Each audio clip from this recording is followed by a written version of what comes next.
Angela Y. Davis, Gina Dent, Erica R. Miners, and Beth E. Ritchie. Abolition. Feminism. Now. About the authors. This book has been written by 4 activist scholars, with unique collective experience in the social movements which led to and combine within abolitionist feminism. Angela Y. Davis is a political activist, author, and speaker. She is an outspoken advocate for the oppressed and exploited, writing on Black liberation, prison abolition, and the intersections of race, gender and class. She is the author of many books, from Angela Davis, an autobiography to Freedom is a Constant Struggle. Gina Dent writes and teaches on race, feminism, popular culture, and visual art as Associate Professor of Feminist Studies, History of Consciousness and Legal Studies at the University of California, Santa Cruz. Erica R. Miners is Professor of Education and Women's and Gender Studies at Northeastern Illinois University. She is the author of several books including Right to be Hostile, Schools, Prisons, and the Making of Public Enemies. Beth Ritchie is Professor of African American Studies, Sociology, Gender and Women's Studies, and Criminology, Law and Justice at the University of Illinois at Chicago.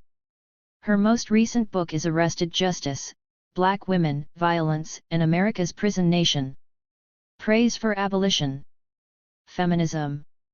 Now. In this powerful, wise, and well-crafted book, filled with insight and provocation, Angela Y. Davis, Gina Dent, Erica R. Miners, and Beth E. Ritchie make it patently and abundantly clear why abolitionist feminism is necessary. Offering vivid snapshots from a political movement, the book explains how organizing to end violence, without turning to violent institutions such as prisons and the police as remedies, is how we learn what we need to do to make change possible. The authors teach us, in taking up the slow, practical, and painstaking work of campaigning, to expand our political horizons and create imaginative tools for world building. This book is as capacious and demanding as the abolitionist feminism it calls for. It gives us a name for what we want. Abolitionism. Now. Sarah Ahmed, author of Living a Feminist Life. This extraordinary book makes the most compelling case I've ever seen for the indivisibility of feminism and abolition, for the inseparability of gendered and state violence, domestic policing and militarism, the street, the home, and the world. Combining decades of analytical brilliance and organizational experience, Davis, Dent, Miners, and Ritchie offer a genealogy of the movements that brought us here, lessons learned, battles won and lost, and the ongoing collective struggle to build a thoroughly revolutionary vision and practice. A provocation, an incitement, an offering, an invitation to a difficult struggle to which we must all commit. Now. Robin D. G. Kelly, author of Freedom Dreams. The Black Radical Imagination. In Abolition. Feminism. Now, Angela Y. Davis, Gina Dent, Erica R. Miners, and Beth E. Ritchie brilliantly show how abolition feminism has always offered the radical tools we need for revolutionary change. They reveal the connections between state violence and intimate violence, between prisons and family policing, and between local and global organizing, and compel us to see the urgent necessity of abolition feminism now. Dorothy Roberts, author of Torn Apart: How the Child Welfare System Destroys Black Families and How Abolition Can Build a Safer World. This little book is a massive offering on where we have been, where we are right now, and what we are imagining and organizing into being as abolition feminists. Invigorating and rooting, it is instantly required reading, showing us how everything we have done and are doing is accumulating towards a post-punitive, transformative future. This book is a lineage of words and visuals, showing us the beauty of our efforts, and gently reminding us that we are not failing, we are learning, and we are changing. Adrienne Marie Brown, author of Emergent Strategy. Shaping Change, Changing Worlds. Preface. In 2001, a cluster of people attached to 2 emerging organizations connected to burgeoning movements gathered in a stuffy room over a weekend to hash out more than a statement. A key instigator for the small convening primarily of women of color was a pressing question: how to continue to knit together campaigns and analyses focused both on building a world without prisons and policing and building a world free of gender and sexual violence. Insight. Women of Color Against Violence was a growing network challenging the mainstream/white-stream anti-violence movement's reliance on policing and punishment, and Critical Resistance had recently coalesced into an organization of abolitionists campaigning for the end of policing and prisons. While both were new and developing networks with many overlapping people and shared analyses, these two groups recognized the value of articulating a collective vision and the importance of writing and circulating a statement on the difficult intersection of their shared work. They understood that crafting a joint statement that balanced an attention to both interpersonal and state violence represented not only an engagement with the thorniest subjects for both organizations but also an opportunity for public engagement in the production of shared analytics, campaign demands, and radical visions.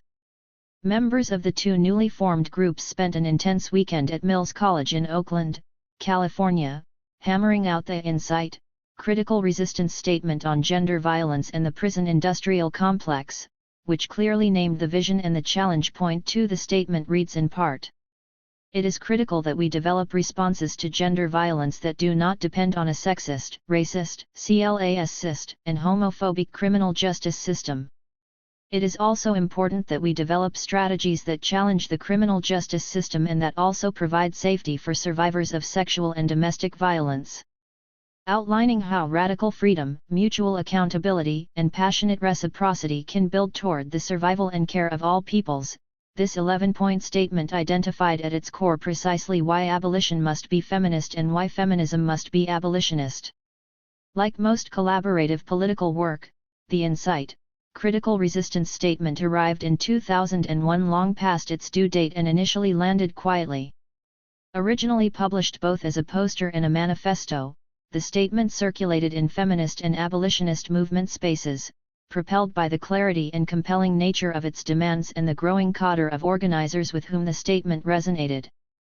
As a key reference point in the history of abolition feminism, the document is heralded as an exemplary and clarion call for a more complex approach to anti-police and anti-prison movements, as well as an insistence on anti-racism and anti-capitalism as central dimensions of contemporary feminism. In 2021, we return to this statement and its interventions at a critical moment for the future of social justice, as contemporary organizing makes abolition increasingly irresistible both as a mode of analysis and a political practice. Inching from the margins toward the mainstream, from the end of course syllabi to the beginning, calls for abolition proliferate.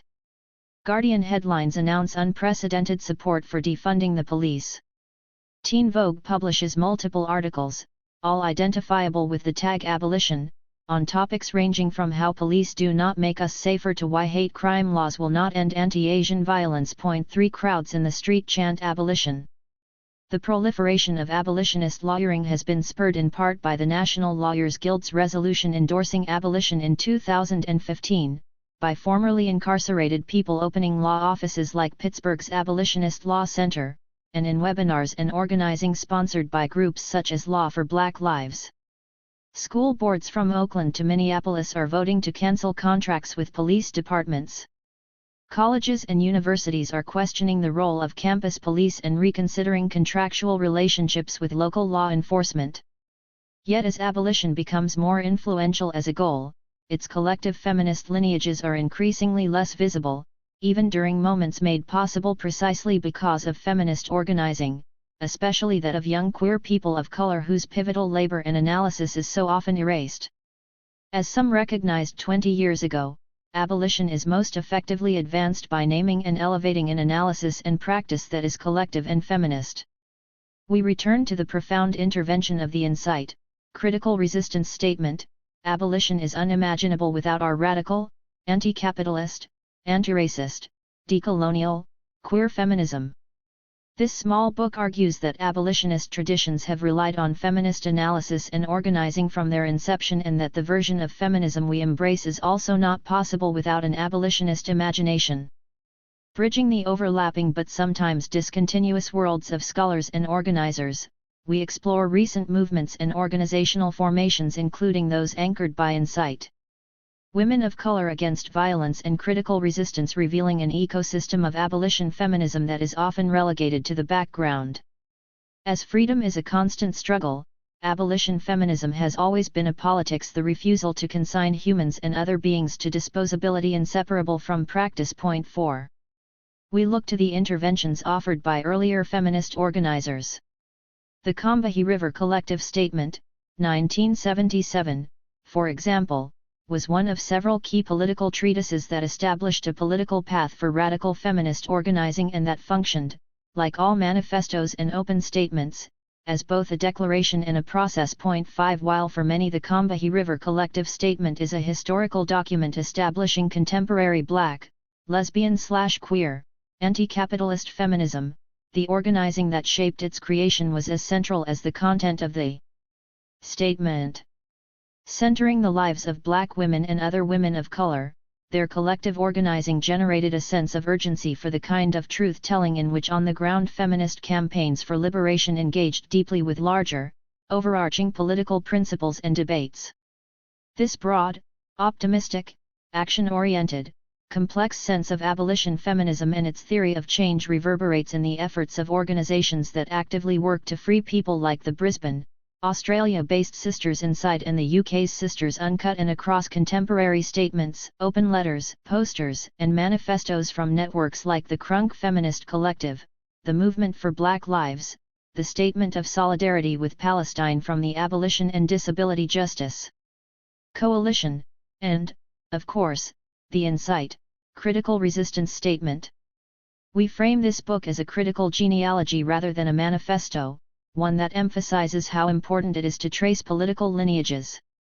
We offer a set of ideas and thick descriptions of unfinished practices rather than promoting rigid definitions. We attempt to reveal the common constitutive threads of the work and the promise of abolition feminism rather than constrain it to a sectarian political position.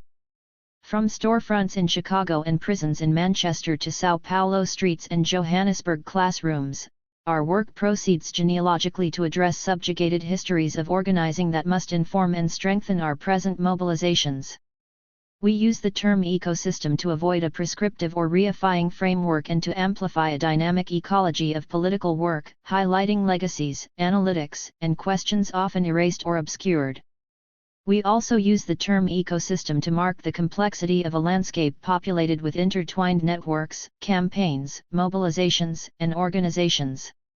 Narrating a history of the present ecosystem attending to subjugated knowledges and erasures not only gestures to the underlying strata of necessary collective labor but also provides key imaginative and conceptual tools to engage within our contemporary moment. As our thinking and practice continues to be stretched and challenged by learning, teaching, and analyzing collective struggle, we do not offer this collaborative project as a thoroughgoing linear historical account of every organizational or conceptual treatment of abolition feminism.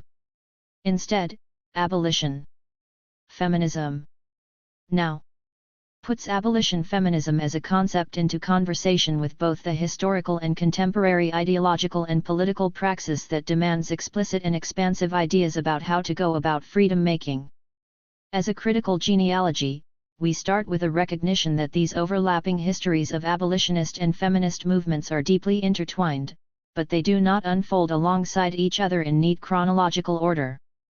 The historian Elsa Barkley Brown describes history as everybody talking at once, multiple rhythms being played simultaneously, and reminds us that a linear history will lead us to a linear politics and neither will serve us well in an asymmetrical world. 6. We welcome other renditions of abolition feminism, and we contend that genealogies should always be questioned, because there is always an unacknowledged reason for beginning at a certain moment in history as opposed to another, and it always matters which narratives of the present are marginalized or expunged. Rather than read this short book and the snapshots of campaigns, organizational formulations, and analyses we offer as a roadmap as prescriptive tools for the present and future or as the authoritative voice on organizations or movements, we suggest an engagement with the goal of our collective writing, to expand dialogue, practice, reflection, and more. Introduction. Abolition feminism now. Why abolition feminism? As abolition haltingly moves into public discourse and as some of its proponents underscore the feminist dimension of abolition as well as the abolitionist dimension of feminism, a clear articulation of the term abolition feminism becomes a critical challenge. Concepts, derived both from organizing and scholarship, can become brittle, empty terms, tools to wield against others rather than living, generative, and rigorous frameworks that deepen and strengthen our theoretical understanding and our movements for social and political transformation. When we began to collaborate on this book, we assumed that identifying what was and is feminist or abolitionist would be relatively simple. Yet this emerged as a more complex question, partially due to the medium. It can be challenging to write about organizing and ideas that are by nature in motion and therefore always nuanced in their relationality. Neither abolition nor feminism are static identifiers but rather political methods and practices. Is a project or a campaign feminist or abolitionist if participants do not use these words to describe their labor or campaign? Could we discreetly mark what was feminist about abolition or abolitionist about feminism? How does abolition feminism take up the political questions that are germane but often obscured in the rendering of both concepts, considering racial capitalism, heteropatriarchy, internationalism, and transphobia as examples? Because these and other questions continue to play generative roles without demanding reductionist responses, we punctuate each word in the title with a full stop to signify that each of these concepts, with their own singular histories, frames this project. As abolition and feminism continue to be theorized discreetly by a range of scholars and organizers, our project is not to erase, correct, or supplant these pre-existing, and ongoing, efforts. Rather, the very meaning of the term abolition feminism incorporates a dialectic, a relationality, and a form of interruption, an insistence that abolitionist theories and practices are most compelling when they are also feminist, and conversely, a feminism that is also abolitionist is the most inclusive and persuasive version of feminism for these times. While these approaches are always analytically and experientially overlapping, the movement to end gender and sexual violence, for example, can never be isolated from the work to end state violence, including the violence of policing. This more holistic understanding cannot always be assumed. As critical race theorist Mari Matsuda wrote in 1991, a feminism that is able to meaningfully challenge emergent and existing forms of domination must always be flexible enough to ask the other question. The way I try to understand the interconnection of all forms of subordination is through a method I call Ask the Other Question. When I see something that looks racist, I ask, where is the patriarchy in this? When I see something that looks sexist, I ask, where is the heterosexism in this? When I see something that looks homophobic, I ask, where are the class interests in this? Working in coalition forces us to look for both the obvious and the non-obvious relationships of domination, and, as we have done this, we have come to see that no form of subordination ever stands alone. 1. Matsuda's invocation requires an acknowledgement of the intersectionality of struggles and also represents our willingness to anticipate change and to build into our organizing a critical, generative reflexivity and opportunity to learn and grow. For us, abolition feminism is political work that embraces this both/ and perspective, moving beyond binary either/ or logic and the shallowness of reforms. We recognize the relationality of state and individual violence and thus frame our resistance accordingly, supporting survivors and holding perpetrators accountable, working locally and internationally, building communities while responding to immediate needs. We work alongside people who are incarcerated while we demand their release. We mobilize in outrage against the rape of another woman and reject increased policing as the response. We support and build sustainable and long-term cultural and political shifts to end ableism and transphobia, while proliferating different in the moment responses when harm does happen.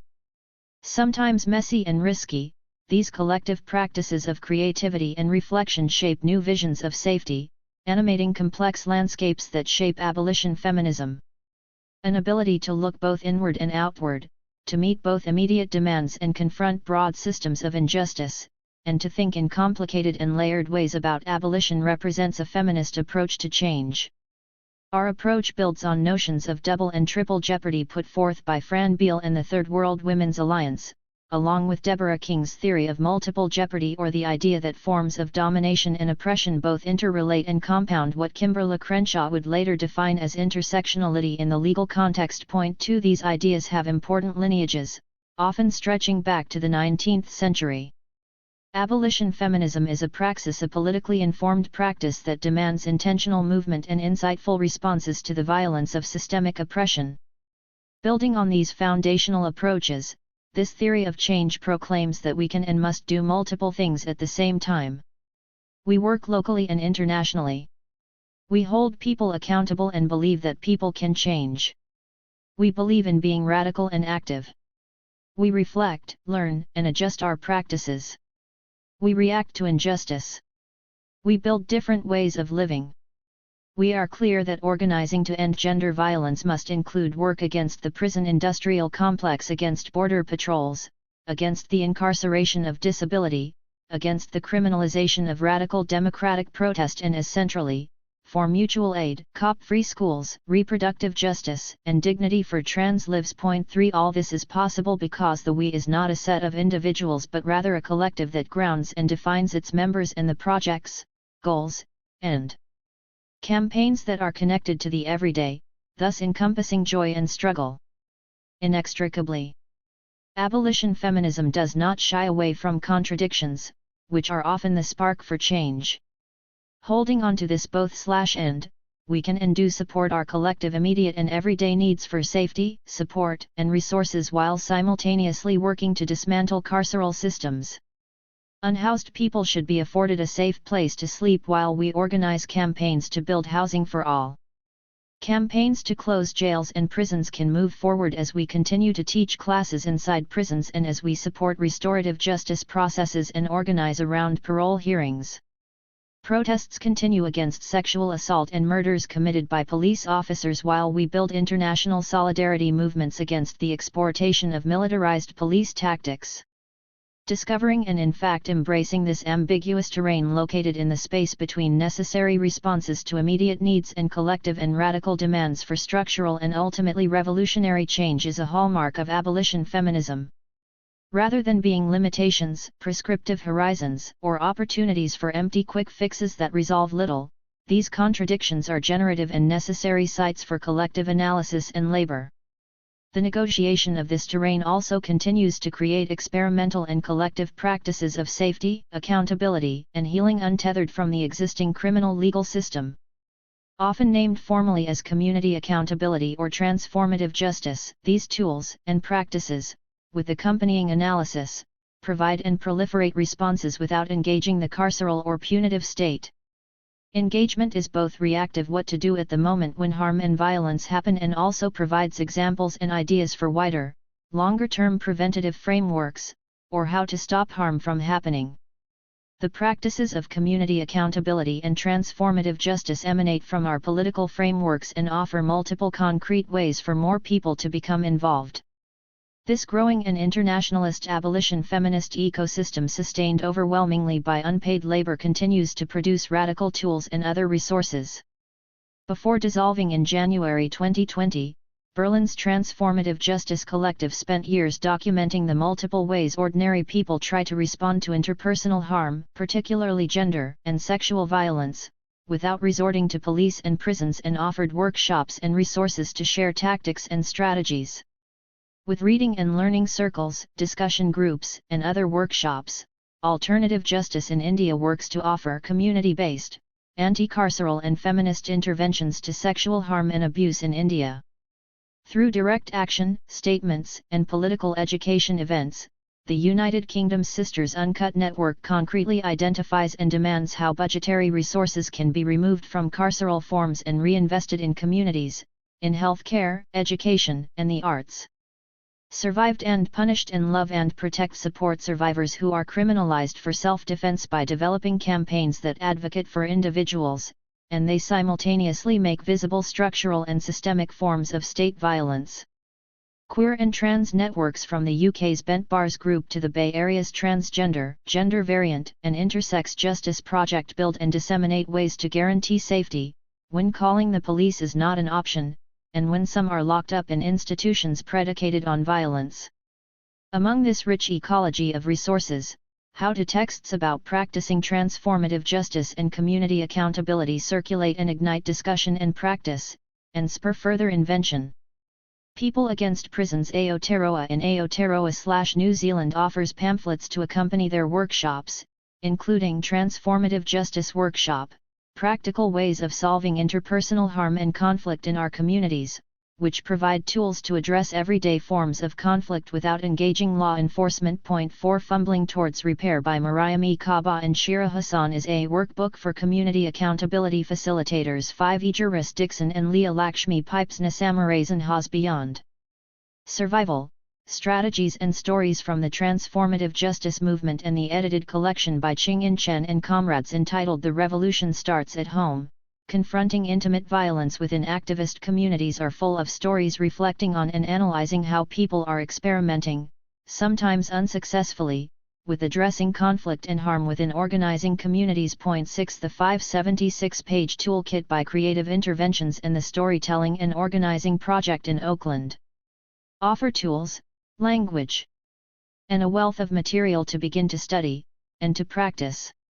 Not a checklist or a one-stop fix, this expanding constellation of resources and organizations, one piece of our internationalist abolition feminist ecosystem, offers multiple, tangible tools for people to practice, together.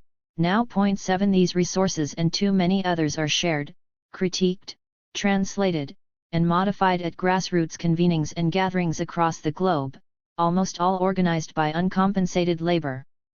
Alongside these textual resources, artists continue to produce a range of visual interventions in our carceral state, including works that meticulously document the realities of day-to-day survival in prison. Artists have always been key agents seeding resistance and providing the tools for us to imagine otherwise, as exemplified by the visuals incorporated throughout this book.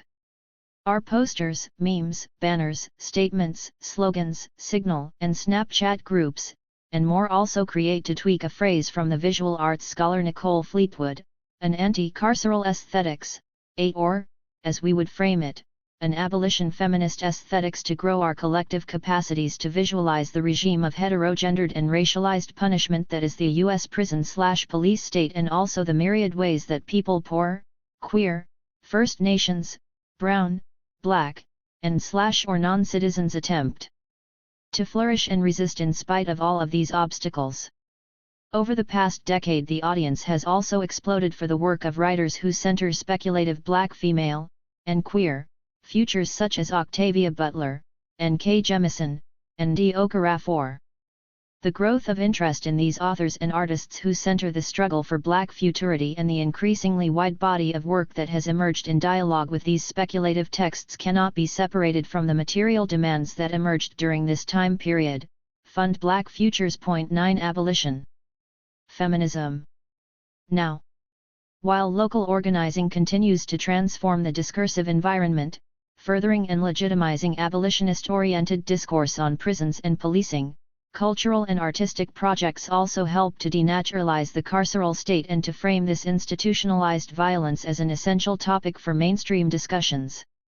Consider, for example, Popol Machete's multimedia puppetry performance that creates a speculative narrative about the last prison in the U.S. Point 10 Visual culture, music, art, and fiction shape the popular imagination in profound ways, outpacing changes in policy and law.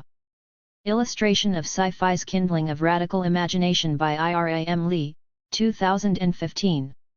Yet, as all these resources acknowledge, even as we create multiple interventions and responses to supplant carceral approaches, some formally named transformative justice and some not, harm will occur.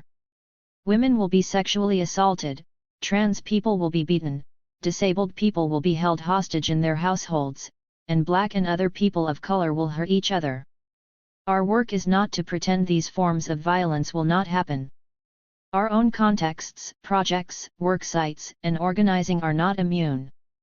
As we write, allegations of sexual harm, transphobia, and racism unfold in organizations and movements around us. We struggle. And we recognize that the highest costs are often experienced by those most vulnerable, people living and organizing, without pay, from within prisons and other carceral sites, and those working without pay in movements and grassroots organizations. With humility we acknowledge these risks, and yet we dive in, together. This is not impossible work because we do this together. Abolition. Feminism. Now. Outlines how and why abolition is unimaginable without feminism, how feminism is unimaginable without abolition, and why this dialogue is imperative, now. We hope that readers will reflect on the ideas in this book and let themselves be moved to action not prescribed by us but inspired by the work, the ideas, and the challenges archived in this book. Why us? Collective abolition feminist organizing, teaching, and learning bring us together. As scholars, educators, and organizers, we are involved in projects that revolve around prison and police abolition, as we attempt to grow anti-carceral approaches within feminist anti-violence movements. Collaboratively, we have built and supported a number of organizations, worked on campaigns, participated in delegations, convened gatherings, learned, and taught, all as part of the work of movements and organizing. In particular, we have ongoing and deep histories with insight. Women, gender non-conforming, and trans people of color against violence and critical resistance. Angela is one of the founding members of Critical Resistance, Beth is a founding member of Insight, Gina has been involved in Critical Resistance since its inception and first conference in 1998, and Erica joined Critical Resistance in 2006. For Beth, Gina, and Angela, these exchanges began in the late 1990s, with Erica, the youngest in our collaborative effort, joining 10 years later. In car rides and on panels, in organizing meetings and campaigns, in classrooms and strategy sessions, over meals in kitchens, these fragments of conversations moved across Chicago, New York, Oakland, Bahia, Brisbane, London, Palestine, and other parts of the globe. What does it mean that abolition now appears at the start of many syllabi as a foundation rather than an afterthought covered in a few weeks at the end of a course? What is the impact of few people formally recognizing how feminism has shaped abolition? Why must we keep agitating to ensure that feminism is informed by abolition? Our decision to collaborate on a small book entitled Abolition. Feminism. Now. Was made long before the spring 2020 anti-racist protests and uprisings in the United States and around the world and the emergence and strengthening of demands such as defund the police and police out of schools. We met by Zoom weekly before Zoom classes, conferences, and other online gatherings became the norm. We continued through the early days of the pandemic, during uprisings that unfolded on our blocks, and while negotiating changing working, living, and organizing conditions. We persisted through domestic unpredictability, insufficient bandwidth, tornadoes, new puppies, forest fires, caregiving demands, mandated shelter-in-place orders, and even a white supremacist insurrection. Our calls were punctuated by the urgency of the now check-ins about the health of loved ones, real-time updates on pressing local actions, questions about teaching and learning, worries about the 2020 election, and strategy sessions about movement weaknesses and futures. This project has always felt imperative. Our involvement in multiple communities that simultaneously resist both imprisonment and gender violence illustrates the imperative of an indivisibility. Feminism is central to abolition and abolition is indivisible from our feminism, motivating us to collaborate to document, theorize, and amplify abolition feminism. The mobilizations of 2020, the white supremacist insurrection of early 2021, and the COVID-19 pandemic have only heightened this urgency and yet also imposed multiple competing demands. As the landscape surrounding this project continued to rapidly shift and as the work started and stopped according to everyday demands, we paid careful attention to a collaborative process. We come from very different locations, were trained across divergent academic and organizing traditions, and work and teach in intersecting but also varying domains. Perhaps unintentionally, our writing practice for this project reflected the organizing we aimed to engage and in part to chronicle. We sought a collective voice that reflected our shared thinking and practice, nurtured an ongoing critical reflexivity, and we worried about what and who was missed or left out, always mindful of the imperative to acknowledge narratives, people, and analytics easily forgotten or buried. We struggled through dissatisfaction with the technologies and tools available to support collective writing and analysis, embraced generative curiosities from overlapping and also discordant tools and vocabularies, while maintaining our deep sense of accountability to collective mobilizations past, present, and future. We made explicit a commitment to unfinished discussions about our imagined audience's knowledges, as well as our collective desire to do more than simply chronicle present history and gesture toward the work and the futures to come, working with humility and a profound recognition that collectives incorporating difference rather than individual actors propel and sustain us.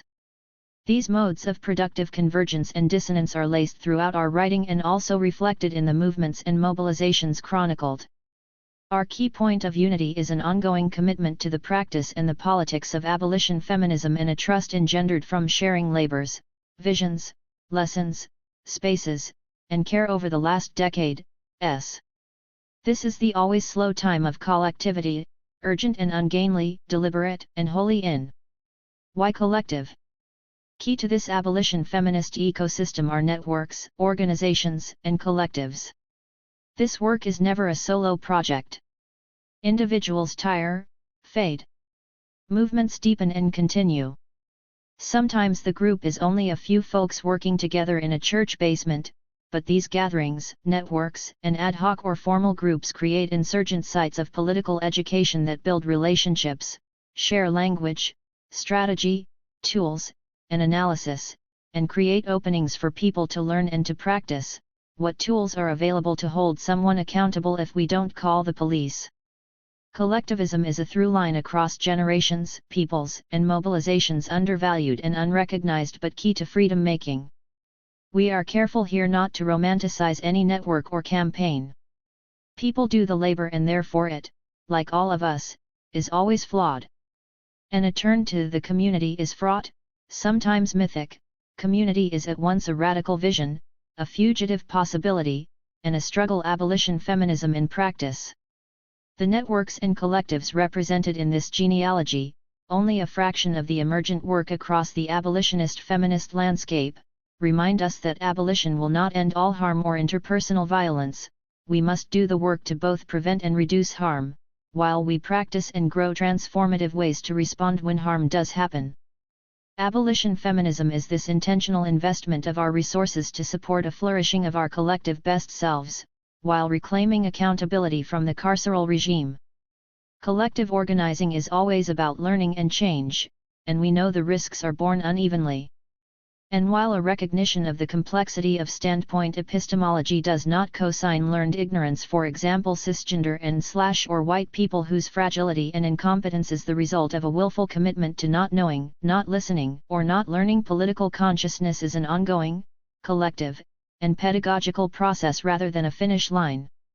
Yet how do we cultivate movement spaces for people to learn, to be wrong and unlearn, and to be accountable and change? As this work can only happen in relation, in communities, it is always imperative that the burden of labor does not again fall on the same bodies, notably women, usually women of color. Our ability to ask the other question and to struggle and practice collectively is both strengthened and made more difficult because the aspirations of abolition feminism are often described as utopian. Abolition is by necessity speculative, and we ardently embrace its utopian dimension. 11 Yet if a movement is framed as a progression toward utopia, its conceptual and organizing moves can also reinforce a central myth about abolition, that it is impractical, unattainable, a dream. The framing of the U.S. as the dystopic and exceptional outlier on an international carceral state spectrum does not help to erode feelings of the impossibility of abolition in the U.S. with a concurrent minimization of the necessity for abolition in other nation-states. Utopian approaches can be cast as limited, and it is a refrain too often leveled against abolitionists, along with our evangelical zeal, our naivete, our failure to be pragmatic, and our extremism. 12. Our intervention is to reground ourselves in the inseparability of feminism from abolition and to insist that not only is it critical to make space for what we have not yet been able to imagine, but at the same time to amplify that the practice is grounded, everyday, and already unfolding now. Vision and practice are not contradictory but are rather inseparable, the insistent prefiguration of the world we know we need. As one of the starters of the No One is Illegal movement, Harsha Walia writes, prefiguration is the notion that our organizing reflects the society we wish to live in, that the methods we practice, institutions we create, and relationships we facilitate within our movements and communities align with our ideals. 13.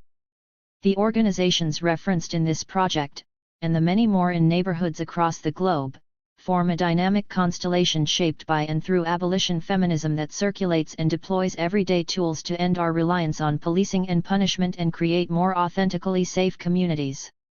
A now practice, abolition feminism refuses to let go of the visionary that which does not yet exist and the radicalness of the imaginary as a space for what is yet unthinkable, at the edge of the possible. We say yes to Octavia Butler's brilliant speculativeness, we will dream our way out, we must imagine beyond the given. We also say yes to the daily practice of organizers such as Fannie Lou Hamer and Faye Honey Knopp, do the work, every day, anyway. And as our beloved now deceased comrade Rose Braz noted in a 2008 interview, a prerequisite to seeking any social change is the naming of it.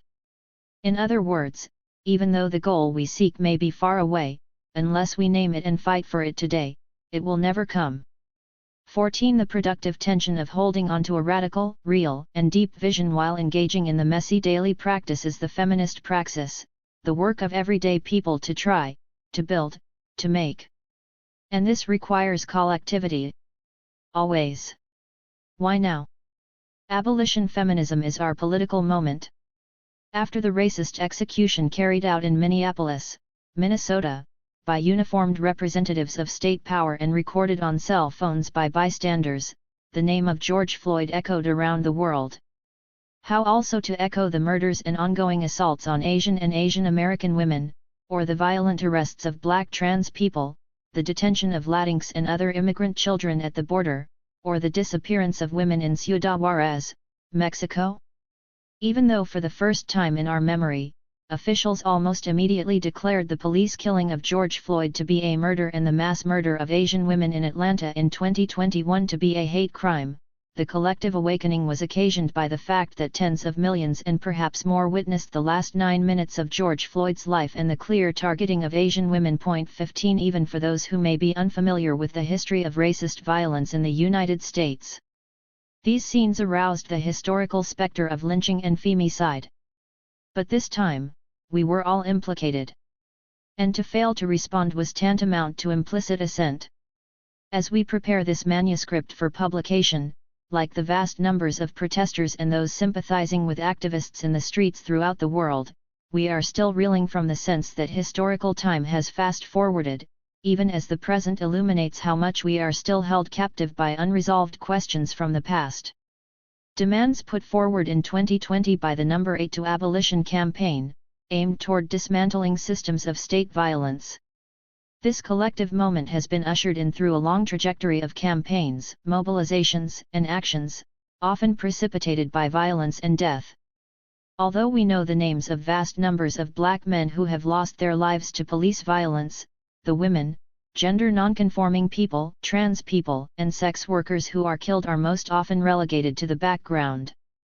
During the period preceding the murder of George Floyd, Breonna Taylor, a young black woman who worked as an emergency medical technician, was executed by police in Louisville, Kentucky, as they entered her residence on a no-knock warrant apparently issued because she was a prior acquaintance of a person sought by the police. Breonna Taylor was in bed with her boyfriend when the police broke into her house and shot her 8 times. If the name of George Floyd summons an unending list of black men who have been targets of racist state violence in the most recent era, Mike Brown, Eric Garner, Freddie Gray, Walter Scott, Philando Castile, and many others, the names of women are often erased, with the exceptions of Breonna Taylor, Sandra Bland, Rekia Boyd, and a few others. George Floyd's murder became a major catalyst for abolitionist demands in large part because of prior radical organizing. In 2012, just days after her 21st birthday, Cece McDonald was arrested for defending herself against racist and transphobic street violence. As she faced a charge of murdering her attacker and a lengthy prison sentence, a small but significant queer, trans, and mostly young multiracial network raised the visibility of her case through social media and organized street actions and workshops. This support was especially important during the 19-month cease. A black trans woman was being held in a men's prison. Cease and the campaign that emerged around her also worked to name all the ways the criminal legal system serves as an apparatus of repression against people on the peripheries of society, particularly trans people of color. This organizing surrounding Cease, almost a decade before the summer 2020 uprising, elucidated the ideological connections between state violence, street violence, and interpersonal violence, a conjunction at the heart of all of the work of abolition feminism.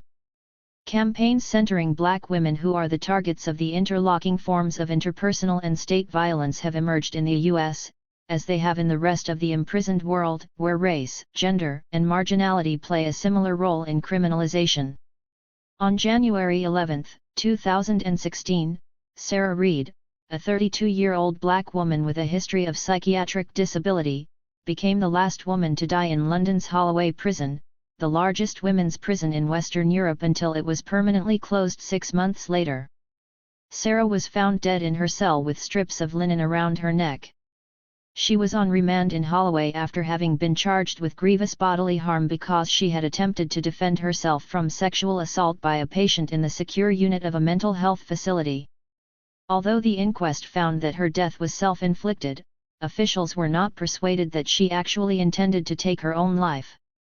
The failure to provide adequate and timely care, and her incarceration in lieu of appropriate health care, were both causal factors in what was ruled a suicide.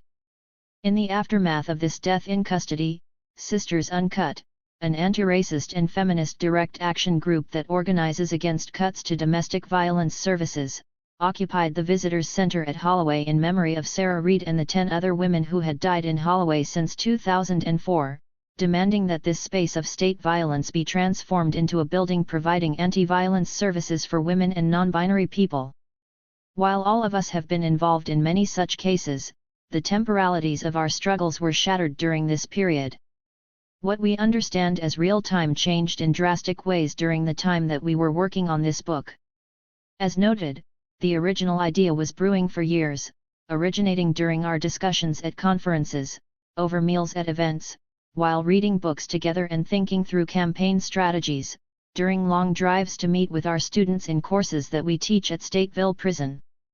Inspired by the exciting ways that feminist and abolitionist ideas are converging to enliven resistance movements, now appeared to be the right time to document this work.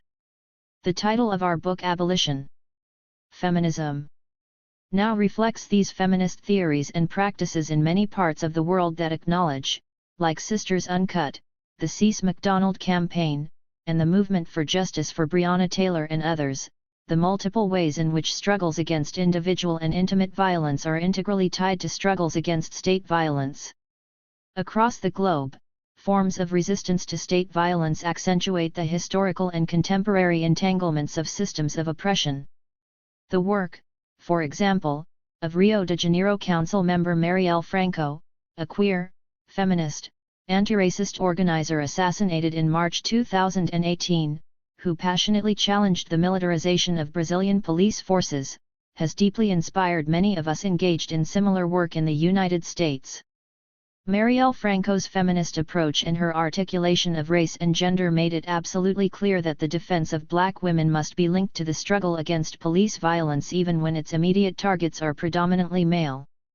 Her organizing centered the needs of black women in the city's favelas, including fighting for nighttime nurseries for working mothers and for reproductive rights for women, and articulated the conditions of poverty, militarization, violence, and repression to the structural and institutional impact of race and gender.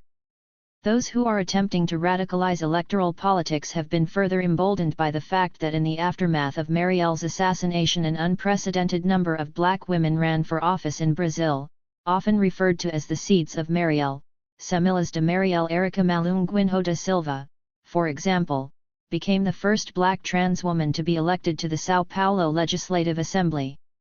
Artwork by Micah Besant, created in 2013 as part of the campaign to free Cease MacDonald.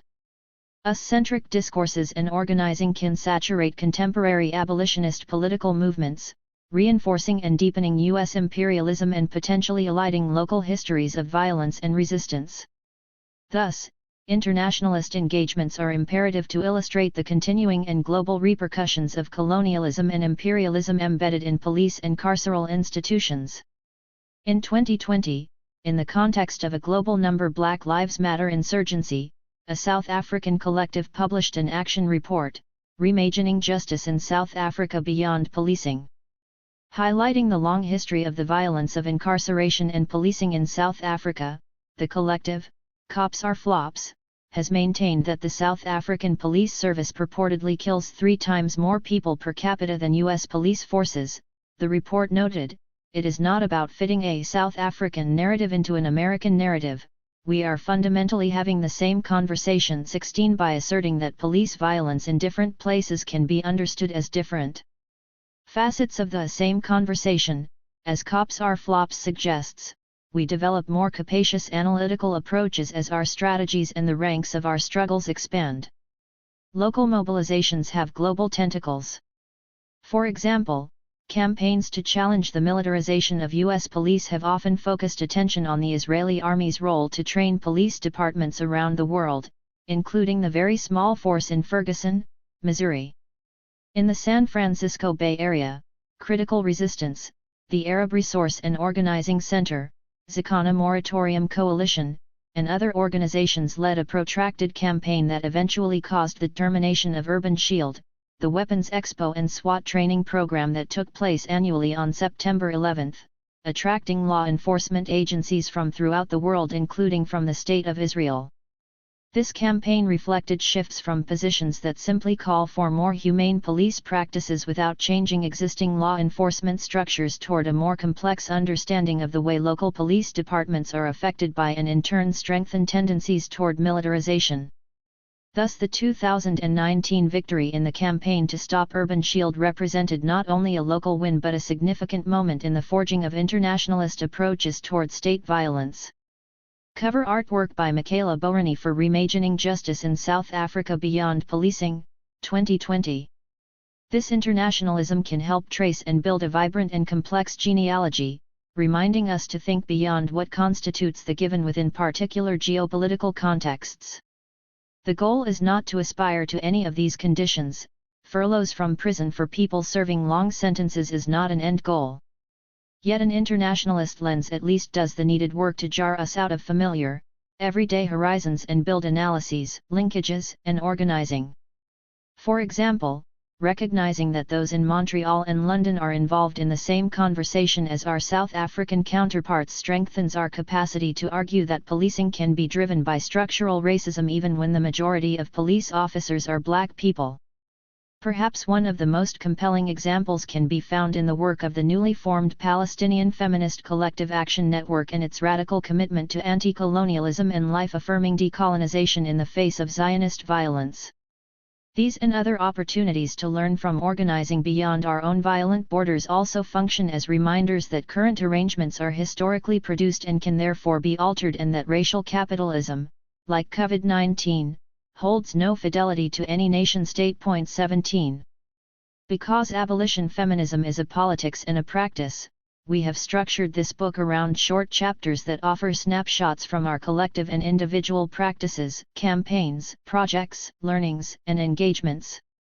To illustrate the indivisibility of the core concepts that structure this book, Chapter 1 offers a critical partial genealogy of abolition with feminist inflections, while Chapter 2 provides a critical partial genealogy of anti-violence feminist movements with abolitionist inflections. Chapter 3 engages the specifics of one site, Chicago, to map how in this moment abolition feminism lives on the ground in neighborhoods, organizations, community groups, campaigns, and popular education initiatives that are working against carcerality and for freedom. None of the examples contained in this short project are finite, but we offer them to show how amid profound structural oppression and violence, there are spaces of possibility where imagination and creativity can thrive. Taken together, the examples in this book, a fraction of an emergent ecology, form a mosaic of what is made possible by abolition feminism, not in a prescriptive sense but rather to show that a new world is possible. Already we are collectively building one. We name the change we want, abolition. Feminism. Now, abolition requires profound shifts in how we organize against oppression and what we do to create the world we want. For us, feminism offers a political and ideological map to guide that work. The urgency, the now, is propelled by the recent uprisings across the U.S. and the long history of daily struggles in Black, brown, immigrant, queer, and indigenous communities' struggles for safety, for food justice, for a guaranteed just wage, and to expand the right to vote, as well as freedom from forced sterilization or gender assignment surgery and from repressive regimes of surveillance, control, and punishment. Importantly, while the urgency the now is animated by the murders of George Floyd, Breonna Taylor, and Marielle Franco, the rich legacy of abolition feminist organizing shapes today's struggles and reminds us of the slow work, in always urgent times, of building flourishing communities for the long haul. Poster from the ongoing struggle against the far right in Brazil by Luciana Fortuna, Marielle Franco Instituto Collection. Abolition. When the New York Women's House of Detention opened in 1932, it was heralded as a national model, an important example of modern penology. Located in Greenwich Village where 6th Avenue, 10th Street, and Greenwich Avenue intersect, and constructed at a cost of $2 million, this new prison was designed to address the increasing number of women entering the criminal legal system. News coverage emphasized a pivotal shift in the official vocabulary, mandating that the women incarcerated there be referred to as inmates instead of prisoners, thus marking what were considered at the time to be significant reforms.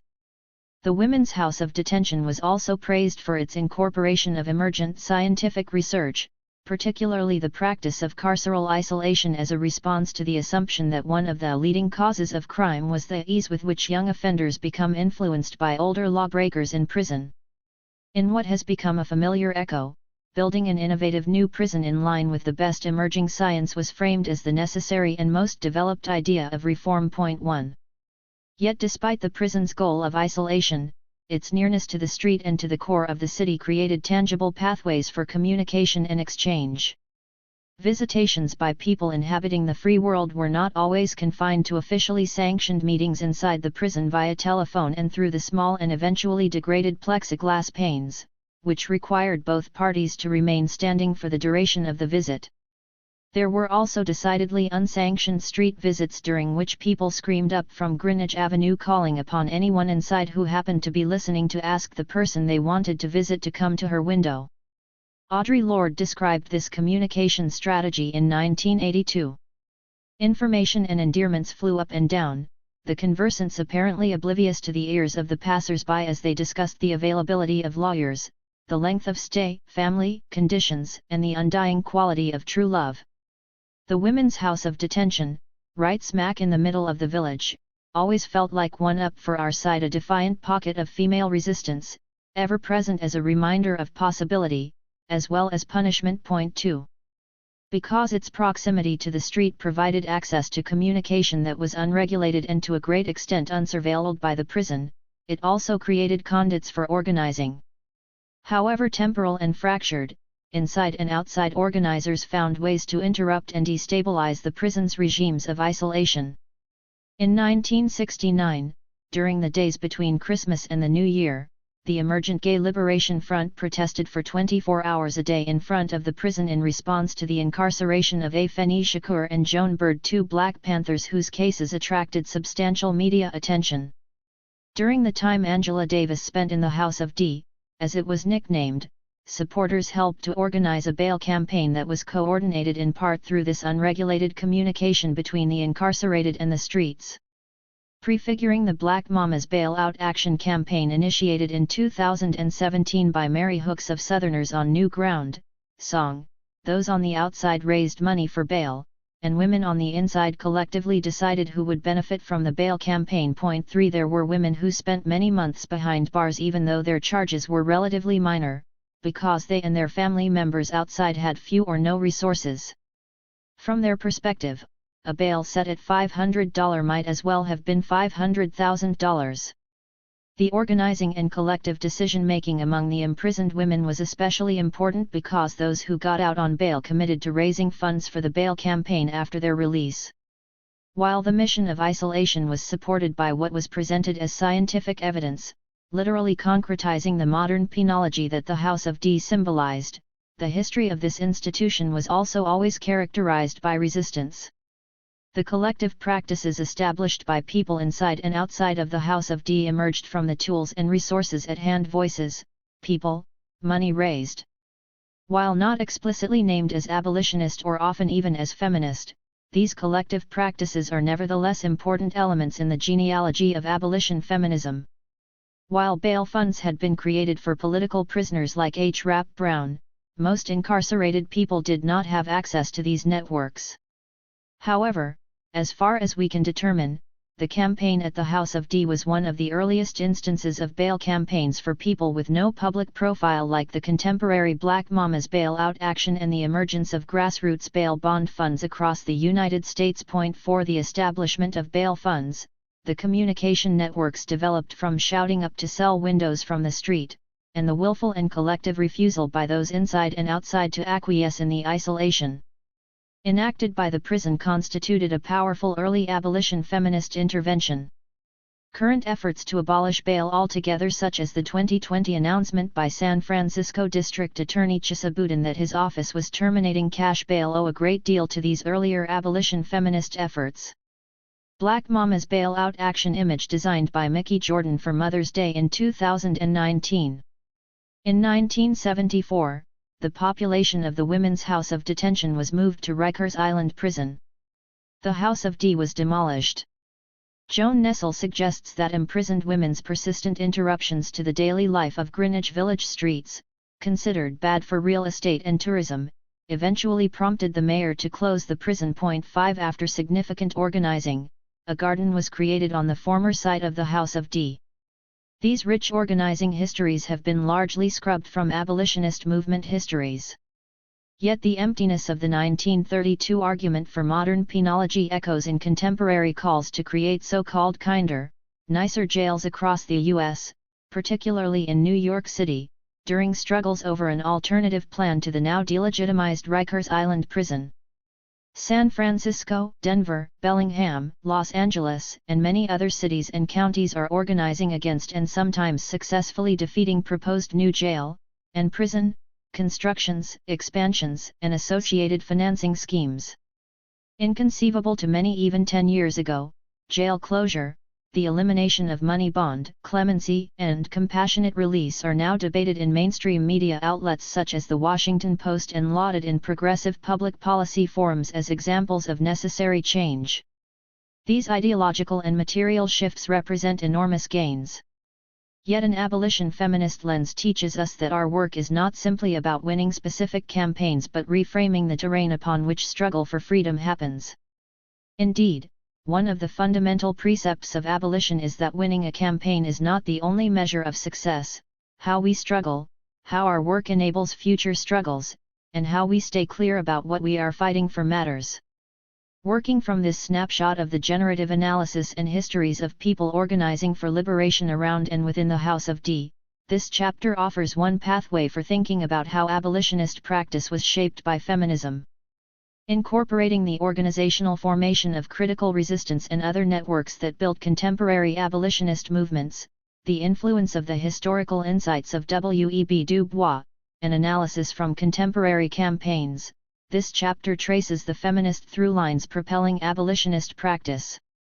Today, as always, it is crucial to highlight these forms of organizing in a genealogy of abolition and feminism. Organizing genealogies. 3 years before the demolition of the House of D, the Attica brothers issued in 1971 a passionate call for abolition during the 4-day rebellion that echoed across various movements and activist circles. 6 In the wake of the Attica uprising, numerous examples of the beginnings of a counter-hegemonic discourse surfaced, such as the uprising at Walpole Prison in Massachusetts, where incarcerated people organized a labor union in a prison and ran the prison 7, even as this momentum was unfortunately soon hindered by the reigning law and order rhetoric. The American Friends Service Committee published Struggle for Justice, A Report on Crime and Punishment in America. The concluding section of this report emphasized, among other issues, opposition to the construction of new prisons. The report argued that, as a reform, modern prisons may relieve the harsher physical hardships of doing time, but the essential punitive element of prison deprivation of liberty and free choice remains. When pressures for reform lead to demands to relieve overcrowding by adding new cell or bed space, the result is inevitable: the coercive net of the justice system will be spread over a larger number of people, entrapping them for longer periods of time. If prisons are overcrowded, ways should be found to cut back the mass of criminal laws and the types of enforcement that send so many people to prison. The construction of new prisons is not compatible with our view of the proper role of criminal law in a democratic society. Point 8. The 1976 Handbook for Abolitionists instead of Prisons likewise clearly outlined strategies for decarceration and documented an abbreviated history of abolitionist analysis with more than a century of citations from incarcerated and free individuals and organizations. The handbook cited Judge Bruce M. Wright, who eventually served on the New York State Supreme Court, and who visited Greenhaven Prison in 1975. "For years I have condemned the prisons of America. I have always said that the prison system as it exists in America today should be abolished. As I have grown older, I have seen no reason to change that view." 9 Instead of Prisons was co-authored by the Quaker activist Fay Honey Knopp, a groundbreaking 20th-century abolitionist, who later argued that abolition was a significant dimension of radical feminism. Point 10. These ideas were taken up in the 1970s by the Santa Cruz Women's Prison Project, which worked to create a vibrant community of people inside and outside prisons along the West Coast by hosting discussions on alternatives to prison, circulating newsletters with shared updates and analysis, creating support networks for people inside and after release, and generating sustained campaigns to halt construction of new jails and prisons. Point 11. These contributions to the counter-hegemonic discourse that emerged after Attica reveal a necessary core of abolition feminism already present in past efforts. Abolitionist ideas about democracy, freedom, safety, and justice continued to percolate throughout the following decades, even as demands for substantive reform gave way to calls for increasingly punitive strategies often couched in the very reforms designed to render incarceration more humane. Almost 25 years after the demolition of the House of D, when the establishment of these early, site-specific forms of resistance including grassroots bail funds were largely forgotten, abolition as an idea was revivified by the 1998 conference Critical Resistance, Beyond the Prison Industrial Complex. Drawing from earlier lineages, this convening offered abolitionism as a 21st-century strategy for addressing not only the staggering rise in the numbers of incarcerated people in the U.S. but also increasingly in Europe, Australia, Africa, and South America. In the fall of 1996, Cassandra Shaler, then a graduate student in History of Consciousness at UC Santa Cruz, UCSC, and an attorney for incarcerated women, and Angela Davis, faculty member in that department, first discussed the possibility of organizing a conference that would bring people together to develop radical anti-prison organizing strategies. Point 12. In order to avoid exceptionalizing those who could not afford to pay, admission to the conference was free, and additional funds were raised to support travel for formerly incarcerated people. It is worth noting that of the 28 members of the organizing committee, all except 5 were women or non-binary. Originally, organizers of the conference assumed that they were being optimistic in their expectations that several hundred activists from around the country could be persuaded to attend. However, by the time the actual conference took place in September 1998 at the University of California, Berkeley, some 3,500 were in attendance. Poster featuring artwork by Rupert Garcia, created for the 1998 Critical Resistance Conference. This gathering marked the beginning of an entirely new phase of anti-prison activism. It consolidated a major organizing presence, highlighting abolitionist approaches in cities like Oakland, New York, Chicago, New Orleans, Los Angeles, and Portland that involved such work as systematically challenging the construction of new prisons and promoting decarceration strategies. The group worked with educators to develop campaigns around such demands as schools not jails and education not incarceration. 2.5 years later, in May 2001, Critical Resistance was established as a national organization with Rose Braz as the campaign and media director. Today, after more than 2 decades of protests, campaigns, advocacy, and movement building, Critical Resistance has not only helped to direct public attention toward the prison crisis but also mobilized a wide swath of organizers who shifted the discourse away from liberal demands for prison reform toward prison abolition, recognizing that the same logic applies to structures of policing and other carceral formations. As a key moment in the history and genealogy of abolition, the convening marked the beginning of a movement philosophically anchored by the notion of abolition with strong feminist inflections. The CR conference created a pathway for multiple other gatherings that propelled abolition. Some of these convenings, too many to chronicle, were singular events. For example, the 2007 conference Transforming Justice, Ending the Criminalization and Imprisonment of Transgender and Gender Nonconforming People, organized and sponsored by the Transgender, Gender Variant, and Intersex Justice Project, the Sylvia Rivera Law Project, Critical Resistance, and other organizations, demonstrated why analyses of the prison industrial complex that failed to account for queer and trans resistance are incomplete and inadequate. 13 Other gatherings became yearly opportunities for assessment integral to movement building. In March 2020, the 10th annual Beyond the Bars conference took place in New York. Freedom Plans, Strategies for Challenging a Carceral Society, organized by a network of formerly incarcerated people, led by Kathy Boudin and Cheryl Wilkins. Yet other meetings shaped new organizations. In 2011, the abolitionist organization Students Against Mass Incarceration was founded at Howard University during the unfortunately unsuccessful campaign to save Troy Davis from the death penalty. After holding a national conference in 2013, drawing students from historically black colleges and universities like Morgan State, numerous campus-based campaigns emerged, such as the movement demanding divestment from private prisons. Critical Resistance popularized radical analyses of the ways in which imprisonment and policing, firmly linked to developments in global capitalism, simultaneously incorporate and mask structural racism. This abolitionist movement sought to explain the tremendous increase in the numbers of imprisoned people during the 1980s in relation to the structural changes produced by the rise of global capitalism during that period. The deindustrialization of the U.S. economy, which led to the elimination of vast numbers of jobs, especially in heavy manufacturing like steel, auto, and mining, had a devastating impact on black communities in cities like Detroit, Los Angeles, Philadelphia, and Chicago.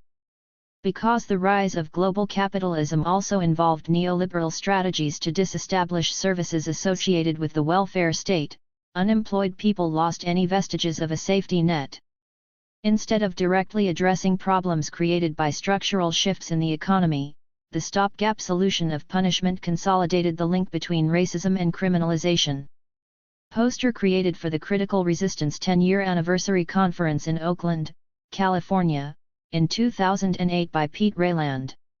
This movement was also shaped by organizing, especially by black feminists, that continued to illuminate the punishing power of state programs marked as welfare and other social services. The existing welfare program Aid to Families with Dependent Children was associated within popular discourse with black women, even as the majority of recipients were white. The myth of the black welfare queen created an easy target and was a pivotal discursive strategy that held women responsible for criminal behavior in both the putative misuse of welfare funds and as generators of a culture of crime that would be largely perpetuated by their male children. 14 As Dorothy Roberts documented in Killing the Black Body, first published in 1997, a persistent objective of American social policy has been to monitor and restrain this corrupting tendency of black motherhood. 15 Although child and family services are often misconceived as soft forms of surveillance and policing, what Roberts has called the family regulation system, and more recently the family policing system, is directly weaponized against poor families, disproportionately black and indigenous women. 16 Far from a kind and just parent, state intervention results in grotesque outcomes for families, particularly young folks. What differentiates this explicitly abolitionist approach from prevailing ideas and scenarios addressing prison repression both then and now is the tenacious critique of prison reform and of criminal justice reform more broadly, as well as the recognition that the ideological impulse to contain all efforts to address the social damage wrought by prisons within the parameters of reform serves to further authorize incarceration as the legitimate and immutable foundation of justice. Abolitionist organizing recognized that there were no easy reformist solutions to the hegemonic notion that indigenous and black people, other people of color, poor people, trans people, and women of all racial backgrounds who do not conform to dominant gender expectations were naturally inclined to criminality and belong in prison. An amalgam of economic, political, cultural, and representational forces produces this fatal normal. Politicians were winning elections by exploiting the notion of law and order and perverting definitions of safety, media outlets were supporting these ideas for their own benefit, and corporations were profiting from services to prisons and cheap prison labor. The field of prison architecture was expanding, as telephone companies were developing lucrative contracts with correctional agencies, and as the construction industry itself was thriving as a result of the many jails and prisons being built. Moreover, gender violence was increasingly conceptualized as just another crime to be addressed within the law and order framework by an emerging victims' rights movement supported by conservative legislators. The same conditions that were responsible for the economic/racial issues that drove the prison boom in the U.S. were also responsible for ruining local economies in the Global South, and therefore driving increased migration particularly to the U.S. especially from areas of the world subject to structural adjustment according to the demands of international finance capital. Immigrant detention facilities, many of them owned and operated by private prison companies, further consolidated strategies of what is now referred to as mass incarceration. Abolition's reorientation and revitalization as a philosophical and activist tradition in the context of intensifying state violence made it possible to understand that mere reforms would not make visible or eliminate any of these structural conditions. Because language has always been a central dimension of radical political movements, one of the explicit goals of critical resistance was to generate new vocabularies and new theoretical strategies that might propel scholars, artists, advocates, and organizers toward bolder critical engagements with prevailing ideologies of law and order. Two of the key terms critical resistance offered to the movement were prison-industrial complex and abolition. Both concepts were designed to eschew reformist solutions to the problem of the soaring prison population. In 1995, urban theorist Mike Davis described the California economy as moving from agribusiness toward a prison-industrial complex. 17 Critical resistance formally defined the prison-industrial complex, or PIC, as the overlapping interests of government and industry that use surveillance, policing, and imprisonment as solutions to economic, social, and political problems. 18 The introduction of the concept of the prison-industrial complex enabled an analysis of the prison construction boom of the 1980s and 1990s and the attendant rise in the prison population that could dispense with the naturalized assumption that those who were in prison were there simply because they had committed crimes. Based on the recognition that the use of the term military-industrial complex, ironically introduced by then-President Eisenhower as he was leaving office, helped to boost the anti-war movement during the Vietnam era, it was hoped that the related term prison-industrial complex might also indicate a deeper analysis of the relationship between prison expansion and the political economy of racial capitalism. 19. During this formative period of resistance, abolitionist organizers insisted on a geopolitically capacious understanding of the prison-industrial complex, which, in many ways, reflected a complex feminist engagement with the relations that constitute the PIC. The preponderantly male populations of jails and prisons did not give license to dismiss gender as an important analytical category. Moreover, precisely because the PIC was conceptualized as a set of relations beyond the process of incarceration, economic, political, legal, social, it propelled activists and researchers to recognize the educational system as well as child and family services and other social service systems as domains of deeply gendered, ableist, and racialized punishment. With respect to incarceration, focusing on women's experiences of punishment also eventually helped clarify the relationships between state violence and intimate violence and to elucidate how prisons reproduce forms of violence that proliferate in the free world. In insisting on feminist approaches to understanding imprisonment, Critical Resistance Conference organizers built on the work of coalitions of incarcerated and formerly incarcerated women to undo the notion that women were less subject to state violence because of their relatively small numbers behind bars and thus could be ignored in our efforts to understand the nature of the prison crisis. Even though women constituted a minority of people behind bars, they clearly bore the burden of criminalization and imprisonment. Women have always been the major supporters of those in prison, not only as organizers, but also as anchors of families and kinship networks deeply affected by incarceration practices. This is especially true of women of color. These feminist insights were directly incorporated into the structure of the 1998 Critical Resistance Conference. The organizing committee spent many hours deliberating on the ways in which feminist methodologies could enhance various analyses and organizing approaches. The visible leadership of feminist activists and scholars, both in planning the conference and during the event itself, signaled that a powerful abolitionist framework required an anti-racist, anti-capitalist feminist practice. Related to this insistence on feminist analytical visibility and organizing methods was the imperative to vigorously challenge ideological assumptions that often accompany and seriously pollute anti-prison work and other organizing efforts that take up existing forms of oppression from civil rights to farm worker struggles. Entering such work has frequently entailed the implicit creation of hierarchical relations that objectify the people for whom one is working as in need of charitable assistance.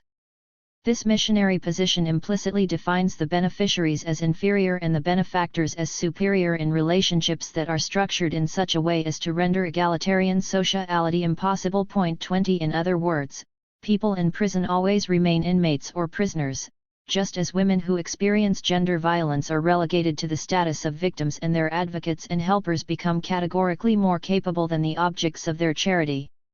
Prison reform movements, like anti-violence groups, even the most effective ones, have been especially susceptible to the creation of such ideologically structured relationships. As a result, people in prison, including survivors of gender and state violence, are rarely acknowledged as subjects capable of understanding and transforming their own conditions.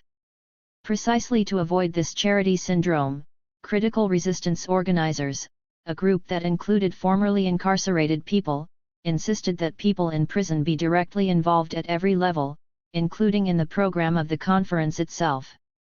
This call for inclusiveness, along with other organizing principles, reflected a feminism that was not narrowly linked to gender. Formerly and currently incarcerated people were invited to participate in as many panels as possible, even as this posed technological problems, such as installing telephone lines that permitted people behind bars to make collect calls to the conference venue. Because people in prison had generated much of the knowledge that enabled the formation of this movement to abolish imprisonment, such a conference would be seriously lacking without their direct participation. In popularizing the framework of the prison industrial complex and developing an abolitionist critique of the punishment strategies of bourgeois democracy, abolitionists have always gestured toward a very different conception of justice. The existing criminal legal system assumes that justice is retributive, or that punishment is the very essence of justice, and naturalizes the assumption that the only way balance can be recreated in the aftermath of harm is by proportional punishment. Critics of retributive justice point to the way that vengeance, not justice, seems to drive the process. Abolition urges us to move away from myopic and individualistic conceits and to focus instead on how particular cases embody and reflect broader concerns and reveal greater threats to safety and freedom than would be evident when viewed in isolation from larger social contexts. An abolitionist analysis moves beyond the literal incarceration of bodies deemed disposable to a broader set of cruel constraints that incapacitate and police whole communities.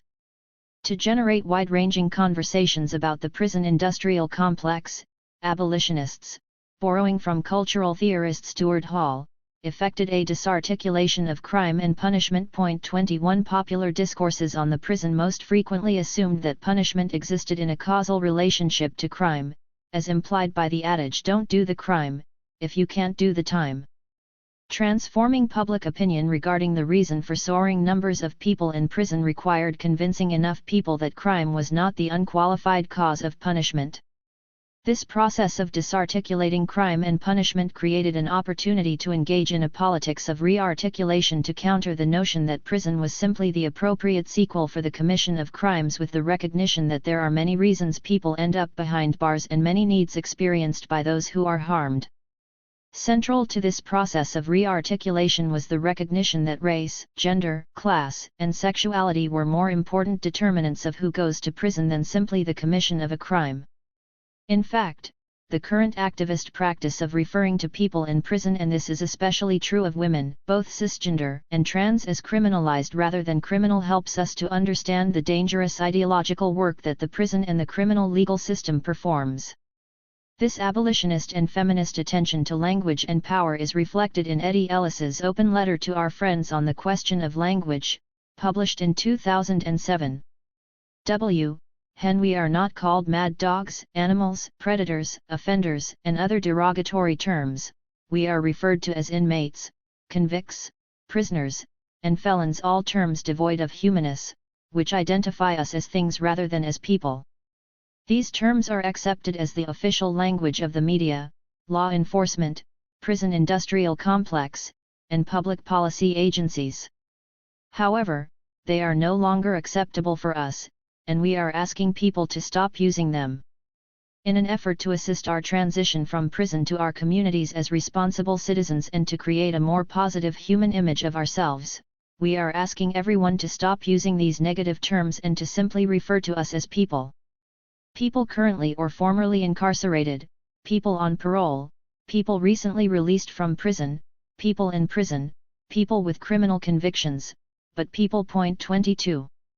This need to shift the language related to people with experiences of incarceration was also discussed and formalized in 1989 when the National Network for Women in Prison held the 4th National Roundtable on Women in Prison in the San Francisco Bay Area, but little documentation remains of this discussion and its wide-ranging impact, a problem faced by many small organizing networks.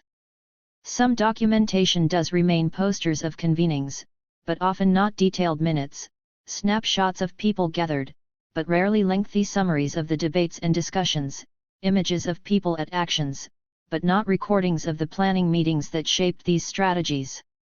The grammar and the genealogy of abolition and feminism thus sometimes rely on visual fragments and artifacts, highlighting the importance of recovering moments in abolition's past that might illuminate abolition feminist futures.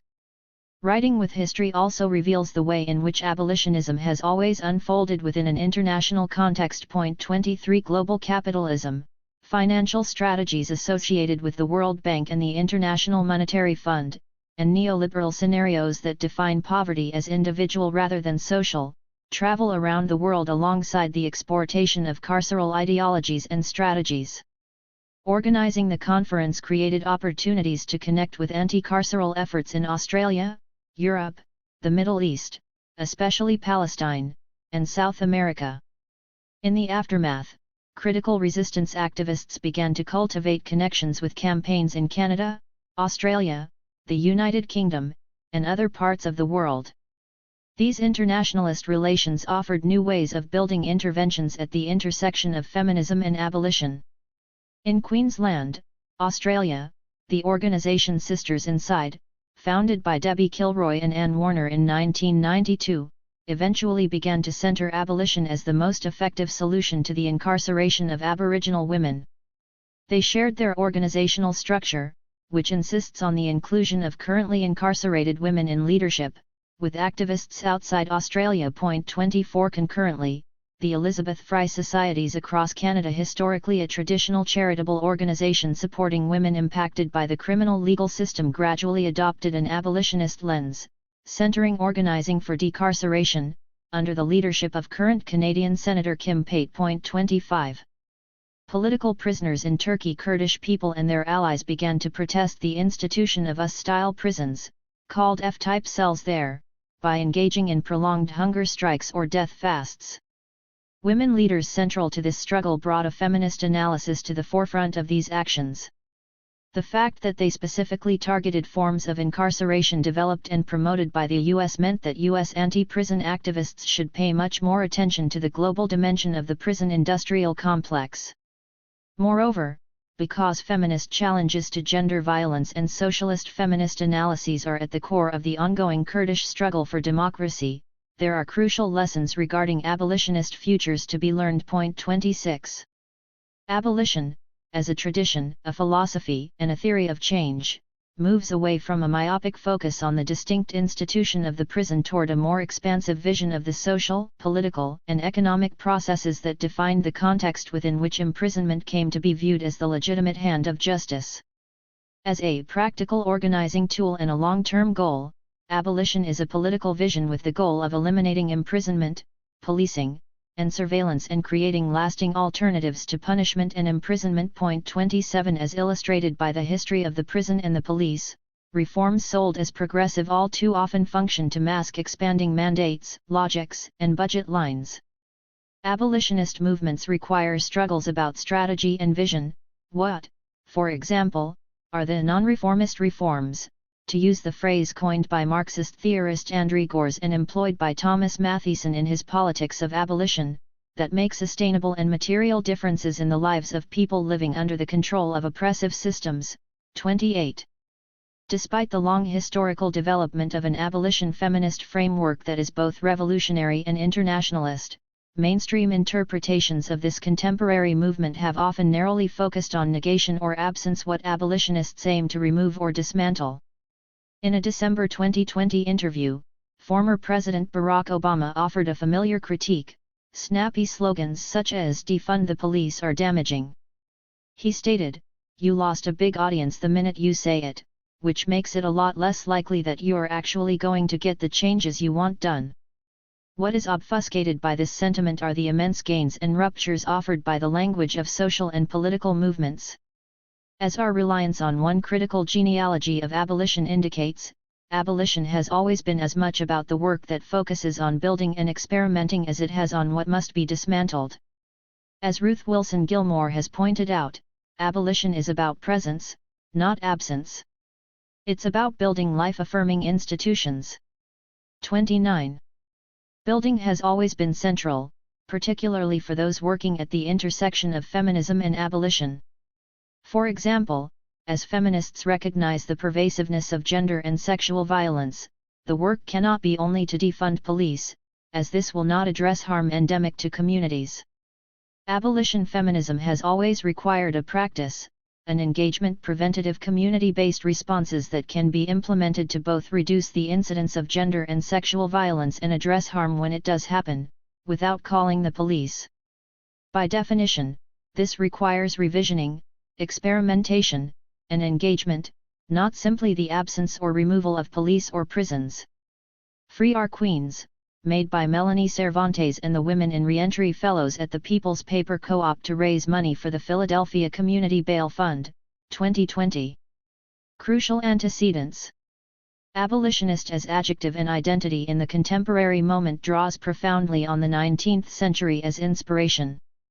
Just as racial slavery was a target of abolition then, a retributive and punishment-focused criminal legal system that has always been structurally inclined toward racist violence is the focus of abolition now.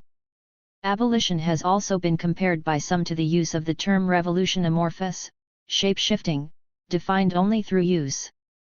A range of activists, scholars, and public figures mobilize it to describe a wide spectrum of work, including work designed to address the era of racial mass incarceration without putting to rest the entirety of the criminal legal system. While abolition has become a 21st century term defining the standpoint of many radical activists involved in global justice movements, we can learn from a close reading of its use in the 19th century. Organizers at the turn of this century understood how difficult it would be to attempt to move away from a prison system that had been made to appear natural and permanent, just as putting an end to the system of transatlantic racial slavery once seemed an impossible political goal. Analogies to the abolition of racial slavery have taken root in prison abolitionist circles, even or perhaps especially in the narrower approaches to ending mass incarceration, or in studies of the social death of slavery and the civil death of imprisonment. Point 30. We attempt here to distinguish between a purely analogical relation between slavery and imprisonment and one that acknowledges a genealogical connection between the two institutions. It is within the context of highlighting the historical influence of the system of slavery with its violent and racialized punishments manifested in the development of the convict lease system and the post-slavery penitentiary system of the South that we trace the past convergences of abolition and feminism within the anti-slavery movement. White women, for example, developed a consciousness of their own collective predicament by comparing the institution of marriage to slavery without attending to the violences perpetuated by their own actions and inactions. Moreover, we may want to consider that the very term feminism, an anglicization of the French féminisme, has its origin within the tradition of utopianism associated with Charles Fourier, who interpreted the social condition of women as a form of slavery. 31. There are some aspects of the relationship between the anti-slavery and anti-prison movements and the political moments in which they occurred that have yet to be brought into a conversation that acknowledges the pitfalls and potential of feminism. Of the many inspirations for the work of abolitionists today, one of the most important is a text that circulated widely among lay scholars and thinkers affiliated with the Black movement before it became part of the academic canon in the 1980s.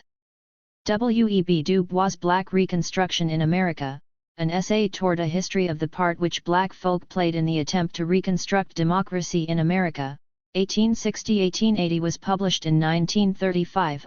A moment of social and political reckoning much like the one we are experiencing today. 32. Written when there was an opening to new possibilities in the wake of capitalist crisis, Du Bois' volume on the history of post-slavery radical reconstruction and its demise not only reframed the period by centralizing Black agency in the making of a new democracy but also invited his contemporary readers to observe the crushing counter-revolutionary force of the property-holding elites. He argued that enslaved persons and free Black subjects were instrumental in the abolition of slavery, that slavery was indeed the cause of the Civil War, and that Reconstruction was more than a negation of slavery, and therefore was perceived as a threat by white property holders. His analysis offers a challenge both to historians of the period and for the present in which he wrote. These arguments also forecast the following contemporary abolitionist approaches. 1. Taking leadership from those who are most directly impacted, so that the work incorporates the perspectives of the system's direct targets and not simply their more comfortably situated defenders. 2. Calling for dismantling institutions that are overtly causing social and civil death. 3. Broadening the liberatory agenda to include apparatuses of oppression beyond those that are specifically understood to be carceral. And 4. Linking contemporary abolition praxis or theory plus action and reflection to questions of racial capitalism. Du Bois not only prefigured the term racial capitalism, the idea that capitalism cannot be understood outside of a relationship to power and race, but, with an internationalist lens, he also insisted that abolition was always hinged to challenging capitalism. Toward the end of Black Reconstruction, Du Bois reflects on damage wrought by the spread of capitalism in the aftermath of slavery, which became especially apparent with the eruption of World War I. The world wept and still is weeping and blind with tears and blood. For there began to rise in America in 1876 a new capitalism and a new enslavement of labor. 33. The war laid bare what Du Bois described as grotesque profits and poverty, plenty and starvation, empire and democracy, staring at each other across world depression. And the rebuilding, whether it comes now or a century later, will and must go back to the basic principles of Reconstruction in the United States during 1867-1876. Land, light and leading for slaves black, brown, yellow, and white, under a dictatorship of the proletariat. 34.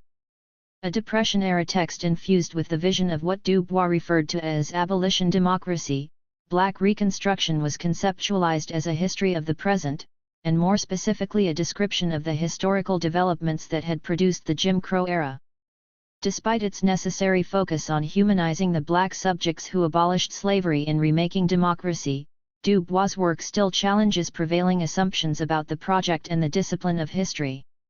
The theory of history he animates relied neither on teleology, the idea that human history would inevitably lead toward social improvement, nor on theology, it suggested instead that the arc of the moral universe does not necessarily bend toward justice.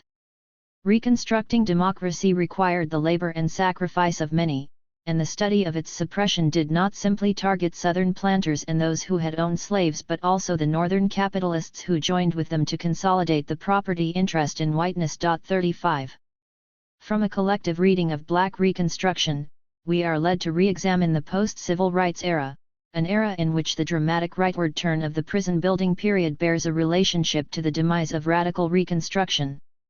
That relationship has been described analogically, as a period that is something like this one, leading Rev. William Barber, for example, in 2013 to call for a third Reconstruction that would build on the first one in the 19th century and the second one in the 20th, the modern civil rights era. Poster created in 2010 by Alexander Dwinell and Sanya Hyland commemorating the 1973 Walpole Prison Uprising. Radical reconstructions, not liberal reforms. Contemporary abolition feminists are pursuing a radical reconstruction. Prison abolitionists and scholars have been inspired by Du Bois' revised perspective, as well as the need to move from a narrow focus on cages and armed humans to a larger emancipatory vision encompassing all aspects of society. It was partly Black Reconstruction that allowed us to begin to see incarceration as on a continuum with racial slavery rather than belonging to a new and separate era of freedom. It is not enough to release people from chains. Just as Du Bois challenged the notion that slavery could be expunged as a discrete institution, leaving intact existing political and economic frameworks, abolitionists today call into question the prevailing assumption that mass incarceration can be effectively addressed without analyzing the root causes of injustice and the impact of other systems of oppression, including, in the first place, global capitalism. The overarching question posed by contemporary abolitionists: what would we have to change in our existing societies in order to render them less dependent on the putative security associated with carceral approaches to justice? Is a reformulation of a central question posed by Du Bois. Du Bois asked how society can be reshaped to incorporate formerly enslaved people, providing them with access to land, education, and political power. Just as former slaves needed land or economic power, education or intellectual power, and representation in government or political power, incarcerated communities will be released from the hold of carcerality only by acquiring access to economic, intellectual, and political power. This framework resonates for abolition feminists because to render prisons and policing obsolete we must also build movements demanding that society be reshaped with the goal of eliminating gender and sexual violence and their enabling of racist and heteropatriarchal structures. Because the 13th Amendment to the U.S. Constitution condoned the enslavement of persons lawfully convicted of criminal acts, contemporary criminal legal movements persistently center an analogy: slavery on a different scale is linked to the project and regime of the prison. Analogies can be helpful. Prison Legal News editor Paul Wright wrote in a 1998 article entitled "Slaves of the State" that the effect of the 13th Amendment was not to abolish slavery but to limit it to those who had been convicted of a crime. 36 The idea that imprisoned persons are slaves of the state circulated among Black people in prison long before scholar activists began to probe the relation between slavery and the contemporary punishment system in the United States. This notion helped to generate important movements in prisons, especially those calling for union wages and benefits for workers in prisons. This analogy continues to surface with effect. In Ava DuVernay's film 13th, Brian Stevenson states that there are currently more Black men in prison than there were Black men enslaved in 1850, a point also emphatically made in Michelle Alexander's The New Jim Crow. 37. The revelatory value of this statistical drama notwithstanding, historical methods that are overly reliant on analogical reasoning, that something is like something else, can often be misleading. 38 Relying on analogies often erases the imperative to do analytical work that might be more effectively accomplished by establishing a genealogical relation between the institution of slavery and the institution of the prison. Robert Perkinson's Texas Tough: The Rise of America's Prison Empire explores the way regimes and punishments associated with slavery made their way into the post-Civil War penitentiary system in Texas, and other southern states, thus problematizing the widespread assumption that penitentiaries in Pennsylvania and New York constituted the only important paradigms in U.S. prison history. 39. Complicating this landscape, the terms slavery, modern slavery, and abolition are deployed in contemporary movements that argue for increased investments in carcerality specifically to curtail trafficking, particularly sex trafficking and sex work. For example, one global anti-sex trafficking organization, Polaris, is named for the North Star, which people held in slavery in the United States used as a guide to navigate their way to freedom. 40. This is further convoluted, as often campaigns and legislation that purport to only eliminate sex trafficking. For example, in the U.S. the 2018 FOSTA and SESTA laws, the Fight Online Sex Trafficking Act and the Stop Enabling Sex Traffickers Act, are used to police and punish domestic sex work. 41. We are therefore always careful to distinguish anti-prison and anti-police abolitionism from the deployment of the concept of abolitionism to target sex workers. Beyond the slipperiness of analogies, the power of anti-prison organizing also propelled distorted conceptions into the mainstream. Without undermining the undeniable power and influence of texts such as Alexander's The New Jim Crow and Ava DuVernay's 13th, which shares Alexander's conceptualization of history, a close reading and viewing reveals that both the book and the film frame mass incarceration as a primarily U.S. problem that emanates from the failure to comprehensively address the economic, political, and cultural consequences of the defunct system of chattel slavery inside the United States. While both Alexander and DuVernay associate themselves with current abolitionist discourses and recognize the importance of situating the analysis of the prison crisis within a global framework, those who do not share this broader vision have often interpreted both works to mean that the problem of racialized imprisonment will be solved by conventional and domestic civil rights activism, in other words, without necessarily disturbing larger, global frameworks of power such as capitalism and heteropatriarchy. While the term mass incarceration played a significant role in awakening the public to the fact that the United States incarcerates more people both absolutely and per capita than any other country in the world, its usage as a concept in governmental circles, both progressive and conservative, has inevitably encouraged the assumption that the decarceration of specific populations is, by itself, an adequate response. 42. Similarly, the use of the category of innocence is often invoked as an adequate measure of determining who gets released and who deserves to remain in prison.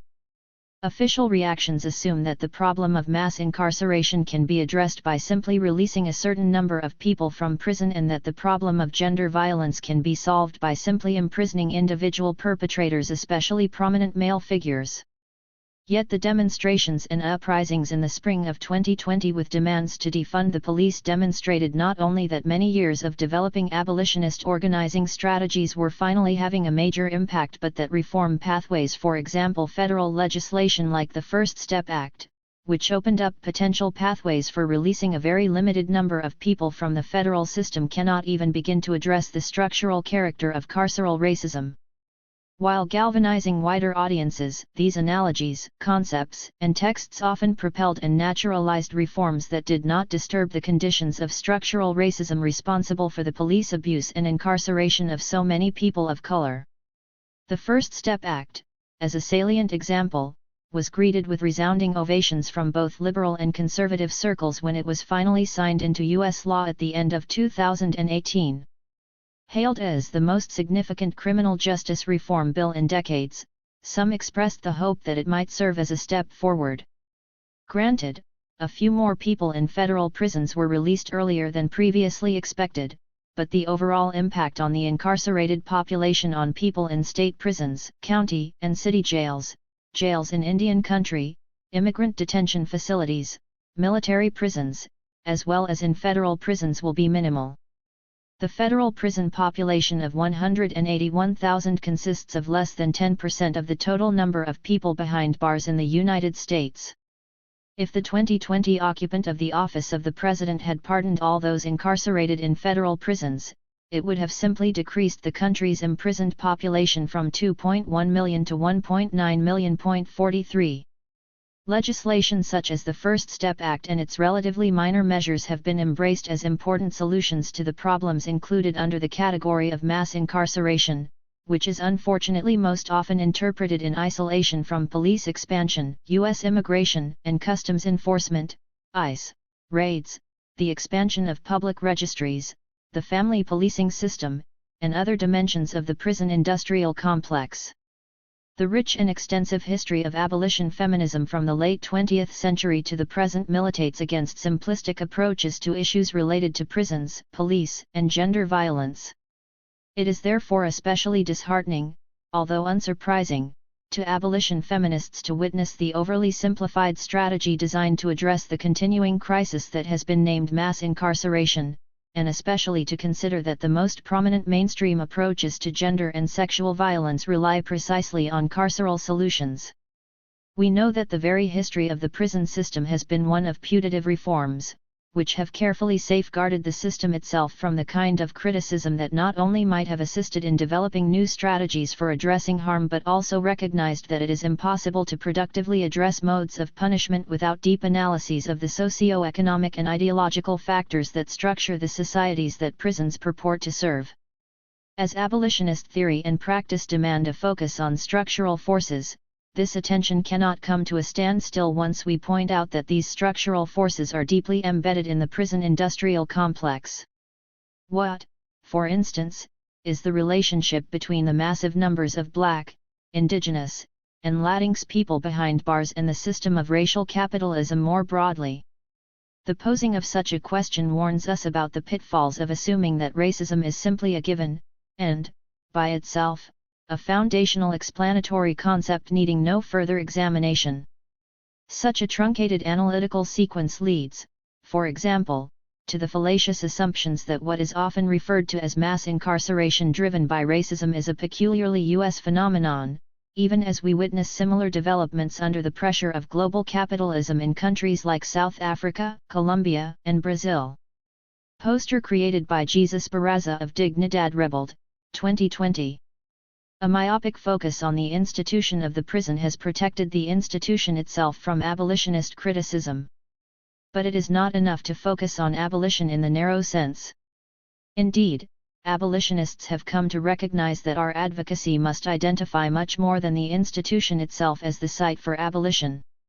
It is simply not possible to tear down prisons but leave everything else intact, including the structural racism that links the prison to the larger society or the heteropatriarchy and transphobia that fuels gender and sexual violence.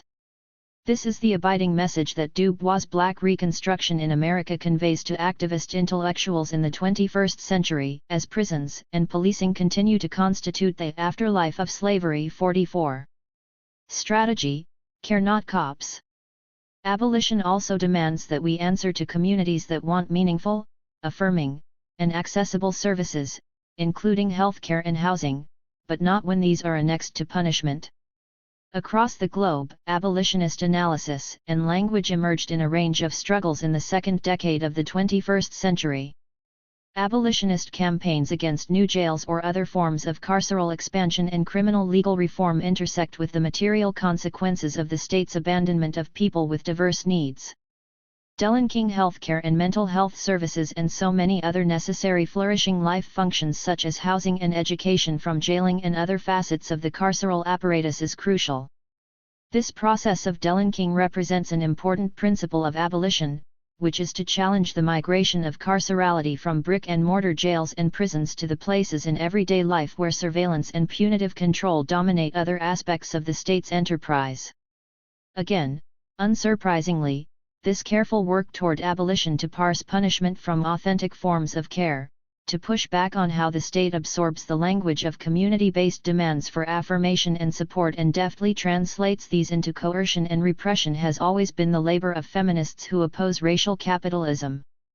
As contemporary struggles around carceral expansion increasingly morph into fights about services, including healthcare and housing, abolition feminism guides us to organize boldly and carefully. How struggle unfolds matters. Directly linking jails and other carceral institutions to care and treatment widens the net of the carceral state. While some might identify incarceration as the first or only place they were able to find access to health care, this should neither be praised nor become policy.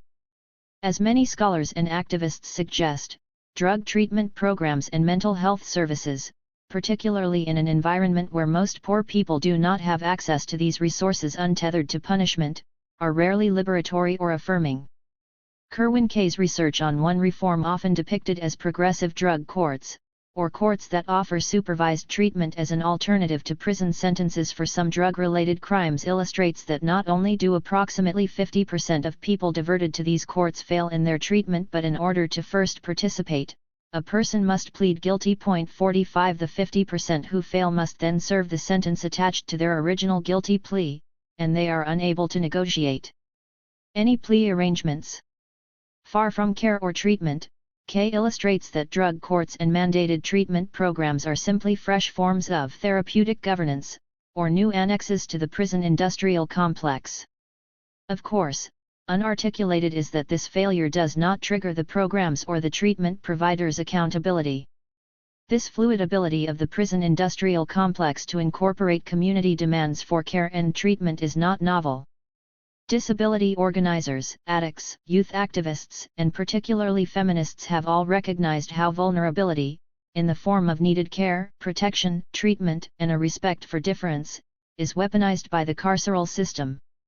Abolition as a forward-looking alternative to the conservative strategy of recurring yet ineffectual reforms has been enriched and deepened by theories and practices associated with the disability movement. Just as the stigma of criminalization had to be seriously challenged to persuade people that struggles against incarceration constituted worthwhile social justice activism, so the disability rights movement has had to challenge the stigma of pathologization and likewise demonstrate that disability rights are essential to human rights, and thus occupy a central place on social justice agendas. While disability activists have long argued that disability itself is a social construct and have successfully protested the institutionalization of physically, psychiatrically, and intellectually disabled people, contemporary disability studies scholars have sought to link the struggle for prison abolition with deinstitutionalization. In the most recent work of scholar activist Liat Ben-Moshe, Decarcerating Disability, she observes that disability and madness are largely missing from analyses of incarceration and its resistance, and compellingly argues that prison abolitionists have a great deal to learn from the experience of deinstitutionalization. Challenging the prevalent assumption that deinstitutionalization of the public asylums helped to drive homelessness and the rise in incarceration, she writes, "Deinstitutionalization did not lead to homelessness and increased incarceration. Racism and neoliberalism did, via privatization, budget cuts in all service/welfare sectors, and little to no funding for affordable and accessible housing and social services, while the budgets for corrections, policing, and punishment, of mostly poor people of color, skyrocketed." 46. Abolition feminism explicitly rejects state attempts to mobilize vulnerability and difference for the purpose of expanding carcerality and instead works to highlight the role of the state in perpetuating violence, demanding engagements that both support people who are most affected and address the root causes of incarceration: poverty, white supremacy, misogyny. A poster designed by Shauna Ajid for Critical Resistance in 2018 to analyze differences among reforms, see appendices for full text. The absorption of care under the umbrella of criminalization and the blurring of the categories of social need, illness, and criminality. Therapeutic governance is achieved through the guileful mobilization of the false division between private and public spheres. Feminists have long tracked these manipulations. The state frames childcare as a private responsibility but defines fetuses, reproduction, and select caregivers/parents as a public concern subject to partisan political manipulation. For some, sexuality is considered a private matter, but queer, HIV-positive, disabled people, and people involved in sex work are subject to state repression. Imbued with a stamp of permanence and inevitability, public/private distinctions not only engineer vulnerability in home support, for example, for people with disabilities is a personal responsibility that sometimes engenders risk and precarity, but race, gender, wealth, sexuality, and ability have also always defined who has access to any right to privacy. For example, some states mandate drug testing for recipients of temporary assistance for needy families, TANF, or other social assistance programs. And the public sphere is always redlined, women overwhelmingly non-white who commit the crime of falsely enrolling their children in more affluent public school districts where they do not reside are charged and sentenced. In 2011, two black mothers, Kelly Williams Bowler and Tanya McDowell, were convicted of felonies for the falsification of records and theft of public education and boundary hopping. 47 Far from neutral and static, the malleable contours of public and private not only deepen inequalities but frequently mask the evidentiary traces of racialized, ableist, and heterogendered violence. Learning from campaigns against new proposed jails in other locations and building on decades of abolition feminist community organizing that rejected policing and incarceration as public health or safety solutions, in 2019 a Los Angeles coalition of organizations including Dignity and Power Now and Critical Resistance, defeated, for now, the proposed 4,000-bed jail-like treatment center that clearly was not, as advertised, a care-first facility. LA had proposed this new mental health facility as a replacement for the crumbling men's central jail and awarded a $2.2 billion contract to a for-profit corporation with a track record of building jails, McCarthy Building Companies. Under the labor and leadership of community members with direct experiences of incarceration, mainly women of color, the campaign focused on educating communities that it was possible and necessary to disentangle healthcare services from punishment and highlighted how this could be done. The campaign also worked to make visible why the contract with McCarthy Building Companies was simply an expansion of the existing jail. As Hilda Solia, one of the members of the LA County Board of Supervisors who reversed her vote and rescinded the contract, stated, "A jail is a jail is a jail. It is not enough to change the name of the facility." 48 This is the impact of the slow work of abolition feminism in always urgent times, the slow work that has its gaze on the long term. Another example of how the state manipulates reform agendas is electronic monitoring, which is also increasingly proposed as a kinder compromise when communities push back on new jail or prison construction. Sometimes advanced as a progressive reform, including by some who identify as feminists, e-carceration is lauded as not only cheaper but more humane, as it potentially addresses the criticisms of toxic jail conditions, including lengthy waits for trials and exorbitant bail bonds. Strategically obscured are the high fees that people must pay for their own surveillance devices and the rapidly expanding market for e-carceration. The for-profit GEO Group, which operates the largest number of private prisons in the U.S., also controlled, under its GeoCare division in 2018, about 30% of all monitoring devices. These forms of what James Kilgore has called carceral humanism or what other scholars have termed enlightened coercion or carceral feminism, do not eliminate cages. 49 Rather they redraw them, and thus often make them less transparent, while also widening the boundaries of policing, punishment, and surveillance as astutely demonstrated by Victoria Law and Myuskin War in Prison by any other name, the harmful consequences of popular reforms. It is also, unsurprisingly, a deeply gendered turn. The shift toward electronic monitoring additionally transforms homes into prisons, and wives, mothers, granddaughters, daughters, aunties, and sisters into unpaid jailers. Even when we think we win or defeat proposed jail expansion or new construction projects, how and why and with what tools we struggle, matters. Struggle, reform or abolition. Lives are at the core of every abolitionist struggle.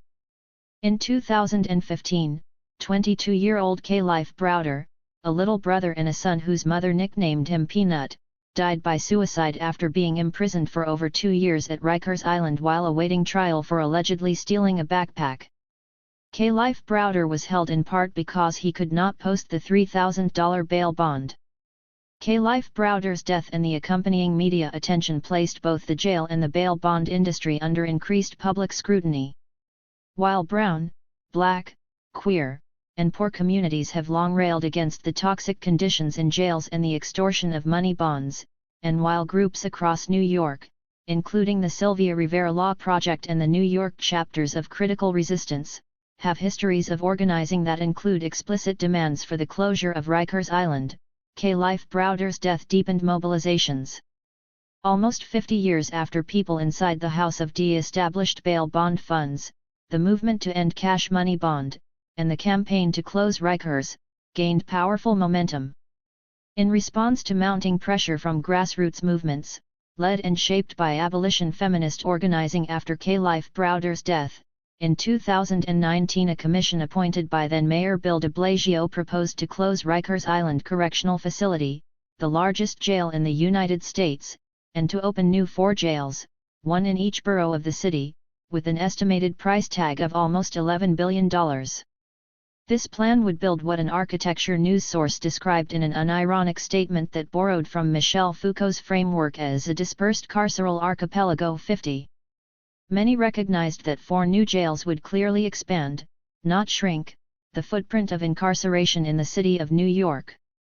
The siphoning of public dollars to for-profit corporations to build carceral sites, a form of what Jackie Wong terms racialized accumulation by dispossession, is just one of the ways that the state funnels public dollars to private coffers. 51 The majority of the $11 billion initially earmarked will go to for-profit corporations, and yet payments will not stop after these jails are built.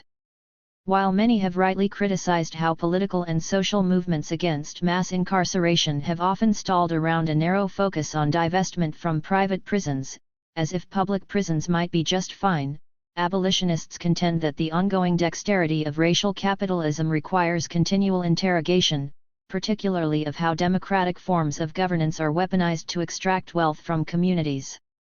With strategic and visible direct action, creative memes and media, and organized pressure on key policymakers, No New Jails NYC, NNJ-NYC, coalesced and amplified resistance and offered tangible public safety strategies. That is, the NNJ-NYC campaign is not simply about what communities do not want, but, in the tradition of abolition feminism, is centered instead on what people need and want to be safe. Indeed, while the campaign slogan is No New Jails, the more central demand is to invest public resources into what communities recognize as support for efforts to reduce interpersonal harm and to engender safety. Community forums, workshops, and political education materials, for example, surfaced desires for a non-carceral budget that reflected serious community investment. The NNJ-NYC website demands $11 billion for the people. We call on the city to fund programs that actually keep us safe, reduce interpersonal conflict, and prevent our loved ones from going to jail. These programs include Housing for All, repairing NIC and New York City Housing Authority and shelter conditions, expanding comprehensive community-based and culturally responsive mental health resources, funding harm reduction programs, expanding access to education especially for people who have experienced incarceration, alleviating extreme poverty, ending mass surveillance and the extraction of wealth from communities through criminal court fines, fees, surcharges, and bail, and stopping false and illegal arrests. 52. NNJ-NYC is against the construction of new jails, but more critically it provides spaces for people to grapple, together, with definitions of authentic public safety, what would make our community safer, and subsequently generates and circulates tangible pathways. Key partners in the NNJ-NYC campaign are organizations, including Survived and Punished, Black and Pink, and the Audre Lorde Project, that have spent more than a decade organizing to end gender and sexual violence without relying on carceral responses. This is abolition feminism in practice. New York City is actively advancing the plan to build 4 new jails to replace the buildings on Rikers Island. Yet through abolition feminist lenses and metrics and accounting that extends beyond this immediate political moment, the wins are tangible. Political education materials circulated extensively, highlighting how public safety could be achieved by investing in communities rather than jail expansion. An array of organizations signed on to NNJ-NYC and made linkages connecting their work around housing justice, quality, and free public transit, for meaningful and affirming health care, and against deportations and interpersonal violence. People directly impacted by policing and imprisonment and their loved ones were at the center of the organizing and analysis. Anti-violence organizations played key and visible roles, pushing back on carcerality as the solution to gender and sexual violence. The power of privately hoarded wealth and organized philanthropy to engage in carceral statecraft was temporarily rendered transparent and challenged. 53 The carceral roots of liberal Democrats received some exposure. All the tentacles related to jail expansion including policing were made visible and were resisted. This campaign moved the starting line for the next step in mobilization, action. The cost? The life of K. Life Browder and too many others. 2. Feminism. In the summer of 2020, a small group of evolving abolition feminists wrote a powerful open letter to the anti-violence movement called The Moment of Truth, one acknowledging how mainstream anti-violence interventions had relied too much on the criminal legal system and, as such, repeatedly failed Black, Indigenous, and people of color, BIPOC, survivors, leaders, organizations, and movements. 47 established anti-violence coalitions from 20 states across the U.S. signed the letter. In doing so, they demonstrated their willingness to stand in solidarity with activists who wrote that turning away is no longer an option. Superficial reform is not enough. Indeed, the letter built on the assertion that feminist goals are not possible without abolition. We have failed to listen to Black feminist liberationists and other colleagues of color in the movement who cautioned us against the consequences of choosing increased policing, prosecution, and imprisonment as the primary solution to gender-based violence. We have promoted false solutions of reforming systems that are designed to control people, rather than real community-based solutions that support healing and liberation. We have invested significantly in the criminal legal system, despite knowing that the vast majority of survivors choose not to engage with it and that those who do are often re-traumatized by it. We have held up calls for victim safety to justify imprisonment and ignored the fact that prisons hold some of the densest per capita populations of trauma survivors in the world. We have ignored and dismissed transformative justice approaches to healing, accountability, and repair, approaches created by BIPOC leaders and used successfully in BIPOC communities. Explicitly calling for the centering of leadership from Black and Indigenous communities, as well as from other communities of color, and divestment from the criminal legal system, the letter signified triumph and trouble. Some of the signatories, especially those from domestic violence and sexual assault coalitions representing large numbers of very mainstream shelters and rape crisis centers in more conservative states, faced immediate backlash. Calling the statement offensive and dangerous, the Idaho Prosecuting Attorneys Association, the Idaho Sheriff's Association, and the Idaho Chiefs of Police Association withdrew their support for the Idaho Coalition Against Domestic and Sexual Violence. 2 Funders called into question the focus of their work. Legislators pushed back against the analysis of how laws have interfered with safety, police chiefs objected to being identified as part of the problem, and local service partners distanced themselves because they feared a loss of status if they identified with the brave coalition members who dared to speak out about the carceral orientation of those feminist anti-violence activists standing in the path of emancipatory strategies that would require taking abolition seriously. At the same time, the Moment of Truth statement galvanized more general support for racial justice from anti-violence programs. It inspired Embrace, a medium-sized advocacy agency in Barron County, Wisconsin, which serves people who have been hurt by domestic violence, to write a public statement. In the midst of a national uprising and dialogue on state violence, Embrace adds their voices affirming the humanity and dignity of Black, Indigenous, people of color, BIPOC. We share the global grief over the lives of George Floyd, Breonna Taylor, and Ahmaud Arbery, as well as the shootings of Jacob Blake, and the many other acts of racist violence perpetrated against Black people over the past 400 years in this country. Like Martin Luther King, Jr., and Emmett Till, they will not be forgotten. As an anti-violence organization, Embrace cannot end one form of violence without addressing the other, and we cannot properly serve all survivors if we do not acknowledge and address the oppression and violence the most marginalized survivors are experiencing. 3. This statement, like the one by Moment of Truth, argues that the root causes of racism, police violence, sexual violence, and gender-based violence are the same, and that the work to end gender violence must include attention to how structural oppression and state violence shape and indeed deepen the impact on survivors and others. The statement ended with a resounding declaration: Embrace supports the movement for Black lives. We hear their words, lift up their voices, and stand in the anti-violence values of our organization. We hope you will join us in breaking the cycle of trauma created by racism and violence. Embrace solidified its commitment by posting a Black Lives Matter sign in the organization's front window near the prominently displayed rainbow flag, signaling the organization's commitment to queer solidarity. As individual programs and statewide anti-violence coalitions expressed support for Black Lives Matter and pulled back from engagement with the carceral state, police departments, prosecutors, state attorneys, and other entities immediately began to sever ties with these anti-violence programs. Embrace's powerful words and impassioned invitations were met with immediate disdain from key community leaders. The Barron County Board of Supervisors halted funding to the organization, reducing its budget by $25,000. Along with 4 area police departments, the Barron County Sheriff's Department cut ties with the agency, which likely means they will no longer refer people who need assistance to Embrace for emergency services.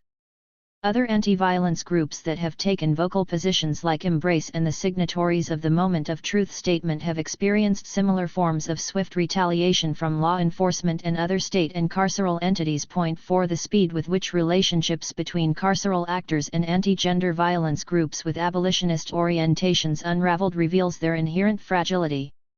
The organizing work that produced the Moment of Truth statement and the backlash that resurfaced decades-old tensions between feminist work against gender violence and abolitionist demands to close prisons was reminiscent of earlier conflicts between activists focusing on racist state violence and those calling for an end to domestic violence. A political misalignment that had been simmering just below the surface was, once again, on display. Carceral policymakers, law enforcement organizations, conservative funders, mainstream service providers, and many academic researchers were, for the most part, unwilling to acknowledge that programs targeting gender violence should be concerned with advancing racial justice and were reluctant to consider that survivors of gender violence might be harmed, rather than helped, by police. One of the most pointed examples of this tension was the lead story in the widely circulated Domestic Violence Report, another perspective on the Moment of Truth statement, which criticized abolitionist demands and claimed that survivors do not support defunding the police. 5. The report's broad claims about the role of policing in creating safety for those who experience gender violence blatantly ignores what many women and non-binary people of color have been asserting for years, because systemic racism drives the criminal legal system. It is not only not protective for those survivors who are not part of the mainstream, it also endangers them.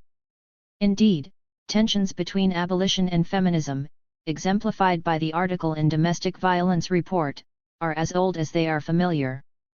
Precisely at the moment domestic violence and sexual assault were being recognized as crimes, thus presumably requiring carceral responses, contemporary abolitionists were effectively challenging a criminal legal system that naturalized retributive punishment. Unfortunately, the abolition work that emerged in the early 1970s did not necessarily attend to questions of gender violence despite the presence of feminist leadership. For some leaders in both movements, this discord, both philosophical and political in nature, was treated as a fundamental roadblock. For others, decades of work in this movement illustrated this stark reality. While it is critical to hold those who use violence accountable, advocating for greater involvement by the criminal legal system is counterproductive at best, and can actually further endanger some survivors. Point 6. The analysis of abolition feminism that we advance in this book is predicated on the indivisibility of abolition and feminism. Abolition is stronger and more effective precisely because of its feminism. On the other hand, gender justice will not be realized without the incorporation of abolition praxis. Beyond the challenges posed by adversary forces, abolition feminists recognize the necessary intersection of questions raised both by anti-violence activists and abolitionists.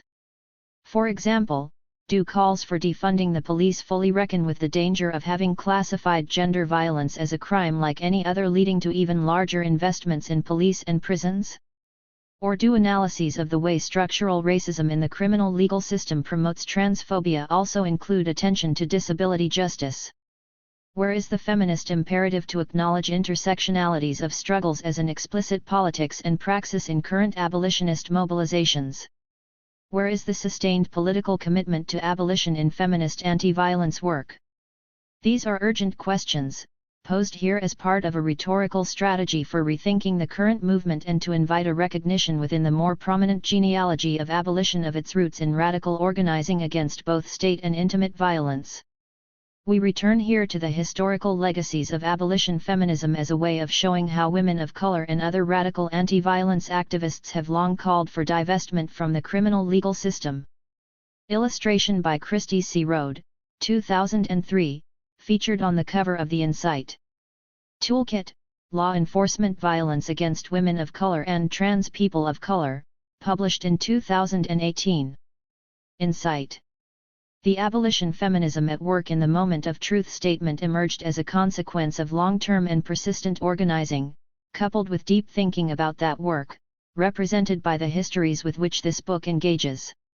Here, we offer snapshots from one particular origin story, the founding of Insight. Women of color against violence, later women, gender non-conforming, and trans people of color against violence. While Insight was not alone in pioneering new, intersectional analyses, we believe it played a critical role as it attempted to interrupt the political effects of criminalization and as it strongly reprimanded those feminisms that raced to embrace carceral solutions. For Insight, the call for change came primarily from women of color activists in the late 1990s who firmly insisted that after 30 years of trying to reform anti-violence organizations from the inside, it was time to turn to more radical work. Women of color activists who had dedicated our lives to working against the tyranny of gender violence and for justice for our communities found ourselves struggling for years to remake organizations that offered simplistic, neoliberal responses to complex problems. These groups unquestionably assigned blame to individual perpetrators of violence rather than looking more deeply into oppressive social structures, whose culpability is ideologically foreclosed. This more radical work was necessary because by the late 1990s a social justice-oriented anti-violence movement had been effectively co-opted by the state, and anti-violence programs had been transformed from a network of radical, grassroots self-help groups into a highly professionalized service-based industry. In 2000, a small group of 18 women of color anti-violence organizers decided to finally and absolutely reject the reformist project of trying to hold dominant anti-violence organizations accountable for their complicity with and reliance on the carceral state. 7 This group had gathered for the purpose of honing an analysis of gender violence that accentuated its relation to state violence, especially within the context of racism. Determined to contest existing leadership paradigms, they decided unapologetically to refuse compromises that marginalized race, class, sexuality, immigration status, or disability as secondary issues. In the very process of this deliberate organizing and collective theorizing, they were embarking on a path that transformed political fatigue and frustration into joyful revolutionary rage. As was later the case for the moment of truth statement, the call was not only to critique what was wrong or inadequate, but also and even more importantly to build the larger liberation movement without which we would never end gender violence. Anti-violence organizations like the Coalition Against Rape and Abuse, CARA, Sista to Sista, the Audre Lorde Project, and Insight, embraced this analysis, developing and practicing on-the-ground responses to gender and sexual violence, often explicitly identifying as abolition feminist formations. Like Critical Resistance, Insight began in a convening in the year 2000 that reflected a hunger for radical ideas and practices. The conference, The Color of Violence, Violence Against Women of Color, was organized with a number of goals. First, the conference planners hoped to provide an opportunity for women of color activists to revise and deepen radical analyses and corresponding strategies around ending gender violence by centering anti-racist and anti-imperialist struggles. The vision was less about emphasizing how the work had become more conservative and more about reclaiming the political power that characterized early women of color-led activism around gender violence.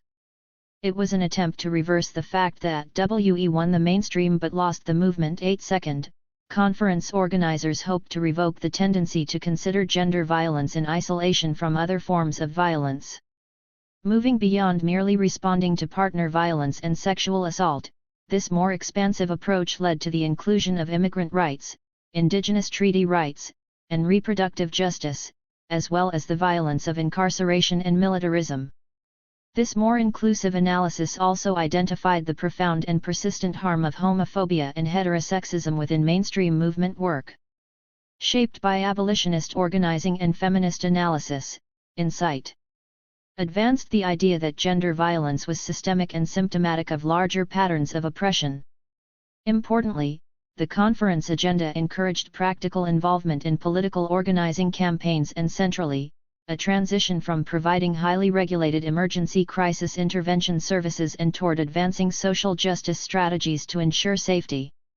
These goals, with an implicit focus on what we might now call abolition feminism, grew out of the concern that the once radical analysis of gender violence had become so mainstream that essential elements of the movement had been erased. For example, the legacy of Black lesbians and the contributions of other feminists of color who had simultaneously worked within community-based racial justice groups and within predominantly white feminist organizations was entirely excluded from the dominant collective movement memory. In a righteous celebratory atmosphere, the Color of Violence Conference recentered the radical anti-racist work that activated the movement to end gender violence in the first place. 9. The mere idea of the Color of Violence Conference ignited an infectious energy. This enthusiasm made it clear that women of color had yearned for years for such a space and were ready to propel the work forward based on the mandates of abolition feminism. Women of color across the country and from beyond U.S. borders went to great lengths to attend, including pooling scarce resources, arranging for coverage at home, and driving for days to reach California. Originally planned for 200 participants, the first Color of Violence Conference ultimately drew 1,000 people. Another 1,000 people who wanted to attend were turned away for lack of space. To address the historical legacy of racism within the anti-violence movement, strong measures were taken to ensure that this time, the conversations would proceed differently. The conference allowed only a small number to attend who were not women of color. Others who participated were required to sponsor attendance for women of color, encouraged not to dominate the main sessions, and instructed not to participate in the strategy sessions unless specifically invited to do so. This was more than a series of symbolic gestures. It solidified the insistence that the work of Insight would not be concerned with negotiation, appeasement, or even with challenging mainstream anti-violence activists about their failures. Instead, the work was about strategically and enthusiastically advancing an anti-racist, anti-capitalist analysis of gender violence and recentering social justice and freedom. Dandelions and Butterflies by Art Twink, made in collaboration with Genisat Gutierrez and Forward Together for Trans Day of Resilience, 2018. Since then, and for over 20 years, grassroots chapters and affiliates of Insight across the United States have organized broad-based social justice campaigns to link gender violence to other forms of harm. Insight has always been a voluntary collective, without paid staff except for episodic and discrete tasks associated with planning conferences, producing political education materials, or developing social media campaigns. In New Orleans, for example, the chapter supported low-income and uninsured women of color after Hurricane Katrina, demonstrating again how they were the ones pushing for the survival of their communities when government and non-profit responses continued to perpetuate abusive and harmful practices. The Philadelphia chapter organized around housing and gentrification, while Brooklyn's Insight affiliate, Sista to Sista, worked against the sexual harassment of women of color by the New York City Police Department. The National Insight Collective has organized conferences and movement events, including Building a Movement, 2002, in Chicago, Stopping the War on Women of Color, 2005, in New Orleans, The Revolution Will Not Be Funded, Beyond the Nonprofit Industrial Complex, 2004, in Santa Barbara, California, and Beyond the State, Inciting Radical Possibilities, 2015, in Chicago. In order to share political analyses and to archive this radical work, Insight published 2 anthologies. Color of Violence, The Insight Anthology, 2006, included writings from 33 radical feminists of color, with a sharp focus on federal Indian law, adoption policy, reproductive justice, Palestinian resistance, and law enforcement. 4 years after the 2004 conference, Insight published The Revolution Will Not Be Funded, Beyond the Nonprofit Industrial Complex, which explored the impact of the nonprofit system on revolutionary movement building. Circulating globally, these forms of political education, like the Community Accountability Toolkit and the Anti-Militarism Toolkit, have deepened the project of abolition feminism and in turn reshaped contemporary anti-violence work. These feminist abolitionist communities came together out of a sense of desperation and from a place of love and honor that in later years proved to be much more complicated. But a sense of frustration and feelings of betrayal from abandoned commitments of solidarity from collaborators did not dissuade the organizers who continued to do the work.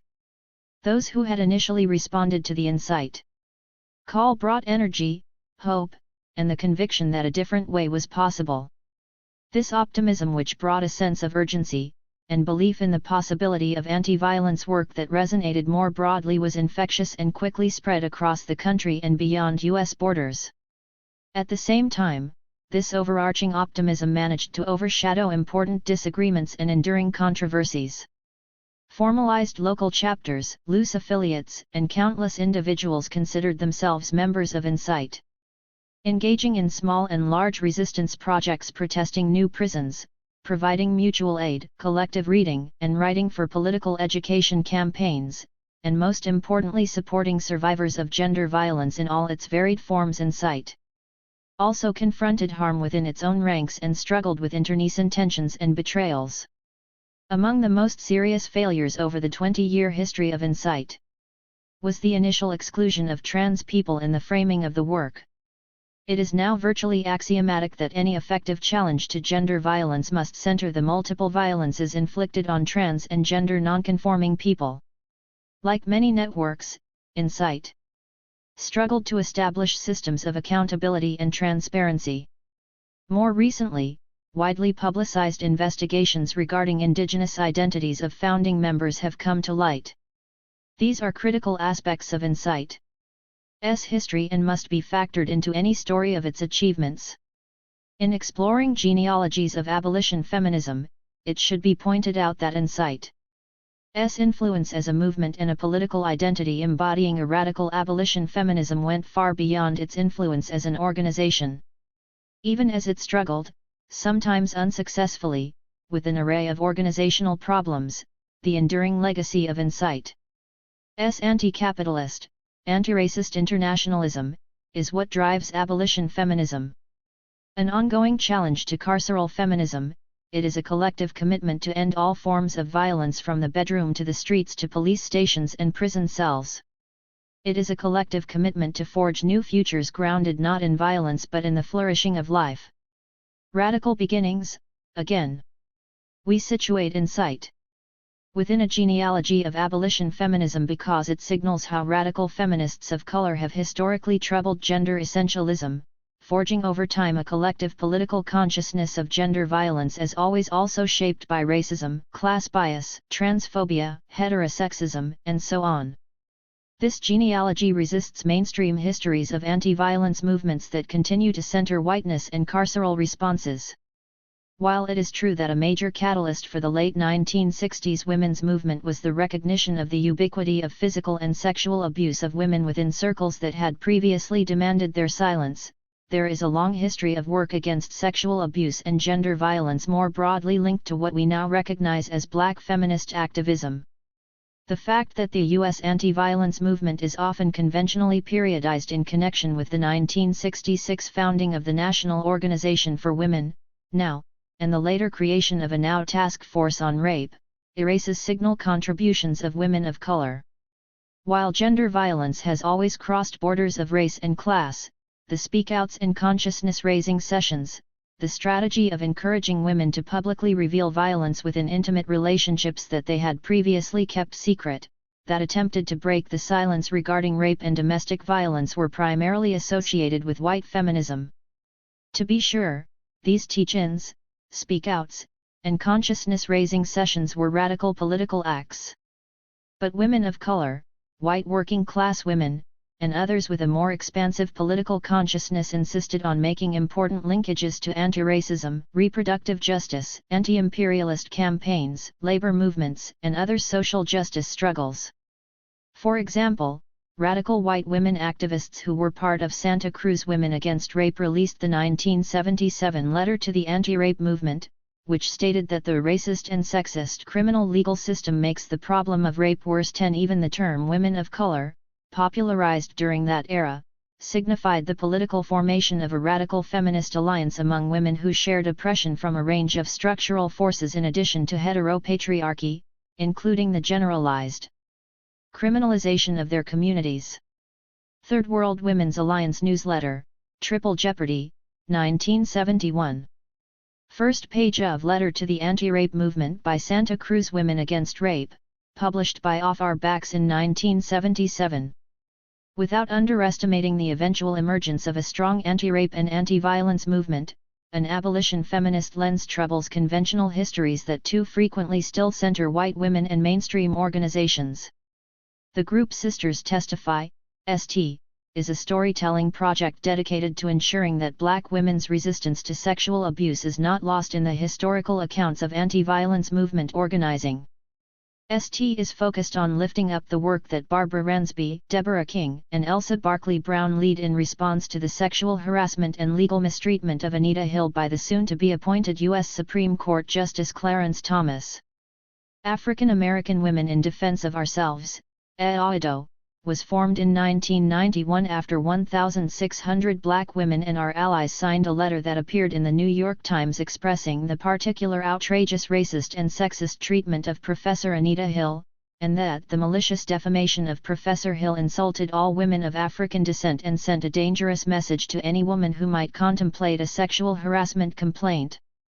ST is one of many projects attempting to more fully describe the genealogy of abolition feminism by keeping the story of AAWDO alive. These erasures continue. Alyssa Milano, a white actor, was initially credited with the creation of Number Me Too to emphasize the pandemic dimensions of sexual violence in 2017, even though black feminist Tarana Burke had first used Number Me Too in 2006. Many contemporary images associated with Number Me Too, Time's Up, and campus-based Title IX initiatives are still overwhelmingly white, reflecting the institutionalized responses to sexual violence that are aligned with carceral feminism. In this context, we might ask why the important work against rape and sexual violence within the U.S. Southern Black freedom movement was so marginalized that only after many years of research and activism did we come to recognize, for example, Rosa Parks as a forerunner of the anti-rape activists in the late 1960s. Rosa Parks, Esther Cooper Jackson, Ann Braden, and others linked anti-rape strategies to campaigns against the racist use of the rape charge in the cases of the Scottsboro 9, 1931–1937, Willie McGee, 1945–51, and the 1955 murder of Emmett Till, who was accused of making sexual comments to a white woman. As many scholars and activists have observed, the struggle to defend black men from fraudulent rape charges was directly linked to the defense of black women who were targets of rape, like Recky Taylor. Rape and the racist manipulation of the rape charge were fundamentally connected. 11 Much of the early work of black feminism and radical women of color feminism consisted of attempts to correct the historical record, pointing out that white women were not the only women who challenged misogyny and patriarchy, and that women of color engaged these challenges in more complex, intersectional ways. If we acknowledge the history of contemporary calls for abolition feminism raised by the Moment of Truth statement, and related activist efforts from groups like Love and Protect, API-CHI, and Just Practice, that can be traced back to 19th-century attempts by abolitionists to link anti-slavery strategies to women's suffrage and other feminist projects, then a critical genealogy of abolition feminism cannot exclude the lineage that proceeds from the important work against gender violence, linked to movements against racist repression during the McCarthy era. Because this work has been subject to erasure or misrepresentation, Only recently have scholars conducted the research that has rendered visible important contributions by major forerunners of black feminism during the 1940s and 1950s. We often begin the story of 20th century black feminism, and of intersectionality as a feminist methodology, with Fran Beale's 1969 Germinal pamphlet Double Jeopardy, To Be Black and Female, which was republished in 1970 in Toni Cade Bambara's anthology The Black Woman and as well in Robin Morgan's 1970 edited collection Sisterhood is Powerful. However, more than 20 years before Double Jeopardy, the Trinidadian communist Claudia Jones wrote an extended article entitled An End to the Neglect of the Problems of the Negro Woman, in which she argued that black women were subject to super-exploitation. Moreover, she insisted that the occupation of domestic worker to which the majority of black women were relegated during the decades following slavery was associated with the very dangers that black women had experienced during slavery, rape, sexual abuse, and harassment more broadly. Claudia Jones clearly understood the structural nature of sexual violence. If Claudia Jones's use of the term super-exploitation points to an implicit understanding both of racial capitalism and the impact of patriarchy, this redaction of the Marxist critique of political economy was embraced by a larger community of radical black women activists, who also understood the implications of the primary occupation open to black women. Esther Cooper Jackson, a leading figure in the Southern Negro Youth Congress in the 1940s and the founding editor of Freedom Ways, wrote her 1940 master's thesis on the Negro domestic worker in relation to trade unionism. 13 Long before Ella Baker emerged as a leading figure in the mid-20th century Black freedom movement, she was an organizer for the NAACP, and in 1935 she and Marvel Cook wrote an article for the NAACP's magazine The Crisis entitled Bronx Slave Market 14 The Gatherings of Black women on city street corners seeking work as domestics were known as slave markets not only because of the exceedingly low wages but also because the conditions of work were more akin to slavery than to wage labor. Despite the prevailing euphemistic descriptions of sexual abuse, all these activists were clearly aware of harassment and sexual violence as a routine hazard of the occupation. In an interview quoted in Baker and Cook's article, one woman indicated that she left her job not only because of the drudgery of the work but also because one of the family's adult sons had so-called hand trouble. Like Esther Cooper Jackson, Baker and Cook also emphasized the central importance of organizing domestic worker unions. Despite the whitewashing of the history of anti-violence organizing across the decades and the tendency to ignore racism within the anti-violence movement at different points in time, women of color continued to organize against gender and sexual violence. For example, in 1980, at the First National Conference on Third World Women and Violence in Washington, D.C., led by early abolition feminists like Loretta Ross and Gajturi, groups like San Francisco Women Against Rape, the New York Asian Women's Center, the National Black Feminist Organization, and the Women of Color Caucus of the National Coalition Against Domestic Violence were beginning to stake out their rightful place in the landscape of anti-violence organizing. These networks built on the organizing of groups like Women of All Red Nations which, in 1974, began to address a range of issues central to the lives of indigenous women including but not limited to interpersonal violence. These organizations' actions were dynamic, political, and cultural, expansive and aspirational, fundamentally abolitionist and often centered a transnational and post-colonial feminism. Literary and arts organizations circulated the political analysis of women of color feminisms. Kitchen Table Press published key anthologies like Cherry Moraga and Gloria Ansaldua's This Bridge Called My Back and Barbara Smith's Home Girls. Sweet Honey in the Rock, led by one of the original Student Nonviolent Coordinating Committee, SNCC, Freedom Singers, Bernice Johnson Reagon, provided a musical background to movement organizing. The climate of this era, ripe with hope, sprinkled with joy, was foundational to the kind of organization in sight. Aspired to be one that was not engaged in the misery of reforming dominant organizations. Instead, this example of abolition feminism at work consisted of a network of activists bound together by a vision of what the world could be and grounded in a shared history of righteous early organizing. After years of feeling disheartened and betrayed by mainstream anti-violence activism, founding members and those now working alongside them, desired to return to these vibrant earlier moments when radical anti-violence work embraced the celebration of our relationships and accomplishments and was driven by the passion for justice. The commitment to build on that legacy, working for freedom instead of merely working against danger and despair, was an important element of abolition feminist organizing. Within these coalitions, currently and formerly incarcerated women, many of whom were survivors of gender violence, mobilized to redefine safety and increasingly began to fight for abolition. 15 In 1985, the first public hearing on battered women and the criminal justice system was held at Bedford Hills Correctional Facility, a maximum security women's prison in New York, where incarcerated women centered the links between criminalization and gender violence. 16 Organized by women who were incarcerated and their anti-violence advocates on the outside, the 12 testimonies firmly established gender violence as a pathway to women's imprisonment.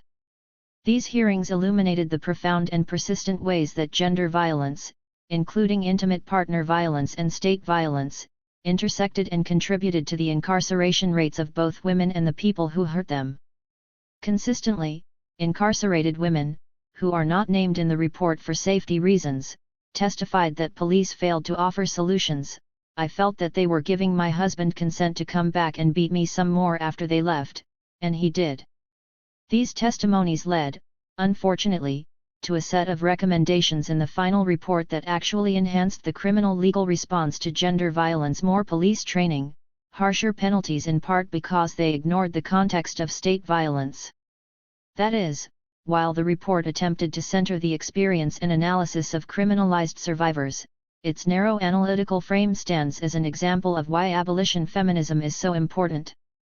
Centering the experience and analyses of people in prison and the linkages between state and interpersonal violence, this organizing at Bedford built on earlier work, including self-defense and freedom organizing campaigns for incarcerated women, such as the 1974 Free Joan Little movement and the emergence of 1970s groups such as Aid to Incarcerated Mothers, Prison Match, Prison Mothers and Their Children, and other convenings such as the 1977 Action Conference of Women Against Repression and Prison, which gathered 120 participants, most of whom were formerly incarcerated women and others who were representative of prison justice organizing. 17 This work seeded the ground for the emergence of a wide array of groups led by currently or formerly incarcerated people, including the National Network for Women in Prison, Justice Now, Chicago Legal Advocacy for Incarcerated Mothers, the Women's Prison Association, and later the California Coalition for Women in Prison, Women on the Rise. Telling her story. The Transgender, Gender Variant, and Intersex Justice Project, and Moms United Against Violence and Incarceration. Concurrently, networks grew centering both an abolitionist framework and the experience of criminalized survivors, including Black and Pink, Survived and Punished, and the Sylvia Rivera Law Project. 18 Increasingly abolition feminist in practice and orientation, most of these survivor-led groups continue to work inside and outside of prisons and jails to center racial justice, construe carcerality broadly, including the violence inherent to social service and child welfare agencies, and challenge racial capitalism and the false solutions made available by the prison industrial complex. 19 Poster reflecting the 2001 Insight, Critical Resistance Statement on Gender Violence and the Prison Industrial Complex, see appendices for full statement. Carceral co-optation and carceral feminism. Despite years of relentless work, by the 1990s the gulf between abolitionist perspectives and gender work was widening, and many survivors were falling into the dangerous space between the two movements. The language and analysis of radical activists was also being co-opted and absorbed by mainstream organizing, as legal and legislative changes advanced local pro-arrest policies and mandatory police responses. Distracted by a false sense of success and the perception of mainstream political support, mainstream anti-violence organizations were increasingly supported by state resources, focused on data collection and service delivery models, and organized and professionalized according to a hierarchy dominated by white people. Crisis services began to mirror other neoliberal intervention programs populating the landscape of a growing social service industry. Beth Ritchie and Kayla Martinson later described the way in which services became safety. 20 The emphasis of these programs was on individual care rather than root causes of violence, reforming systems rather than creating alternatives, and providing short-term respite for people who have been harmed rather than producing long-term structural changes. This cluster of organizations, from mainstream anti-violence organizations to charities that provide access to food or housing, are now increasingly referred to as part of a non-profit industrial complex. 21. Mimi Kim and other scholar activists have documented how the self-help activities that initially characterized the anti-violence movement of the early 1970s were co-opted as activists became more engaged in the work of systems advocacy and building coalitions with state actors authorized to control crime. 22 As the work evolved and took on a more conservative tone, issues of racial injustice, sexual exploitation, pernicious state violence, and the analysis of linked forms of oppression became incompatible with an emerging conceptualization of gender violence that relied exclusively on gender essentialism. 23 Within this framework, the legitimate victim of gender and sexual violence could not be a sex worker, a queer person, a woman of color, and certainly could not be an incarcerated person. This conceptualization was predicated on false assumptions of solidarity and a uniformity of experiences of violence. More importantly, it disavowed concerns about injustice as the root of the problem, leading instead to an overly simplistic carceral analysis that promoted policing and prisons as the solution. To its credit, this mainstream, highly visible work against gender violence firmly established that intimate relationships are sites of serious harm for women. Those with access to the developing system were provided some relief from the tyranny of abuse. Over 25% of all cisgender heterosexual women report having been hurt by someone they are or have been in a relationship with, which could include a husband, a non-cohabitating sexual partner, or a former significant other. 24 Mainstream researchers and organizers gathered and made available this kind of data, and while this was an important and transformative accomplishment, the data were asymmetrical and incomplete. For example, larger questions about gender socialization and heteropatriarchy, the systems and communities that legitimate gender and sexual violence, and alternative responses that do not rely on the carceral state remained underexplored and therefore invisible. The collection and dissemination of statistical data described the problem in quantitative terms, which resonated with mainstream audiences and policymakers, but did not reveal the full extent of the harm nor the root causes of gender violence. Chronic abuse from an intimate partner is profoundly worsened by its consequences: the emotional degradation, social isolation, economic dependency, and sense of shame and alienation from one's body and spirit that typically comes with physical and sexual abuse. For people who are undocumented, disabled, using illegal substances, financially insecure, queer, older, or impacted by the criminal legal system, the vulnerability to gender violence may be even more profound. People of color, those without secure housing, women who are responsible for care for others, and young queer people who trade sex for money, for example, are at heightened risk for adverse consequences of abuse and yet remain unaccounted for in the mainstream movement. The result is that these groups are left uniquely vulnerable to increased harm from relationships and from the state. The Violence Against Women Act, VAWA, was situated within this landscape of mainstream anti-violence organizations garnering increasing state recognition and defining gender and sexual violence narrowly. Its reception was unsurprising. Of course, the state should protect women, so few questioned the accompanying forms of carcerality that emerged and deepened. VAWA was the more visible facet of what Mimi Kim calls the carceral creep of the 1990s. As part of the Violent Crime Control and Law Enforcement Act, VCLE, better known as the 1994 Crime Bill, VAWA bolstered this erroneous framing of gender violence as requiring a criminal justice solution. 25 VCLE passed with wide bipartisan support and funneled tax dollars to policing and prison expansion. VAWA led to an influx of public and private funding and solidified state control over responses to gender violence. Mari Matsuda spoke out immediately after the passage of the 1994 Crime Bill as one of the few public critics of VAWA. Particularly concerned with the proliferation of federal death penalty offenses included in the weekly, Matsuda wrote in Ms. Magazine in 1994, "The challenge for feminists is to fight the patriarchal model that spawns racism, police brutality, corruption, and a value system of property before people." 20 years later, Mimi Kim described Matsuda as highlighting the eerie silence from feminists seemingly willing to muffle any misgivings about collaboration with the criminal legal system. Under the thunder of self-congratulatory applause. 27. Despite the outcry of women of color, lesbians, survivors, activists, and community organizers, the federalization of the response through the passage of VAWA created impermeable bureaucratic structures at the local, state, and national levels and a push for professionalization that completely co-opted a once radical movement for safety and justice. As Kim describes it, early social movement successes against an initially unresponsive criminal justice system evolved into collaborative relationships that altered the autonomy and constitution of initial social movement organizations. 28 Consider the simultaneity of the acceleration of other policies and systems that purported to address gender and sexual violence, like mandatory reporting requirements and the creation of sex offender registries, rescue-oriented programs for sex workers, statutory rape legislation, and domestic violence and other courts.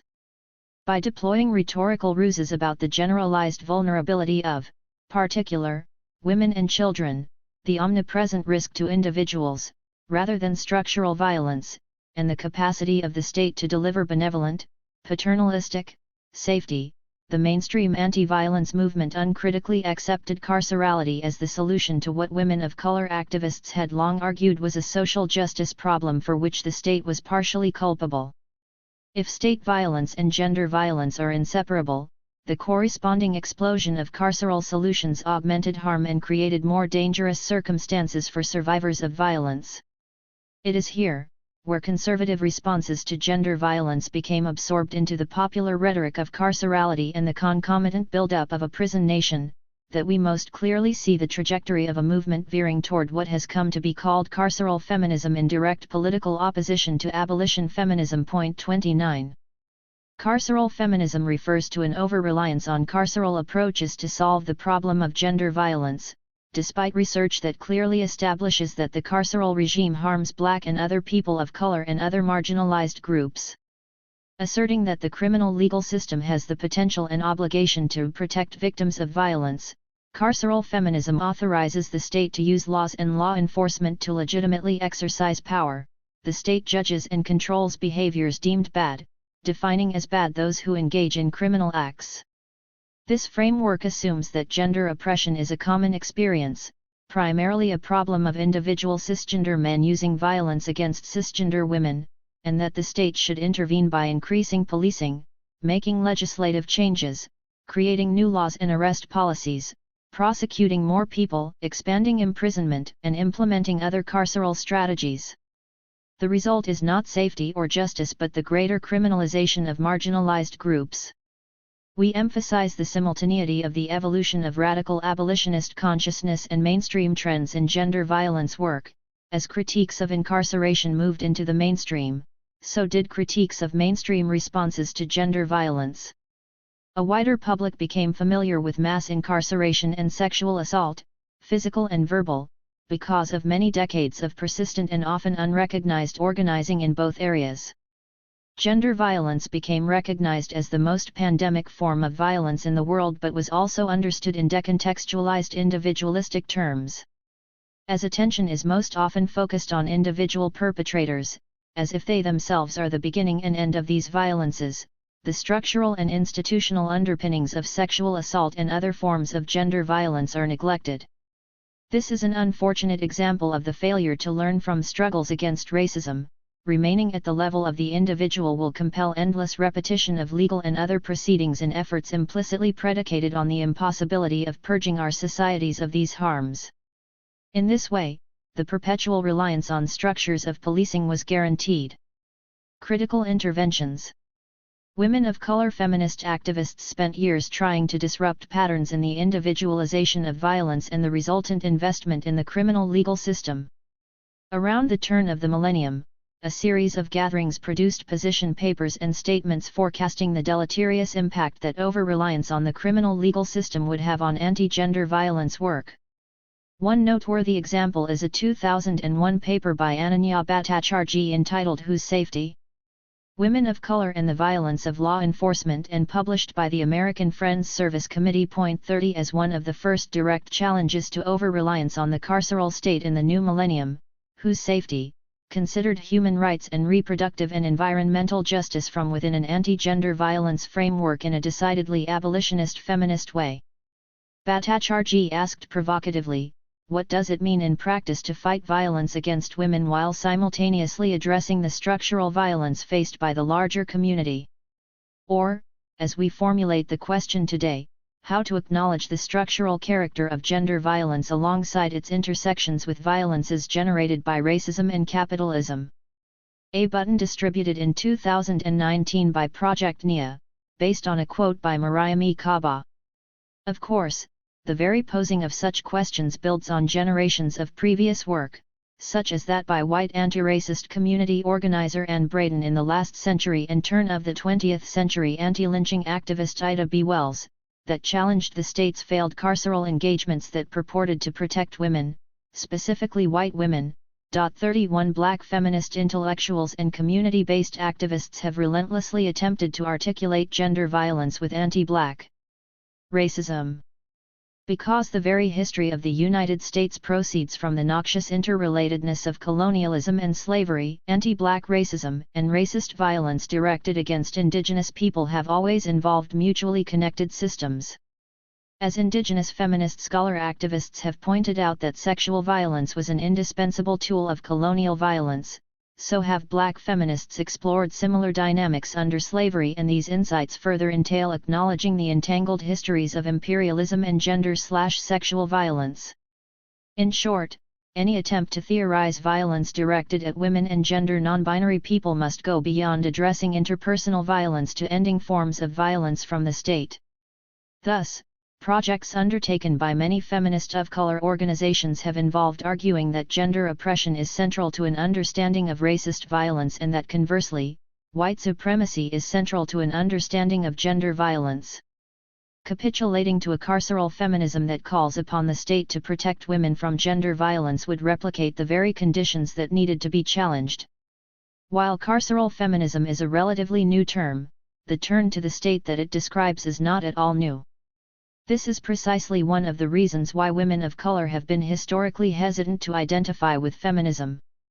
The harm that is produced and reproduced through endless cycles of reform continues as mainstream anti-violence leaders stubbornly address gender violence in isolation, disconnect it from other forms of injustice, and reject attention to racist and other forms of state violence.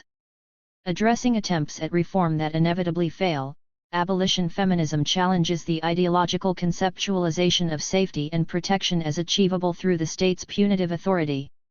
It therefore creates new terrains of struggle, for access to resources for community development, mutual aid, or healing, and it creates new analytical and material spaces to imagine and experiment with more authentic forms of safety. Carceral policies creep into institutions and practices without any rational measure of effectiveness, and therefore produce multiple sites and openings for abolition feminist engagements that are actually focused on ending gender violence, in all its forms. 32 Yet as commitments to abolition feminism grow, questions about the contours of reform persist. Indeed, freedom is a constant struggle, and we must both be patient with ourselves and have high expectations of our work. 33 To do so allows us to remember to embrace experimentation and complexity, and to practice optimism and hope as we grow our abolition feminist organizations and praxis. These reconceptualizations of safety require understanding that the pretext of ending gender violence allows the state to determine the nature of the problem, to decide on reasonable solutions, and to categorize people as either deserving to be free from injury or not. These are the same tactics that people who cause harm in intimate relationships use: arbitrary authority, attribution of blame to justify punishment, and expulsion of those who are objectionable, threatening, or obsolete. Monica Cosby, a Chicago-based abolition feminist, forcefully argues that prison is quite literally a form of gender violence. In both instances, harm results from the arbitrary use of authority, the abuse of power with impunity, the absolute control of bodies, minds, and spirits of survivors, as well as the way that the impact of both gender violence and imprisonment are ignored or minimized. People who suffer from both are blamed for their condition, and re-victimization is common. The criminal legal system so profoundly masks the harm that it produces that even when people are not helped by the system is never held responsible for its failings and the individual is instead at fault. Cosby further argues that prisons cause the social death of women who are incarcerated by dehumanizing them, stripping them of their rights, and making them invisible behind barbed wire and brick walls. In a 2020 discussion, Prison is Abuse, Cosby adapted an image that was widely circulated by anti-violence organizers, the power and control wheel, to reflect an abolition feminist analysis of gender violence. Based on her experience while incarcerated, she created the intimate partner violence and state violence power and control wheel. Cosby illustrated the connection between interpersonal and state violence by describing a shakedown, or raid on a person's cell where personal property is destroyed, which crystallized her analysis of this relationship. If there is anybody out there who has never been in prison, but understands violent relationships, it is the same. Just because he, the guard, was insulted, he retaliated against us and I ended up in solitary confinement. It just kind of clicked. And I think it had been knocking around in my head for a while that what was happening to me inside the prison was what happens in violent relationships. Monica Cosby's intimate partner violence and state violence power and control wheel, illustrated by Sarah Ross, see appendices for full text. Cosby described how her first-hand experiences of abuse and incarceration felt the same to her. Prisoners are forced to yield to the rules and regulations of prisons lest they are punished with violence, just as survivors of violence, as she stated, find themselves at the mercy of their abusive partner. Cosby's insight was preceded by a similar analysis of state violence that emerged in the work of Sisters Inside, an organization in Queensland, Australia, for incarcerated and formerly incarcerated women. Sisters Inside centers women with lived experiences of imprisonment to produce more complex understandings of both interpersonal and state violence, as well as more capacious conceptions of feminism that frame gender, race, sexuality, and ability as reciprocally interacting. In 2001, Sisters Inside developed an important and inventive campaign against what they termed state sexual assault. This campaign, Stop State Sexual Assault, represented the state as an agent of sexual violence, especially when it came to invasive but routine strip searches and cavity searches, and was based on a theorization of gender violence that linked individual and institutional violence, intimate and state violence. Currently and formerly incarcerated women pointed out that physical and sexual abuse by partners and other individuals did not feel any different from abuse behind walls. This abolition feminist campaign and its internationalist framework reconceptualized the relationship between state violence and individualized sexual violence. Sisters Inside also recognizes the ongoing violence of colonialization, and as it challenges the prison industrial complex, it works toward Aboriginal self-determination. This reframing of safety within a decolonial frame is an important example of the organizing vision of abolition feminism. Ongoing movements, familiar tensions. Contemporary uprisings have surfaced familiar tensions. Urgent organized calls to defund the police are met with cautious resistance from advocates who express concern for women who have been sexually assaulted or people who need protection from abusive partners and require emergency intervention. Despite the vibrant landscape of abolition feminist organizing and the powerful interventions across decades like the Moment of Truth and the Insight, critical resistance statements, the current political moment echoes an earlier carceral nightmare when anti-gender violence activists reinvested in law and order politics. The uprisings against police violence that took place in the spring and summer of 2020 created an opportunity for feminist anti-violence organizations to resist, to organize, to make visible the violence of the state, but it also created an opportunity to consolidate and deepen existing forms of state power.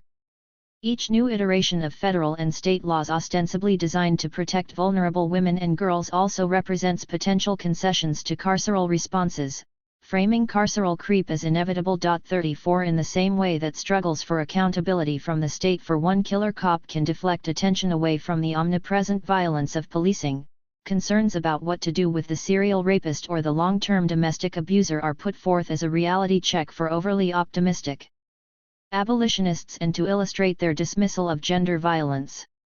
Of course, these are not new political predicaments. Contemporary tensions between those working to liberate black lives and those committed to gender justice echo earlier dynamics. The current iteration of this familiar tension over demands to move away from carceral solutions ignores the important evidence that policing and punishment do not reduce overall rates of gender violence even as they may provide some short-term relief from a crisis. This critique of the demand to defund or shift resources away from law enforcement assumes that the institution of policing has the capacity and the will to resolve gender violence. At the most basic level, advocates of carceral reforms suggest that abolitionist approaches are anti-victim, ignoring the reality that police are trained to use force rather than to prevent or address root causes of violence, which is perhaps why police officers are more likely to engage in violent behavior with their partners than other groups. 35. Furthermore, the short-term relief associated with state arrest and punishment is not always, or even usually, what survivors of violence want. It does not involve them in decision-making as to what they need and seldom restores what they lost. Slightly less than half of all incidents of intimate partner violence are reported to the police. There are even fewer sexual assaults reported. Black, Indigenous, and other women of color, trans people, people in queer relationships, immigrant women, disabled people, children, those who are arguably most at risk of intimate, stranger, child protective services, police, and prison violence are even less likely to seek assistance from the carceral state. As Lee Goodmark, a University of Maryland law professor, whose Twitter name as of 2021 is Recovering Carceral Feminist Ask Me How, and major proponent of decriminalizing gender violence, argues, now we know it doesn't work.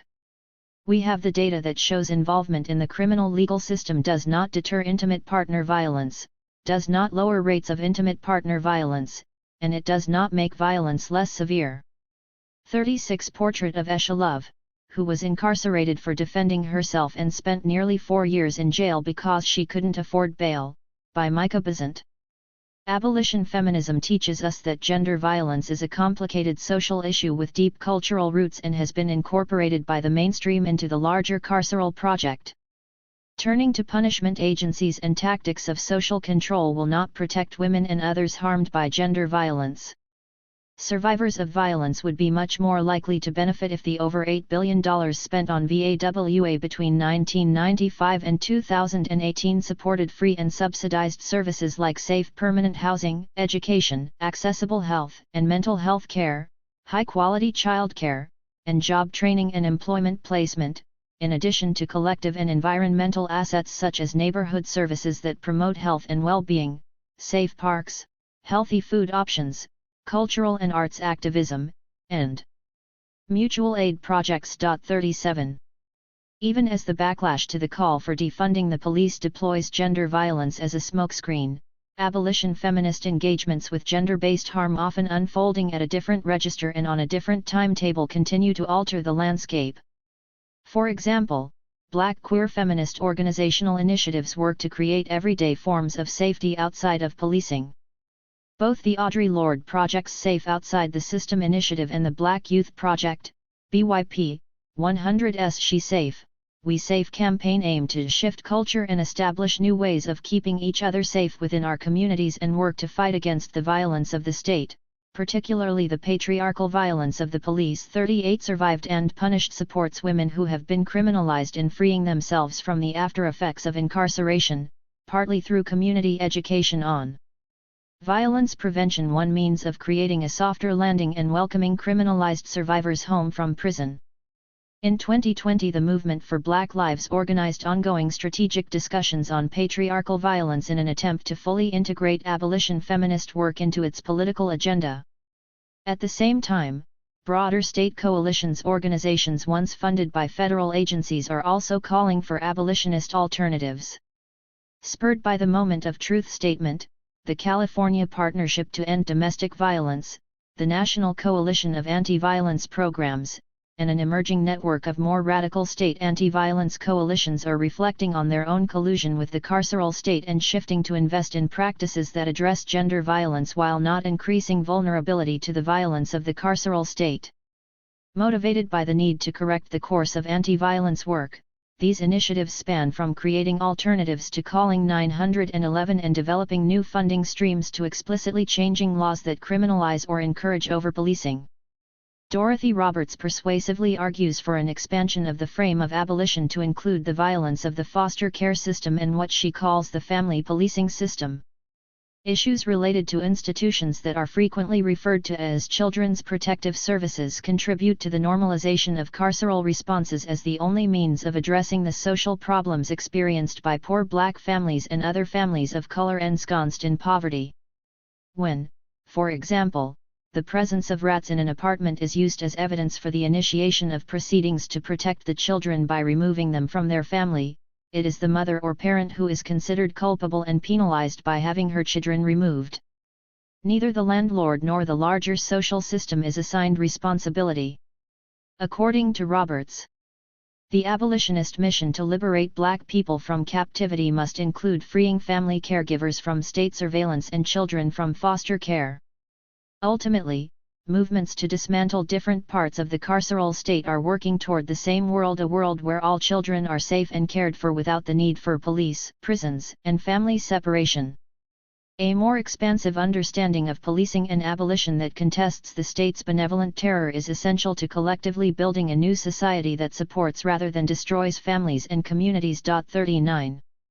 In Australia, Flat Out, an organisation by and for women in the criminal legal system in Melbourne, drew attention to how prisons and systems of child and family services create more harm but represent themselves as mitigating domestic violence. 40 In 2019, spurred by the deaths of people in jails across Australia, particularly Indigenous women, Sisters Inside started a crowdsourcing campaign, Number Freer, to raise money to post bail for the release of Indigenous and other women in prison, who are often arrested and imprisoned for small unpaid debts.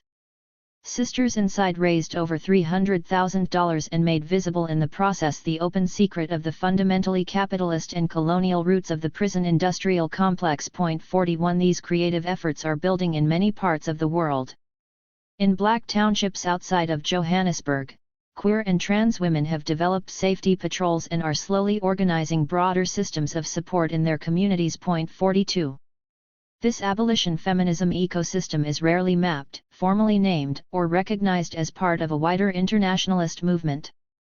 Sisters Uncut, a survivor-led, radical feminist organization, bases its work on an internationalist and intersectional understanding of how gender violence produces and reinforces state violence and of how abolition feminism demands social transformation as the only means to ensure safety for survivors. Taking visible positions of solidarity, in 2020 Sisters Uncut issued a statement in support of the Wet'suwet'en people of Turtle Island, in the region known as British Columbia, Canada. Poster by Centre for the Human Rights of Imprisoned People Working Group, a project of Flat Out, created in 2015. From the belly of the colonial beast, Sisters Uncut stands in solidarity with those on the front lines and with Indigenous people everywhere in the global fight against empire. We recognize the direct links between gendered, white supremacist and colonial violence. We fight colonialism in all its forms, including its imposition of patriarchal structures and the gender binary. We support the fight of the Wet'suwet'en people and their history-making resistance movement, a movement where Indigenous women hold leadership. 43. Abolition feminism requires a respect for movements toward self-determination, recognizing forms of oppression across borders as an important context for redefining both anti-violence work and freedom. 44. In 2013, the Chicago Alliance to Free Marissa Alexander used this image by Molly Crabapple in their efforts to support and free Marissa Alexander, a mother who was criminalized and imprisoned for defending herself against her abusive husband. After Marissa reached a plea deal in 2015, CAFMA transitioned into Love and Protect. 3. Now. It is April 10, 2020, and ample early spring sunshine across meadows almost obscures the reality. This is a car caravan circling a prison during a pandemic. Almost 1 month into the statewide shelter-in-place order in Illinois, before George Floyd, before Breonna Taylor, before Tony McDade, and with 12 COVID-19 related deaths reported, Stateville Prison in Crestville is a national hotspot, like many other prisons across the country. The National Guard is overseeing medical services, masks and hand sanitizer are scant, and people inside are on 24-hour lockdown. As the virus accelerated in early spring 2020 with increased infections and reports of death, family members, loved ones, and grassroots community-based organizations moved with urgency to push for people's release. Despite demands for furlough, compassionate release, and clemency, no one from this maximum security prison for people the state designates as men, with a population of approximately 3,500 people, has been released. While COVID-19's lethality in confined spaces reportedly led to action in other places, Indonesia, Iran, and India, relatively few people were released from U.S. state prisons over the course of the pandemic, despite the vibrancy of a movement to defund the police. 1. Untitled by Joseph Dole. A writer, artist, and activist, Joe is one of the first incarcerated people in the state of Illinois to earn an undergraduate degree in decades, which he completed in 2018. He is also the co-founder of Parole Illinois and a member of the Prison and Neighborhood Arts/Education Project. The caravan gets scraggly because of the length of the journey. It takes about 15 minutes to make a full circle around the prison, which commands an impressive 2,200 acres. The cars follow a truck towing a giant speaker blasting music and a 30-minute Zoom program that includes pre-recorded comments from people inside who describe the situation as desperate. The names of the known dead are read. Key organizers, formerly incarcerated women, also testify. This multiracial caravan consists largely of women, children, and young people, and queer people. As many in the caravan are regular visitors to this prison, loved ones, educators, attorneys, it feels exhilarating to circle in cars decorated with signs, "Release them all. Abolition now." Perhaps anticipating an insurgency, the prison blocks every entrance with law enforcement vehicles and armed officers. During the pandemic, car caravans like these circling prisons, jails, and other detention centers erupted all over the country. Premature death from COVID-19 galvanized these demands, and yet people were already dying too early in prisons. 2. Medical neglect, overcrowding, bad food, cramped cells, limited access to condoms, and communal eating lead to preventable and infectious diseases, including hepatitis, HIV, and diabetes. Cruel and exploitative conditions, like price gouging in the commissary and in telecommunications, along with the scarcity of soap, menstrual supplies, and toilet paper, are all normalized conditions. 3. Before COVID-19, 80 to 100 people were dying every year in Illinois prisons, according to data the state was forced to make publicly available. This number does not include casualties from the approximately 250,000 times people cycle through Illinois' 92 county jails, or the count from federal prisons and other detention centers. Incarceration itself has always been a pandemic. The emergency response to the outbreak of the pandemic in Illinois was organized by groups composed largely of women of color, queer folks, and young people. Leading up to the caravan, this informal network called the planning meetings, made the agendas, took the notes, knitted the relationships, hustled the meager resources required, held down the day's logistics, and instigated the action debriefs. This reflects the pre-pandemic reality. The waiting room at the prison was always full of mothers, wives, lovers, sisters, daughters. The women who waited to visit now helped to organize car caravans, deliver emergency supplies, and call for decarceration now. Although some of those circling the prison that day identify as abolitionists and as feminists, this work is not widely recognized as feminist, even gendered, labor. What are the costs of this erasure, this failure to make visible and to name feminism's indivisibility from abolition? Fast forward several months in 2020 to another crisis, another mobilization, more labor and action, on the July 4th weekend in Chicago, with the COVID-19 quarantine still in effect. Hundreds of people turned out in person for defund Chicago Police Department mass resistance trainings.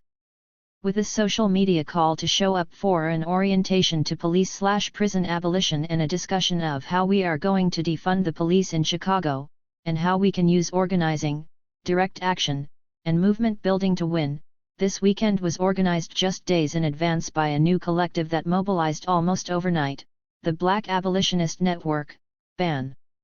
The 4-hour sessions on each day of the long weekend, an outdoor event with physical distancing, masks, and hand sanitizer centered accessibility in a range of ways that included providing excellent food, free childcare, breaks, and sign language interpretation. Located in neighborhoods across Chicago while the mercury was rising, these trainings, with many young queer Black women running operations and workshops, were booked out almost immediately. From cleaning the empty lots where the trainings were held to creating a dynamic that encouraged visionary thinking, organizers created space for imagining a different world. Like the car caravan around Stateville Prison, Chicago's July 4th weekend was abolition feminism at work. In the summer of 2020, sustained public demands to disinvest, shrink, or abolish, not reform, policing and for abolition now, emerged after decades of practice, experimentation, and critical assessment. These forms of praxis and collective engagement do the slow work both of deconstruction, or a critique and disavowal of the carceral state, and the labor of a productive experimentation, the creation and engagement with fresh tools and a shared analysis/language. These years also proliferated our ability to dream audaciously, as feminist writer and organizer Gloria Anzaldúa wrote in 1987, "Nothing happens in the real world unless it first happens in the images in our heads." For over time, these varied manifestations of abolition feminism deepened our collective imagination. The state does not offer the solution to interpersonal violence, and existing forms of state protection, including police, prisons, and social welfare programs, create more violence and harm.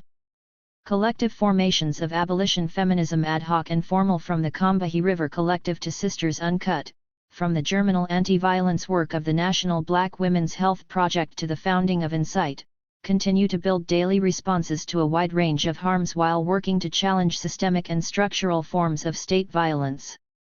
These small networks, some persisting across decades, exemplify the practice and the politics of abolition feminism. Turning to the everydayness of one site, Chicago, this chapter engages with the last 2 decades of abolitionist feminist organizing and the daily and collective experiments of living otherwise. Yet Chicago is not exceptional. There are multiple chapters to be written about Johannesburg, Montreal, Seattle, and many other sites. However, we argue that even a partial focus on the everydayness of a particular location offers the opportunity to both surface the power of small, hyperlocal, and sometimes fleeting actions and networks, and to map and archive the ongoing, cumulative, and collective impact of these, often tiny, formations. Insisting on attention to now defunct organizations, largely forgotten campaigns, highly local events, and small collectives, this chapter illuminates the rich historical movement of abolition feminism as a method. Abolition feminist practices and analyses did not grow by scaling up or through institutionalized forms of power. Predicated on sameness and often eradicating difference, scaling up can foreclose transformation. 5 A close engagement with one site suggests that an abolition feminist ecology emerges from everyday practices, collective experiments driven by necessity, practice, and reflection, and in sinewy networks that crisscross time and space. Far from utopian, this world is ready at hand, already underway. As the lawyer and organizer Brian Stevenson stated in part of a 2020-2021 series of virtual artistic and political engagements titled Visualizing Abolition, the presence of something different is palpable. I just believe there's something better waiting for us. I do believe there is something that feels more like freedom, more like equality, more like justice, waiting for us. For all of us. 6 is a history of Chicago's present, and with an ear for the notes at the margins, this chapter aims to chronicle and advance local practices that not only demand but mobilize something better. Now is the time to build, to practice, and, yes, to study. Now is the imperative to name how feminism is central to abolition and abolition is indivisible from our feminism. Sounds of Abolition by Monica Trinidad, created in collaboration with incarcerated people through the People's Paper Co-op in 2021. Violence of policing. On November 24, 2015, Chicago was again in the streets over the death of another black youth, 17-year-old Laquan McDonald, at the hands of a white police officer. More than a year earlier, Laquan McDonald had been shot 16 times by Jason Van Dyke. Initially ruled a justifiable homicide, the dashcam footage of the entire incident, suppressed both by the Blue Wall of Silence and by complicit city officials, was released only after 13 months of relentless pressure from independent journalists, Laquan McDonald's family, and a network of small, community-based organizations. The footage was devastating.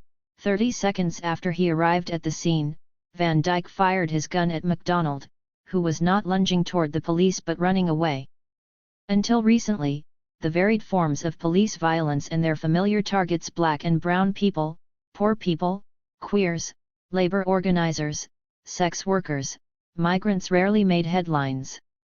The police killings of Native Americans, the most likely of any racial or ethnic group to be killed by U.S. law enforcement, still rarely receive mainstream media coverage. 7 The National Center for Transgender Equality's U.S. Transgender Survey reported in 2015 that 58% of those surveyed who had contact with police or law enforcement officers reported some form of mistreatment. 8 Also made invisible is the slow violence of how other carceral entities such as social services police bodies. Targeting poor women who are overwhelmingly black and indigenous, for example, in mandated and random drug tests for meager social assistance benefits like temporary assistance for needy families, TANF. Policing in its varied forms has always been a pandemic. Chicago has deep histories of resistance to this ongoing violence of policing. 9 Just a few years before Laquan McDonald's death, in 2012, the network We Charge Genocide raised the visibility of another young black person killed by a white police officer, 22-year-old Rekia Boyd. The group demanded measures of accountability beyond prosecution, and in 2014 We Charge Genocide submitted a shadow or unofficial report to the United Nations, Police Violence Against Chicago's Youth of Color, documenting the fact that police officers regularly engaged in torture. 10 Among their 20 recommendations, We Charge Genocide insisted on defining and creating safety outside of a carceral framework and building alternatives to policing and imprisonment. By 2015 the response to Laquan McDonald's death and the police cover-up felt different from previous uprisings in response to the violence of policing. While calls to prosecute Jason Van Dyke surfaced immediately and the chants in the street were familiar, no justice, no peace, no racist police, different strategies and demands for accountability and transformation gained traction. With almost 40% of Chicago's operating budget already earmarked for policing, 15% of the city's total budget including grants, in a political moment when austerity logic justified the closure of public schools and public mental health centers in black and brown neighborhoods, a network of grassroots activists pushed not to prosecute but to shrink the footprint of policing. 11 In the wake of Laquan McDonald's death, the demand to fund black futures and to divest from policing as a pathway to safety and accountability resonated across new audiences. This was abolition feminism in practice.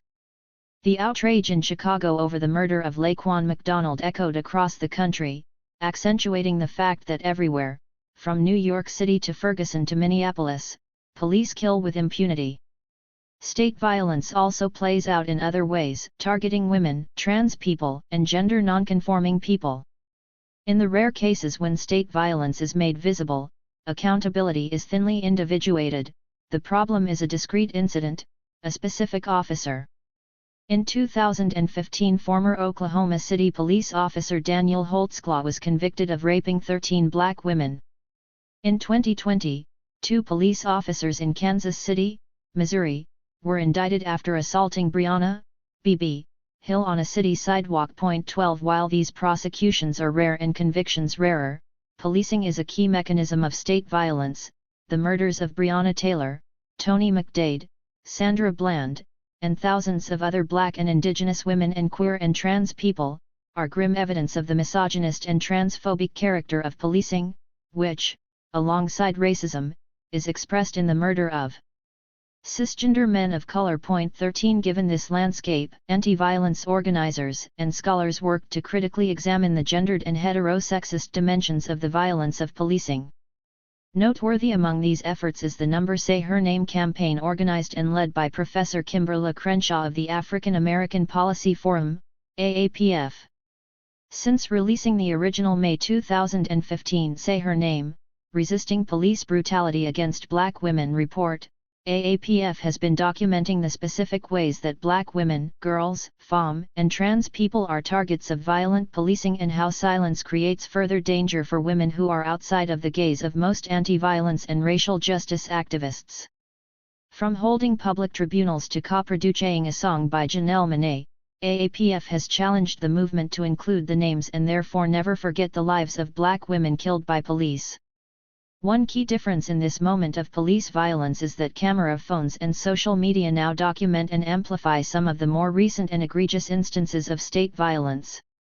The poet Elizabeth Alexander describes the Trayvon generation, the young people who are growing up watching these murder clips on their phones, on the school bus, undercovers, crisscrossed and concentrated. 14 These graphic, real-time assaults, coupled with growing calls for police accountability, sometimes translate into attempts to sanction law enforcement or to implement new measures of police surveillance, including body cameras. 15 Yet the demands for police accountability emanating from the 2020 uprisings increasingly hinged not on reforms but on abolitionist calls to divest from the carceral state through critical dialogue.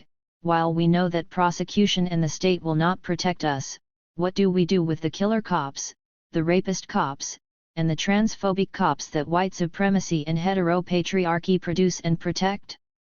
Jason Van Dyke was charged with first-degree murder in Chicago on the day the video footage was finally released. 3 other police officers, including his partner, were also charged with conspiracy to cover up Laquan McDonald's murder.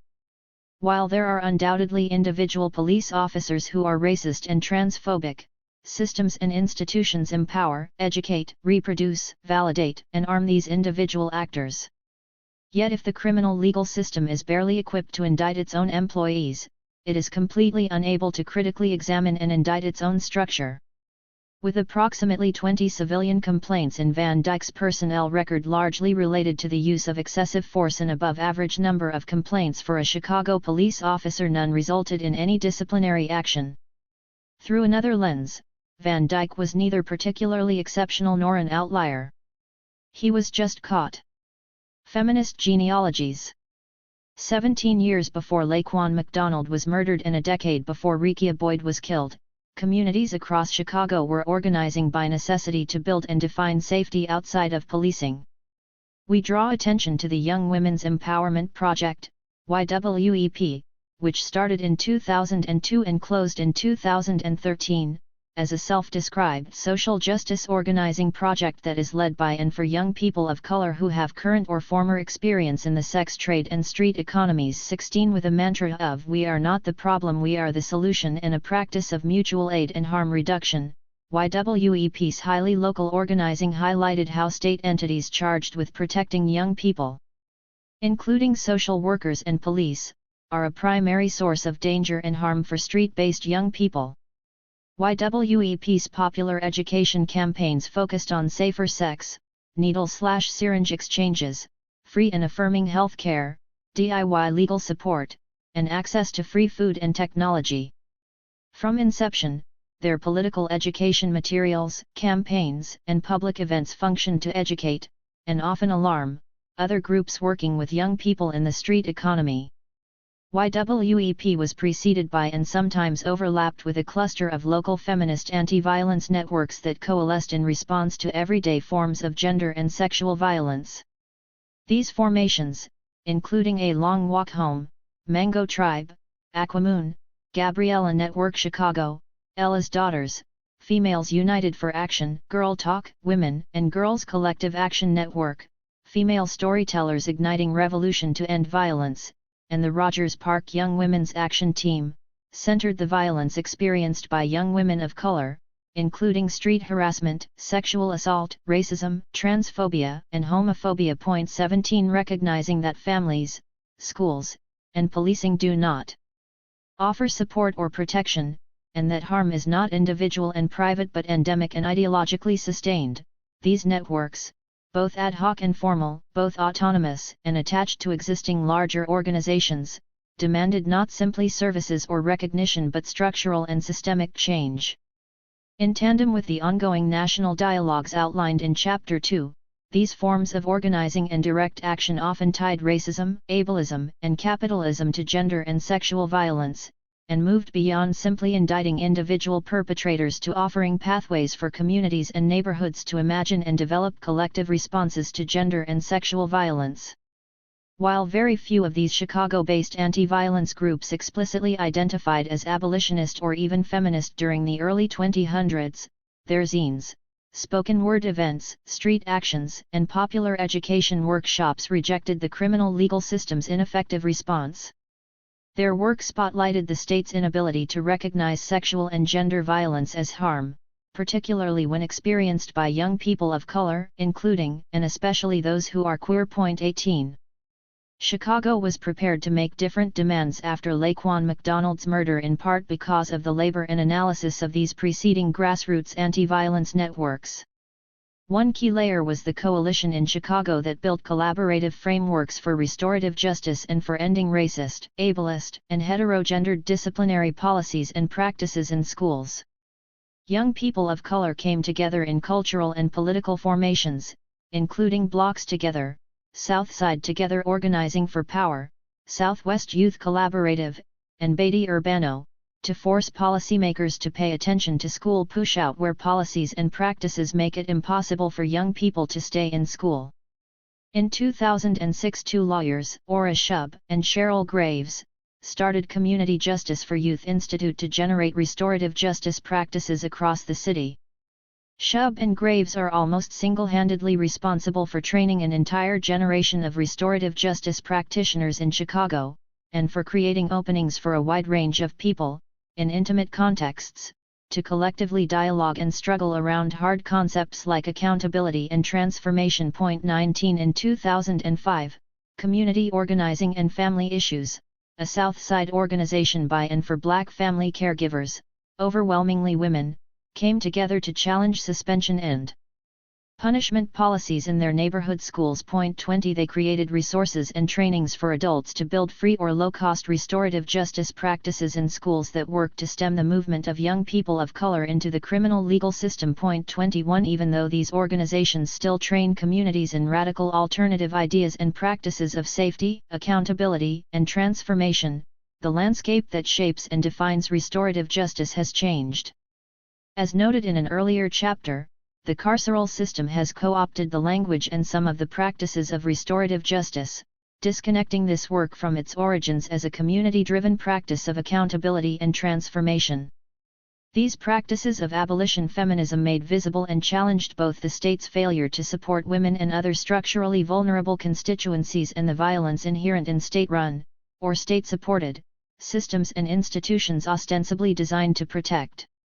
In 2013, after years of organizing with young people like herself in the foster care system, Charity Tolliver started Chicago's Black on Both Sides, BOBS. BOBS worked to highlight the voices and experiences of Black/African American foster youth while launching a direct action organizing campaign to address root causes of the foster care to prison pipeline. Through direct support for young people in the system and mothers and caregivers at risk of losing their children, BOBS supported campaigns and facilitated discussions and events to raise the visibility of the predatory nature of the family regulation system, and to build survival strategies for directly impacted women and young folks. BOBS explicitly supported two national and local campaigns against the expansion of mandated reporting and against laws that criminalize co-sleeping, when a caregiver, usually a mother, shares a bed with an infant/child. These are just two examples of how what Dorothy Roberts previously called the family regulation system, now also the family policing system, surveils and coerces caregivers and targets low-income mothers of color. 22 This system uses the language of child protection but in reality, does little to help vulnerable families with children, to reduce or eradicate violence toward children, or to create public dialogues about the structural contexts that facilitate harm. Abolition feminism took root in these Chicago organizations challenging the family policing system but also in movements working to rethink the limited reformist demands of mainstream immigration movements. Local migrant justice organizations, particularly the Immigrant Youth Justice League established in 2009, came together to oppose migrant criminalization and deportation under the Bush and Obama administrations. 23 Shaped by their own experiences and also by emerging national and local contexts, many organizers began to reject the paltry legislative frameworks that rendered most people outside of the limited protection from deportation afforded by the DREAM Act. 24 Organizers began to center an analysis that did not cleave immigration and customs enforcement from the prison industrial complex, as exemplified by the popular chants at the 2006 migrant justice marches in Chicago and across the U.S., "Yo no soy criminal." New organizations emerged, such as Organized Communities Against Deportations, with an explicitly intersectional framework that centered the non-disposability of all migrant people. 25 As Chicago cultivated a small but thriving landscape of grassroots organizations that began to identify explicitly as abolitionist, the language and analysis of abolition feminism proliferated and deepened, influenced by the national, and increasingly local, work of Insight and Critical Resistance. Chapters of Insight and Critical Resistance developed convenings, chapter actions, public statements, campaigns, and toolkits alongside Chicago legal advocacy for incarcerated mothers, particularly in the Visible Voices Project, which centered the leadership, analysis, and public voice of women impacted by incarceration. 26 Ad hoc groups like Queer to the Left and Gender Just developed creative anti-police direct actions, and Project NIA created and distributed educational materials challenging the prison industrial complex and provided a wide range of workshops. The Chicago Dyke March Collective planned radical police-free celebrations. Women connected to people confined in the Illinois Supermax prison at Tams successfully agitated to shutter that prison. Young people inside and outside of the Cook County Juvenile Temporary Detention Center organized the Girl Talk Collective. The Transformative Justice Law Project offered do-it-yourself and mutual aid name change mobilizations as well as legal support by and for trans people impacted by the criminal legal system. Organized Communities Against Deportation generated militant and public self-defense campaigns for people targeted for deportation. These currents of feminist and abolitionist organizing both propelled new lines of inquiry and gave new traction to old demands. For example, this network insisted on the recognition of the state as a key perpetrator of violence and supported organizing that enabled new forms of visibility for racist police violence. For decades, groups had pushed for the city to be accountable for the violence of policing. Between 1972 and 1991, more than 100 black men and at least one woman were subject to torture under Chicago Police Commander John Burge. A report to the United Nations Committee on the Elimination of Racial Discrimination detailed. The torture was intentionally inflicted to extract confessions, and techniques included electrically shocking men's genitals, ears, and lips with cattle prods or an electric shock box, anally raping men with cattle prods, suffocating individuals with plastic bags, mock executions, and beatings with telephone books and rubber hoses. 27 For decades many survivors of torture, along with their loved ones and affiliated Chicago organizations, worked relentlessly to expose the violence and the subsequent cover-ups and to free those convicted on false confessions. This network included the People's Law Office, Citizens Alert, the Task Force to Confront Police Violence, the Aaron Patterson Defense Committee, the Campaign to End the Death Penalty, and Black People Against Torture. This long-standing organizing was given fresh energy and tools from the abolitionist feminist ecosystems of We Charge Genocide, Project NIA, and other networks. Their labors, analyses, and interventions helped frame the most important victory in this movement, not Burge's conviction on charges of perjury and obstruction of justice in federal court, but the unanimous passage of reparations legislation by the Chicago City Council in 2015 at the height of Black Lives Matter organizing. This legislation marked the first time a municipality voted explicitly to provide reparations for cases involving racist police violence. Moreover, the impressive organizing around police torture led to the involvement of many artists in a competition for a public memorial. Chicago Torture Justice Memorials continues to press the current mayor, Lori Lightfoot, to use the reparations legislation to fund the construction of the memorial. This organizing related to police torture expanded our analysis to recognize and center the violence of policing far from being exceptional, as many marginalized communities, including sex workers, unhoused people, and young folks, intimately recognize, the everyday work of policing is regulation, coercion, and violence. Emerging from this deepening analysis of overcriminalization as an artifact of state violence was the idea that torture and excessive force must be mapped on a continuum that included the criminalization of survivors of gender violence. More recent organizational foundations like Chicago's campaign-oriented activist group Love and Protect, and its national counterpart Survived and Punished, exist resolutely along that continuum, supporting survivors of gender violence and pushing for abolitionist engagements. Love and Protect outlines its mission to support those who identify as women and gender nonconforming persons of color who are criminalized or harmed by state and interpersonal violence. Through love, we work towards healing and transformation with these individuals and their families. Through resistance, we seek to protect their right to defend themselves. 28 Logo of Love and Protect by Monica Trinidad. Love and Protect redefines safety, proclaiming that through love, through resistance, we protect. In shifting the narrative, Love and Protect argues that survivors can only be defended by defunding the police. Prisons do not support survivors, they punish survivors both because incarceration is not protective and, as Monica Cosby and others suggest, prisons and detention centers are centralized locations of physical, sexual, and emotional abuse. Importantly, Love and Protect not only works on individual cases to set criminalized survivors free, it also produces political education materials designed to educate the public about what many survivors want and need, to build a culture, and a definition, of safety that does not rely on incarceration. Point 29.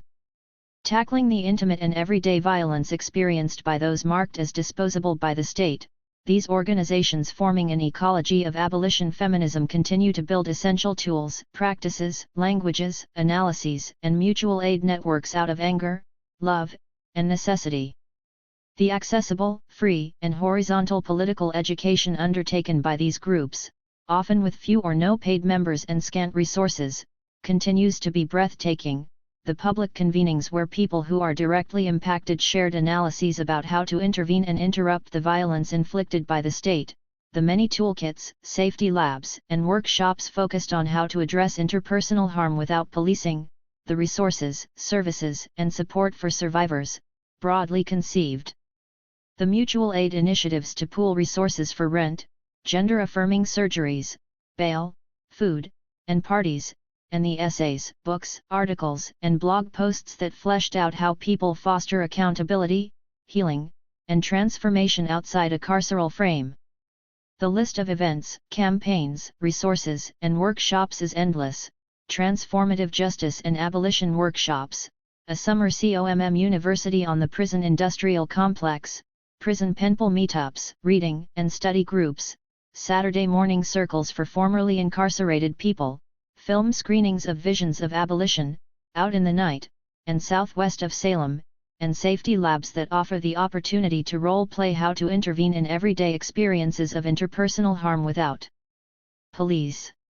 Sometimes joyous, always imperfect, and done with the expectation that change is relational and rarely immediate, these events and groups create the necessary conditions to imagine, practice, and strengthen abolition feminism. The lineage and the practice of this grassroots feminist ecosystem builds accountability and safety outside of law and order. At times this slow work of building up our collective capacity to imagine and act in ways that do not expand the prison industrial complex has felt and continues to feel interminable. Messy. A kind of familiar yet chaotic beauty of a 2-hour meeting that stretches into 3. Or a circle where the introductions take far too long. Another spoken word performance. A version of the same crucial question from a participant: what about the really bad people? And despite this ecosystem, too many times the practices are not enough, for example, when one organizer sexually harms another organizer. Persisting even in the face of these urgent and heartbreaking contradictions, over the first 2 decades of the new millennium Chicago rehearsed and strengthened muscles and tools for a time to come. Dreamed up and carried out by women, non-binary, and other queer people, this is the always urgent slow time of abolition. Staying with the trouble. These forms of experimentation are not without conflict and are always about risk. Pushing against dominant narratives and powerful institutions incurs backlash. People organize without healthcare and a living wage. People burn out. Many people struggle while facing their own experiences with violence and trauma. What we have learned, however, is that no time is the wrong time to organize, to assess movements, and to raise critical and challenging questions. Such organizing, which is often led by young feminists of color, frequently pushes necessary other questions to the forefront of abolitionist movements. On April 1, 2016, before protests about Laquan McDonald's murder and before the need to caravan around a prison to raise the visibility of people inside dying of COVID, people were in the streets to resist another crisis. A citywide march decrying 2 years of a budget crisis engineered by a Republican governor succeeded in shutting down Chicago. At the culminating rally, representatives from many of Chicago's key left social justice organizations, labor unions, anti-poverty groups, pro-migrant justice networks spoke about their vision for a flourishing Chicago. Toward the end of the rally, Paige May, a young adult organizer with the youth network Acida's Daughters, reminded audiences that while the budget impasse devastated communities, so too did the ongoing spectacle of Black Death orchestrated by policing. From the stage she proclaimed, "Fuck the police, fuck CPD, fuck the FOP Fraternal Order of Police. Fuck the police and everybody fuck with them." 30 May's comments immediately sparked scattered boos and cheers, despite the long history of CPD violence and racism, and despite the fact that the phrase had been popularized 28 years earlier by N.W.A.'s song of the same name, she surprised many on the dais, including the organizers of the action, the Chicago Teachers Union, CTU, leadership. 31 Backlash was swift. Many attacked May personally, some with death threats, through social media and mainstream press outlets. Some participants in the rally distanced themselves immediately from her comments, and others, like the CTU, equivocated. What was obscured in the media was the asymmetry between the immense power held by police unions and one person yelling, "Fuck the police." The reaction to this comment revealed the necessity of challenging the power of carceral unions, particularly within labor and left organizing movements. Police unions wield enormous power, and as Christian Williams documents in Our Enemies in Blue, police organize as police, not workers. 32 Likewise, when corrections officers mobilize politically, it is invariably for legislation, or in support of policymakers who advance tough-on-crime agendas. Their power is not inconsequential. The California Correctional Peace Officers Association is one of the most influential political action committees in the state. 33 The largest municipal police union in the nation is the 24,000 member Police Benevolent Association of New York. The broader labor movement has rarely directly challenged the power of carceral unions, with few exceptions.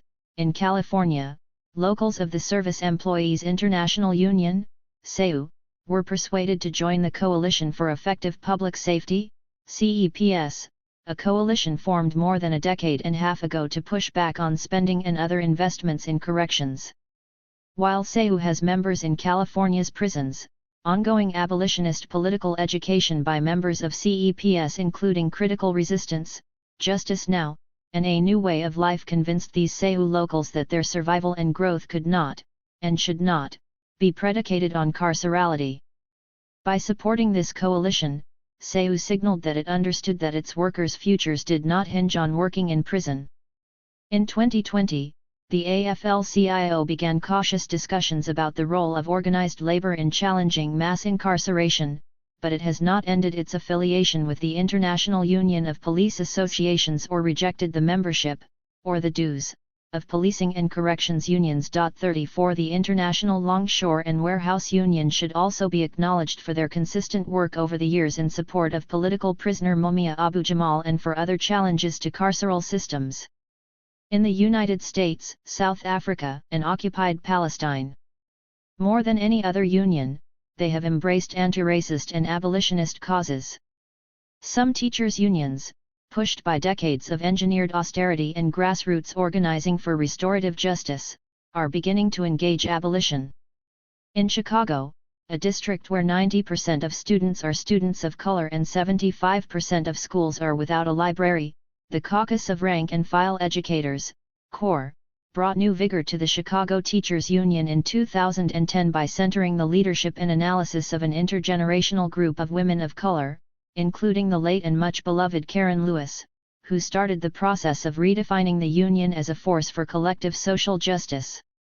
Over the last decade, the CTU has consistently strengthened ties of solidarity with Black and Brown communities, created a culture of internal and external political education, rejected privatization, and centered the needs and visions of workers and communities of color.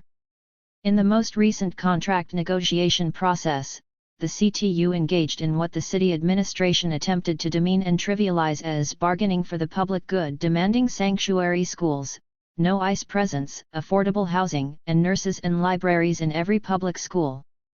The CTU's vision resonated with families, communities, and workers, leading to 2 successful strikes in 2012 and 2019. While the CTU's demands foreground aspects of what we might call an abolitionist agenda, even though the union does not describe itself in these terms, May's comments pushed key questions to the surface. Yet mainstream media coverage focused primarily on May's anger. Why did she have to say, "Fuck the police"? This turned to respectability politics to disqualify dissonant, radical, and critical standpoints is not new. 35 Displays of anger and other outlaw emotions, as Audre Lorde described them, are frequently used against radical activists, particularly women of color. 36 This focus on affect justifies the erasure of the core message by focusing on the tone or mode of delivery. As Lorde observed, "I have seen situations where white women hear a racist remark, resent what has been said, become filled with fury, and remain silent because they are afraid. That unexpressed anger lies within them like an undetonated device, usually to be hurled at the first woman of color who talks about racism. But anger expressed and translated into action in the service of our vision and our future is a liberating and strengthening act of clarification, for it is in the painful process of this translation that we identify who are our allies with whom we have grave differences, and who are our genuine enemies. 37 This moment offers another reminder both that our organizing must take on questions that some perceive to be uncomfortable, and also that our work must open up pathways for people to flourish. Prisons, jails, and police are always hiring, and yet Chicago fires teachers, disproportionately Black educators, and closes public schools in Black and brown neighborhoods. 38 No one hires poets and artists, yet resources are seemingly always available for surveillance cameras and school police. This form of organized abandonment, to use the term coined by David Harvey, and extensively developed by Ruth Wilson Gilmore, maps how environments are shaped to create optimal and flexible conditions for capital and are intentionally challenging to recognize. 39 Lead by women of color. The core caucus of the Chicago Teachers Union is beginning to tackle these questions, and by example is pushing labor unions to confront the naturalization of policing in our communities. Creating opportunities for critical engagement, asking the other question, is part of the work of abolition feminism. What struggle teaches? As Van Dyke's trial approached in 2018, the critical dialogues of grassroots networks sometimes crept into mainstream media outlets around questions such as, will prosecution of one cop really help to end racist police violence? This question in turn spurred dialogue, but isn't it important for people to see that the police are not above the law? If we don't prosecute, what other ways do we have to hold him, and the police, accountable?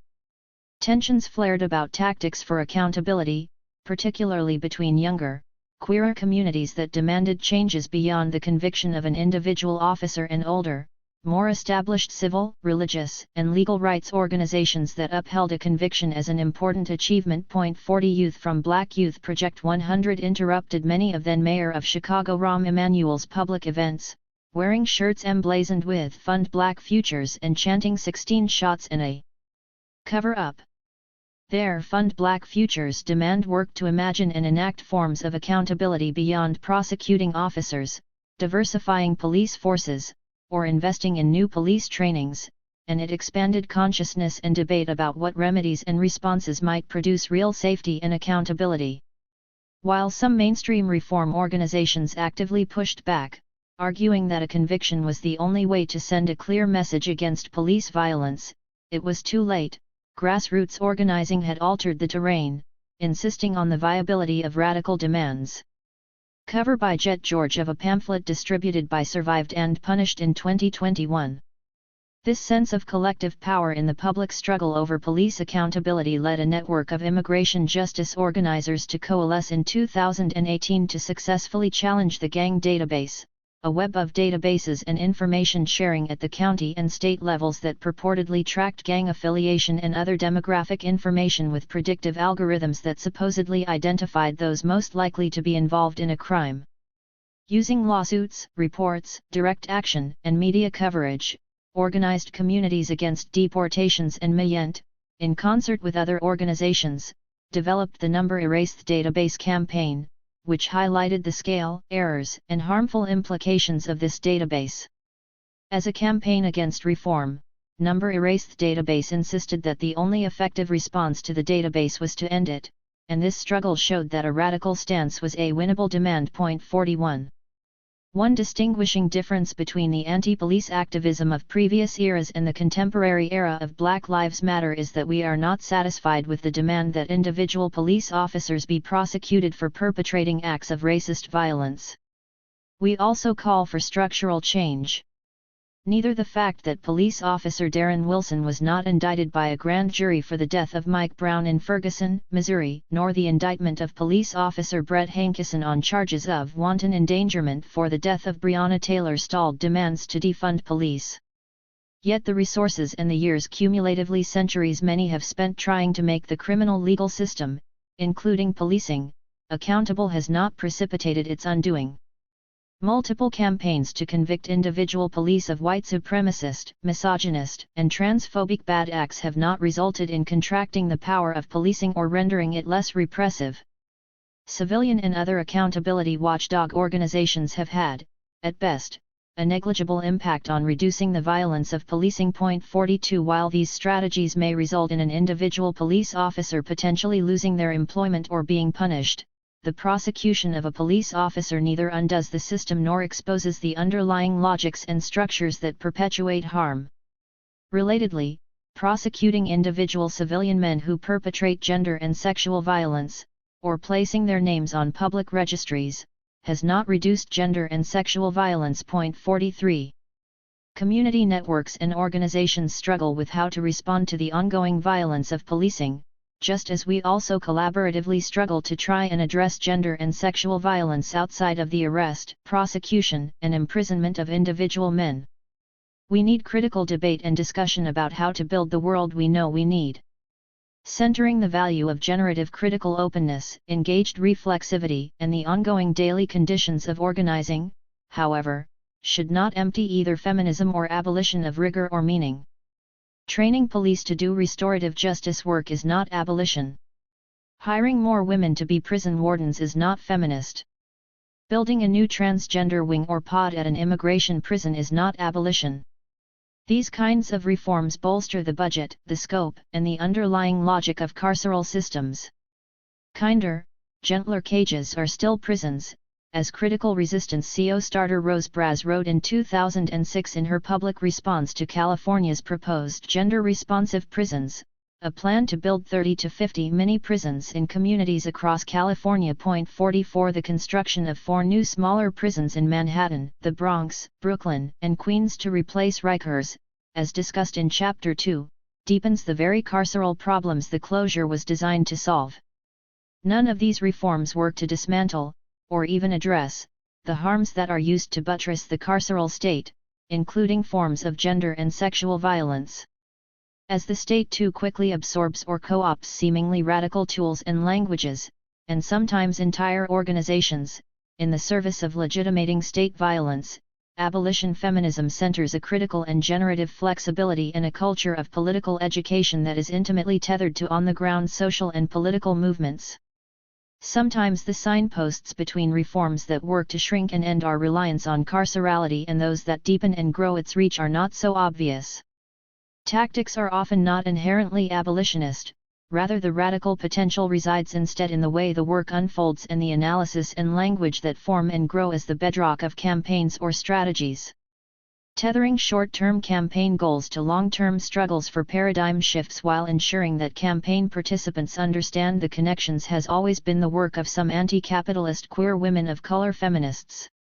While the stakes often our lives do create bright lines, according to Naomi Murakawa, staying modal and staying intersectional are the best ways to protect ourselves from reformist improvements and move towards transformative change. 45 This politicization of methods and strategy and attention to how organizing and labor unfolds is important for recognizing the tensions and costs inherent in social movements, the necessity to always replace the either/or with the both/and, the need to change the rules of the game while working to ensure that people do more than simply stay alive. This both/and practice requires a willingness to inhabit contradictions, to eschew purity, and embrace the tensions and contradictions inherent in political and social movements that seek radical, systemic change. From necessity and vision, abolition feminism has always embraced at least a double practice. As Mari Matsuda reminds us, we work to ask the other question. The long haul. In the fall of 2018, in a courthouse packed with uniformed officers and surrounded by protesters, Van Dyke was convicted on the lesser charge of second-degree murder and received a sentence of 81 months. No one was satisfied with the sentence, the first the city had handed down to a patrolman convicted of murder in almost 50 years. The Illinois Fraternal Order of Police protested the sham trial and a shameful verdict. 46 Some black community leaders were outraged by the leniency of the court when Illinois prisons were overflowing with people serving multiple lifetimes for murder rather than time meted out in months. As of this writing, the Illinois Attorney General and the special prosecutor in this case are appealing to lengthen Van Dyke's sentence. As the conversation about how to hold this officer and the wider Chicago Police Department accountable continues, new starting places for struggle emerge. Not long after the trial concluded and after the largest closure of public schools in any district in the world, Chicago accelerated its plan to build a new $95 million police training academy. 47 On the heels of this verdict, when the vision and practice of safety was actively being re-envisioned and policing denaturalized, the No Cope Academy campaign and coalition emerged to challenge the building of this expensive state-of-the-art training academy. The No Cope Academy campaign produced savvy political educational materials, orchestrated creative direct actions, and did the everyday hard work of political education on public transit, in neighborhoods, and across social media about how the $95 million earmarked for the new academy could be invested to really make communities, particularly black and brown neighborhoods, safer. The Coins, Cops, and Communities toolkit produced by this campaign made visible the deep asymmetries and ethical dimensions of a city budget. For example, Chicago's annual budget for substance abuse, $2,581,272, amounts to what Chicago spends on half a day of policing. Cover of AFSC's Coins, Cops, and Communities toolkit, designed by Nicole Trinidad in 2016. While the city voted to approve construction on the new police academy in late 2019, No Cope Academy expanded the political consciousness and translated abolitionist visions into a practical demand. Over 120 organizations signed on and agreed that contracting the power and scope of policing is a common and achievable goal. This is an enormous win. As Chicago organizer Benji Hart noted, the coalition lost the vote but changed the narrative on police spending. 48 The Number No Cope Academy campaign moved a wide range of organizations, many of which had not centered policing or abolition, to create new starting points for always emergent struggles. For example, in August 2020, when the Chicago Board of Education voted after a lengthy debate not to repeal its contract with the Chicago Police Department, an emergent campaign, Number Cops Out Off CPS, built on earlier conversations about abolition and labor unions to rapidly organize teach-ins over Zoom and direct actions that targeted the Board of Education. Emphasizing that budgets are indications of priorities and values, the Number No Cope Academy and Number Cops Out Off CPS campaigns built on the prior work of abolition feminist organizers to disentangle public safety from policing. This work was aligned with research illustrating that the majority of calls to police are not about crime but about a need for support or services. As historian and scholar activist Michal Ziegel documents, police actually spend very little time dealing with the invented category of crime.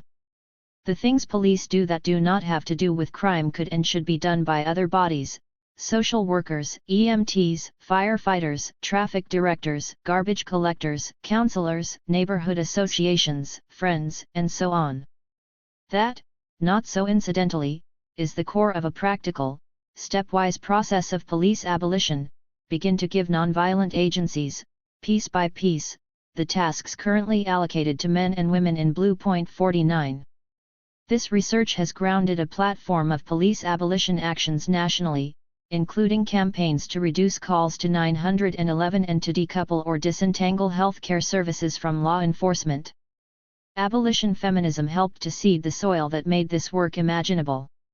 This slow world of ongoing political education and coalition building can be painstaking because of the way that coalition spaces are often no one's home, as civil rights organizer and musician Bernice Johnson Reagon reminded us in 1981.50. Detailed and relational, this necessary labor, almost never compensated or acknowledged and often falling to feminists, particularly women of color, demonstrates also that building radical community can be contagious, joyous, and the beauty that propels the experiments in living otherwise. 51. Beyond success/failure. These scattered small grassroots campaigns and organizations in a single city are only one part of the history of abolition feminism in Chicago. If known at all, they are likely viewed as disconnected, potentially even as failed projects, a laundry list of small organizations that fizzled without passing legislation or achieving anything. Other failures mount, despite a powerful campaign led in part by Insight. In 2017, US Palestinian Chicago area activist Razmia Odeh was deported. 52 Many of the small groups described in this chapter have shuttered, and are no longer in operation. Some of these campaigns involved only a handful of people. Most of their work never reached mainstream media outlets. Through one lens, the list of our failures is long. An event had small turnout, the lone charismatic part-time staff member was fired, a project ran out of resources and steam and then vanished without a trace. Tensions caused the group to fracture, no one wanted to work as a collective anymore. In the context of the uprisings of 2020, most of these small groups, campaigns, and events have been forgotten or remain invisible. Not only do they deserve to be recognized as harbingers of a radical shift, but more critically, their erasure weakens our ability to struggle, collectively, for the long haul. These forms of structural erasure, a learned and organized epistemology of ignorance, is far from arbitrary. Our feminist/queer/women of color histories of resistance and organizing are impoverished by intention, often lethally, and few traces remain of these powerful and often highly local campaigns that built coalitions across borders, pushing back on forms of state violence, expanding imaginations about safety and community, and seeding shifts in language and culture. 53 This erasure is made more facile by dominant metrics for success and failure created by the very systems and institutions that reproduce and naturalize racist and heteropatriarchal violence. For example, the 3 chapters of critical resistance operating in Chicago between 2005 and 2012 tend to be forgotten because they didn't have tangible results for their audacious campaigns, including the 2011 Leave No Child Behind bars demand to shut down the largest juvenile jail in Chicago. 54 Normative evaluative logics of success. A win is passing legislation, creating a policy or a large and permanent organization, something tangible or deliverable are internalized, and sometimes produce shame. What did we even do? We failed. But as abolition feminism reminds us, while changing laws and policies might be necessary, it is never sufficient. In this ecology of abolition feminism, the slow and urgent time of movements means that some of the most critical relationships and shifts are often unrecognizable as wins, but these rarely acknowledged and sinewy genealogies that tether movements and campaigns across time and place continue to spark freedom. Knitted together in delicate relationships, these organizations are shifting power, building new languages, and doing the hard work to forge radical possibilities. BY Peace Fund Black Futures would not have been possible without Insight. Or YWEP or the Chicago chapter of Women of All Red Nations. Chicago's critical resistance chapters deepened conversations about abolition that reverberated throughout the summer of 2020. Chicago Freedom School is possible because of Betty Urbano. Chicago legal advocacy for incarcerated mothers made feasible organized networks like the Prison and Neighborhood Arts/Education Project. In 2019, Chicago Community Bond Fund, CCBF, began meeting with Resilience, a large service organization in Chicago responding to sexual assault. Resilience and the CCBF met to connect the work of eliminating cash bond with the imperative to support sexual assault survivors. These tenuous linkages, rarely visible, are crucial. Yet the dominant and mainstream understanding of history, of the ecology of social and political change, is intentionally narrowed, whitewashed, and straightened, and always in search of individuals and not collectives, policy/legal/legislative wins and not processes, actions, and certainly not political education or cultures that create new capaciousness for radical political consciousness. Organized forgetting and erasure is not the only challenge. Many of these small networks fracture as a result of pressure from funders and others to expand, scale up, streamline, or brand, or to provide a service rather than organize, focus on policy work not base building, elevate a single charismatic leader/director instead of a collective, network with legislators not ordinary people. Successful organizing that mobilizes people and makes effective demands on the state is sometimes co-opted and absorbed because of the carceral state's ability to beckon accommodation or conjure disappearance out of every progressive impulse. 55 The Chicago Police Department even has an Office of Restorative Justice Strategies, complete with its own Twitter feed. 56 Co-optation can mean professionalization, intimately tethered to whiteness, and the disqualification of those who have been doing this work effectively without credentials or pay, and the reformation of movements and mutual aid into social service agencies and charities. Professionalization can also individuate by rejecting collectives and community, commodifying and privatizing skills, knowledges, and sometimes histories. For example, since paid employment has opened up for restorative justice practitioners and experts, many of these positions can now only be filled by someone with expensive certifications and credentials. These forms of co-optation, attention, and pressure from big philanthropy propel a narrative of failure. We tried that, it didn't work. Organized disappearance persists. Poster illustrated by Monica Trinidad announcing a series of abolitionist events in Chicago in 2017. Yet these forms of co-optation are also another indication of our power. It is inevitable that mainstream political responses to movements will attempt to reject radical understandings of social problems such as the prison crisis and the gender violence pandemic.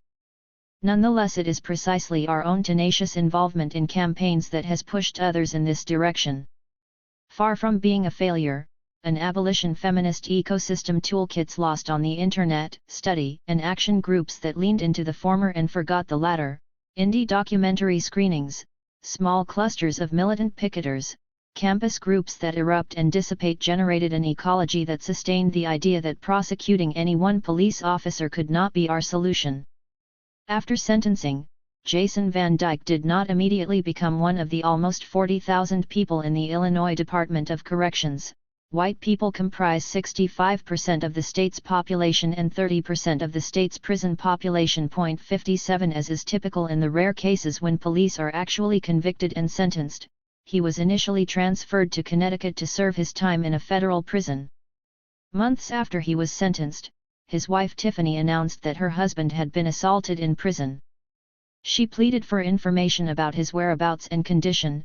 "I don't know if he is safe at this moment or the extent of his injuries." 58 Despite her requests for information, for protection for her husband, the Bureau of Prisons refused to provide any additional information beyond acknowledging that an assault had occurred and that standard procedure required Van Dyke's segregation in the SHU, or Secure Housing Unit.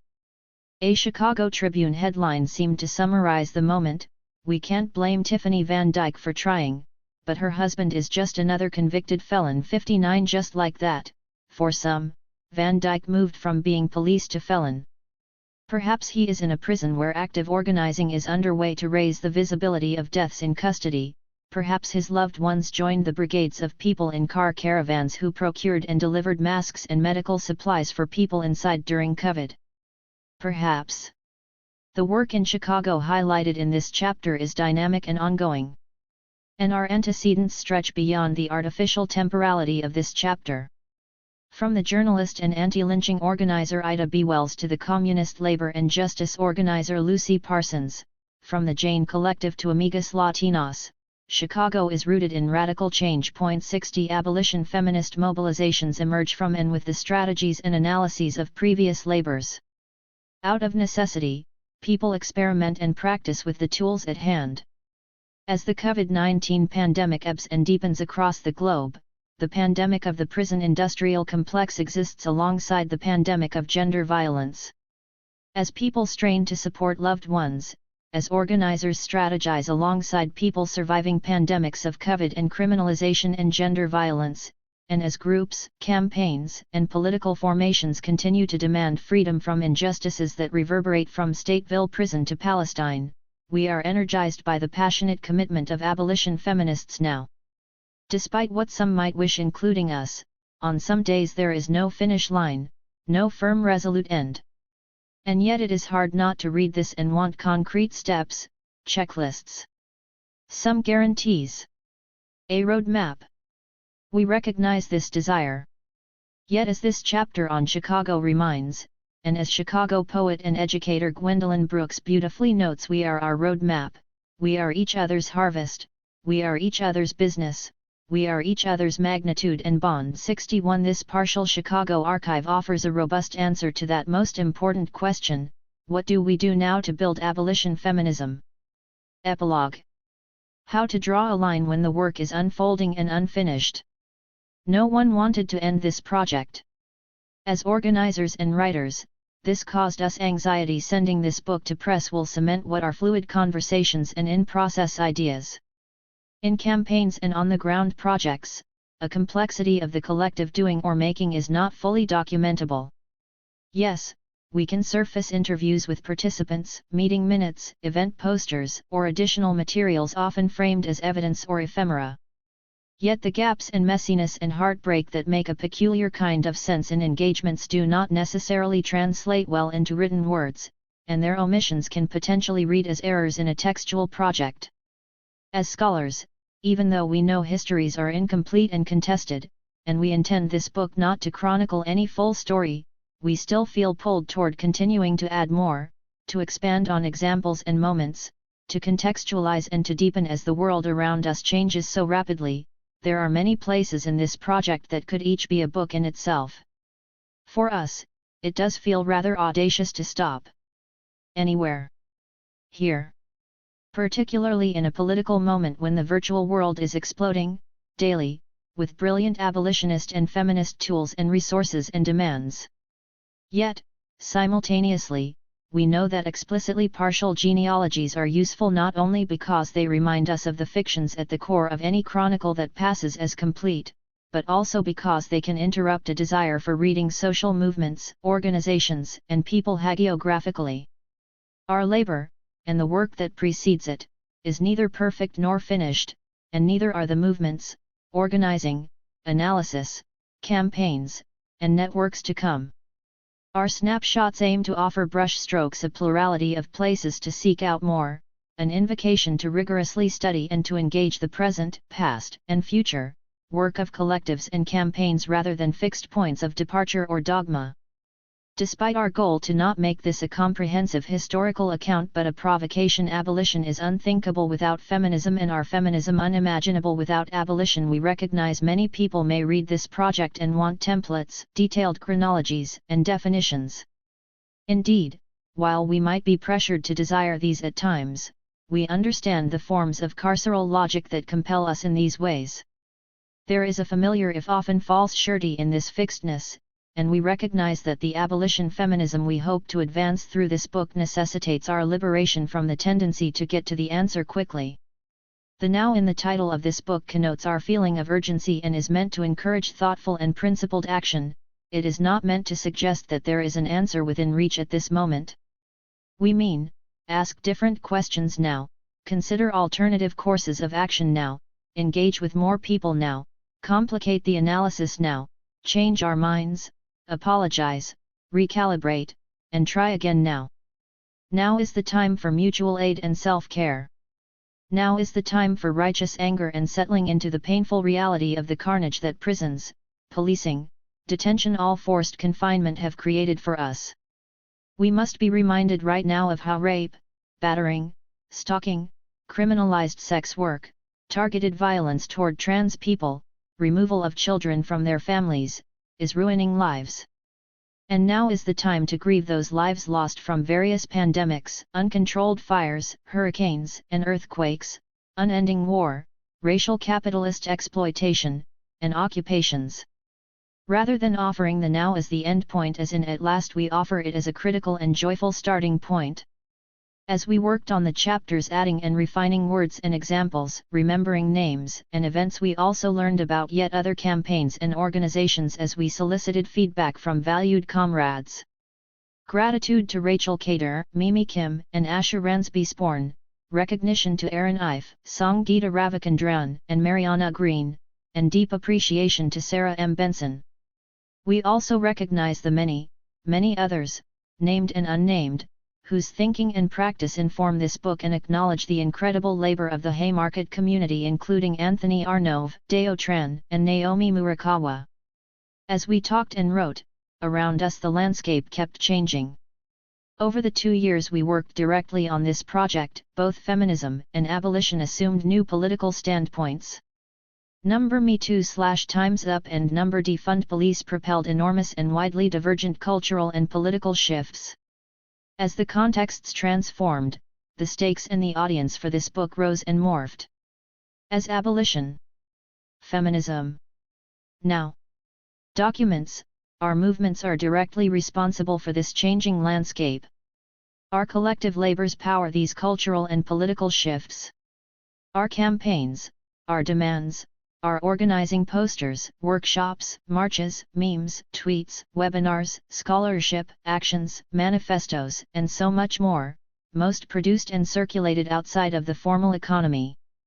We are particularly energized by the proliferation of an expanding virtual world that surrounded us as we wrote this book: Zoom calls with people in prison, virtual convenings and webinars, Snapchat threads, FaceTime calls in cars and along public transit. This surge of connectivity, with access for some, not all, continues to create and strengthen rebellious inter- and intra-movement abolition feminist modalities, internationalist, interdisciplinary, and more. We recognize and feel the impact of this growing body of work every day. Organizing meetings start in new places, for example, rather than simply accepting carve-outs to legislation such as a post-conviction relief bill that does not apply to people with life sentences or people with convictions for sex offenses, campaigns are pushing back and refusing to sign on unless these carve-outs are removed.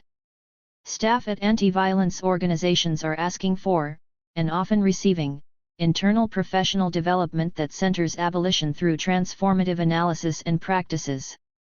Networks are rapidly producing tools and workshops in response to the FAQs abolitionists frequently engage, such as the Toolkit on the Road to Freedom, an abolitionist assessment of pretrial and bail reforms. Point 1. Are any of these individual resources or actions the solution?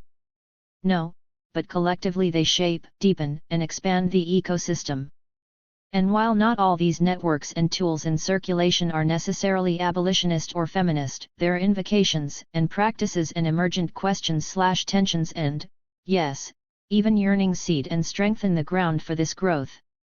Revolution is not a one-time event, as Audre Lorde reminds, and these networks are making the world we need.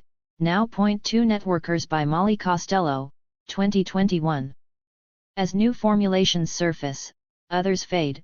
Networks and groups proudly identify as feminist, queer, crip, black, and / or abolitionist. Rattled by their demands and sometimes simply their formation, dominant institutions struggle to contain and manage these movements. But yet another diversity committee or another equity officer are inevitably failed efforts to contain these insurgent demands. Yes, in part the visible identification of networks as feminist or abolitionist could represent a shallow form of window dressing. We are not interested in abolition feminism becoming another empty signifier. But at the same time, these manifestations are also radical fissures, insurgent openings that cannot be simply boxed up in a diversity committee or dismissed as passé.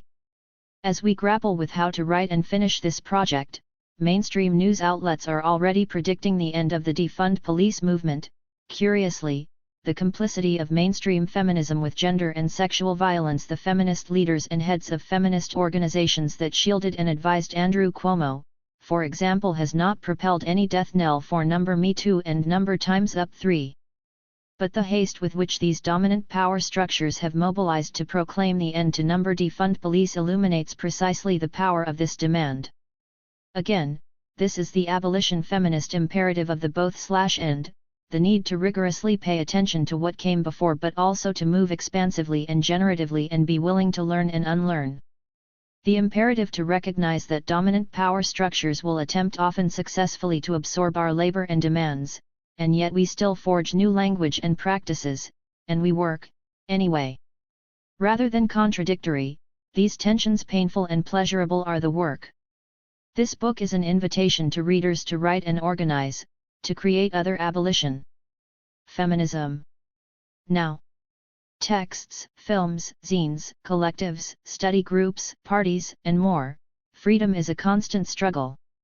We are one collective that has worked to push forward these linkages between abolition and feminism, and all of our work reminds us, daily, of the vibrancy of this landscape, the stakes of this work, and the imperative to learn from each other. Now. Appendices. Intimate Partner Violence and State Violence, Power and Control, wielded by Monica Cosby. Intimate partner violence. State violence. Emotional abuse, makes them feel bad about themselves, calls names, makes them think they are crazy, humiliates. Emotional abuse, makes them feel bad about themselves, infantilizes them, calls names, makes them think they are crazy, humiliates. Intimidation and stalking, makes them feel afraid, damages their property, displays weapons. Intimidation and stalking, shakes down their cells, strips searches, displays weapons, mandatory supervised release/parole and electronic monitoring. Coercion and threats, carries out threats to harm, threatens to report them to other agencies. Coercion and threats, threatens to call the tactical team, threatens to lose visits or programming, threatens with segregation. Economic abuse, prevents them from working, makes them ask for money, takes their money. Economic abuse, exploitative prison labor, extortion of commissary prices. Controls how they can spend and who can give money. Uses privileges, treats them like a servant, makes all big decisions, uses stereotypes against them. Uses privileges, enforces arbitrary rules, forced to follow any and all officer rules, constant surveillance of self and property. Minimizing, denying, and blaming, makes light of abuse, shifts blame for abuse saying they caused it. Minimizing, denying, and blaming, retaliation for making grievances, says they are in prison for their own good.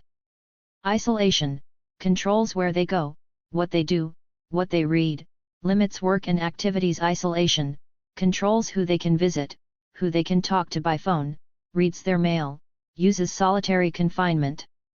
Uses children, makes them feel guilty about children, uses visitation to harass, threatens to take children away, uses children, threatens to take visits away, holds DCFS programming against them, separation from children. Threat of permanent separation from children. Insight, Critical Resistance Statement on Gender Violence and the Prison Industrial Complex, 2001. We call on social justice movements to develop strategies and analysis that address both state and interpersonal violence, particularly violence against women. Currently, activists/movements that address state violence, such as anti-prison, anti-police brutality groups, often work in isolation from activists/movements that address domestic and sexual violence. The result is that women of color, who suffer disproportionately from both state and interpersonal violence, have become marginalized within these movements. It is critical that we develop responses to gender violence that do not depend on a sexist, racist, classist, and homophobic criminal justice system. It is also important that we develop strategies that challenge the criminal justice system and that also provide safety for survivors of sexual and domestic violence. To live violence-free lives, we must develop holistic strategies for addressing violence that speak to the intersection of all forms of oppression. The anti-violence movement has been critically important in breaking the silence around violence against women and providing much-needed services to survivors.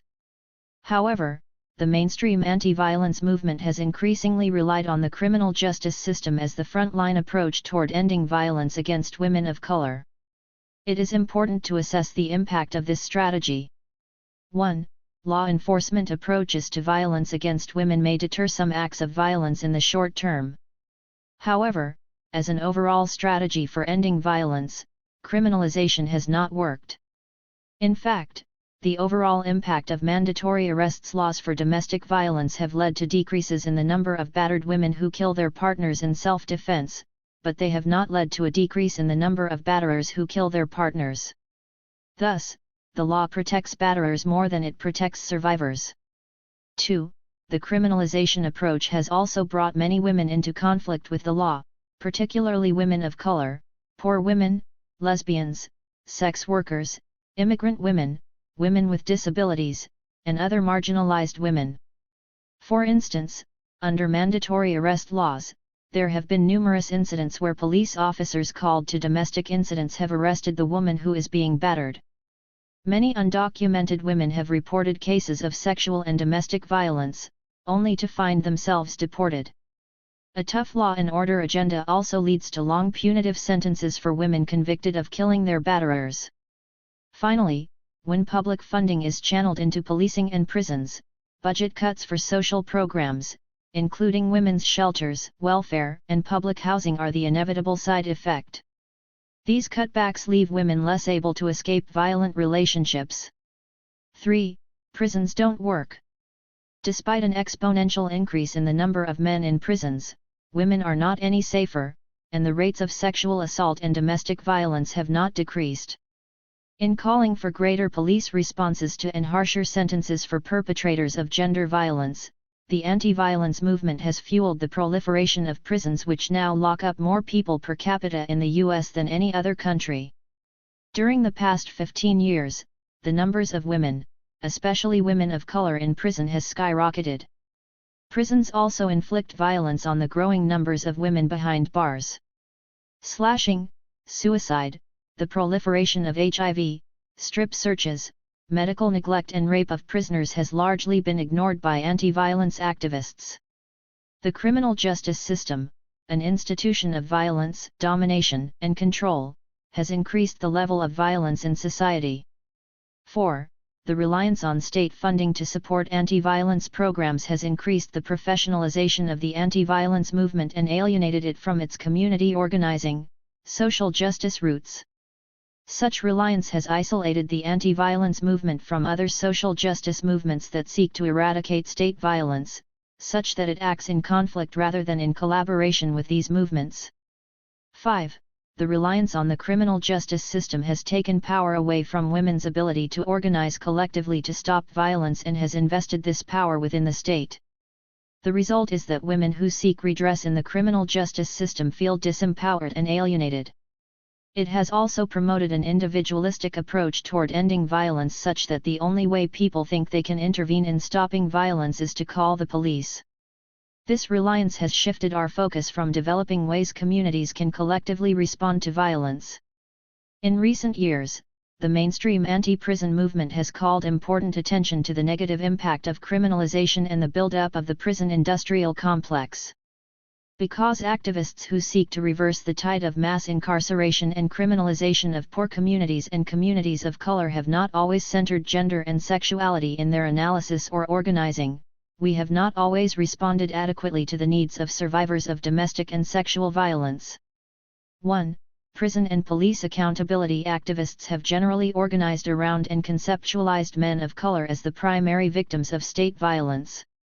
Women prisoners and victims of police brutality have been made invisible by a focus on the war on our brothers and sons. It has failed to consider how women are affected as severely by state violence as men. The plight of women who are raped by INS officers or prison guards, for instance, has not received sufficient attention.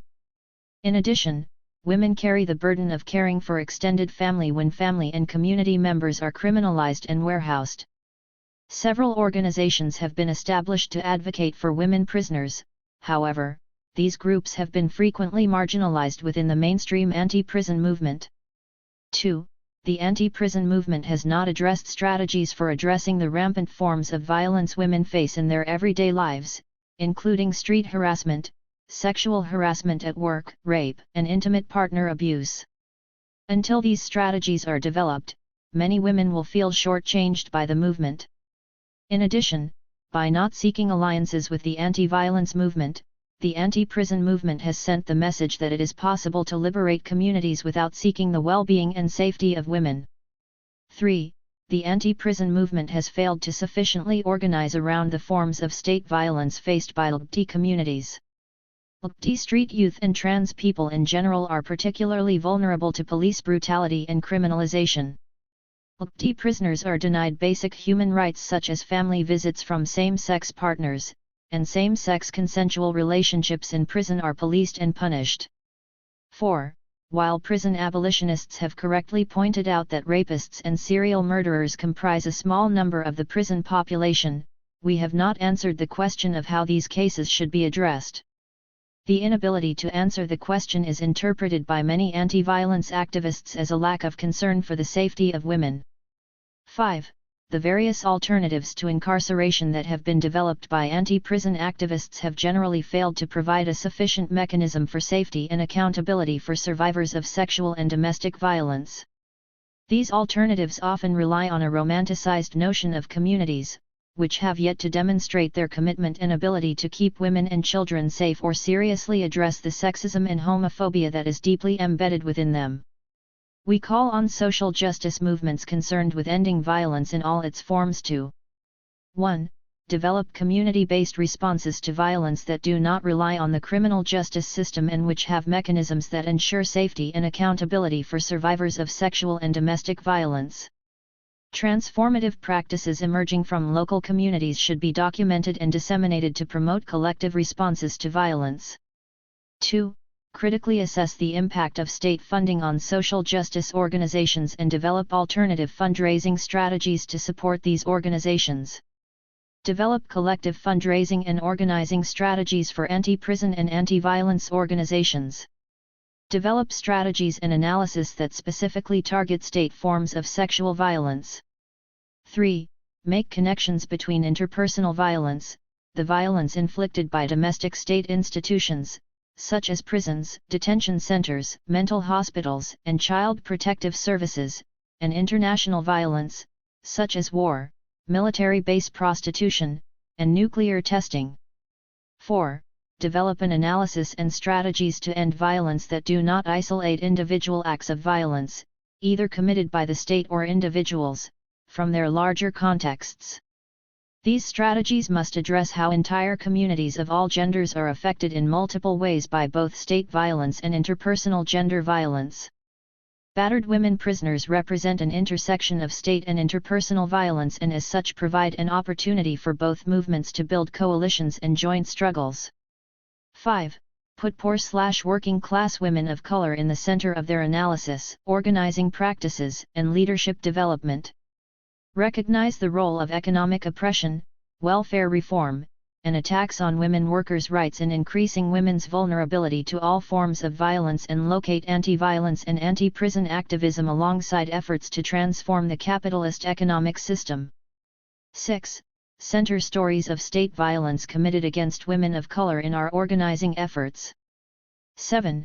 Oppose legislative change that promotes prison expansion, criminalization of poor communities and communities of color, and thus state violence against women of color, even if these changes also incorporate measures to support victims of interpersonal gender violence. 8. Promote holistic political education at the everyday level within our communities, specifically how sexual violence helps reproduce the colonial, racist, capitalist, heterosexist, and patriarchal society we live in, as well as how state violence produces interpersonal violence within communities. 9. Develop strategies for mobilizing against sexism and homophobia within our communities in order to keep women safe. 10. Challenge men of color and all men in social justice movements to take particular responsibility to address and organize around gender violence in their communities as a primary strategy for addressing violence and colonialism. We challenge men to address how their own histories of victimization have hindered their ability to establish gender justice in their communities. 11.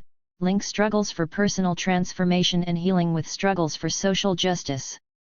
We seek to build movements that not only end violence, but that create a society based on radical freedom, mutual accountability, and passionate reciprocity.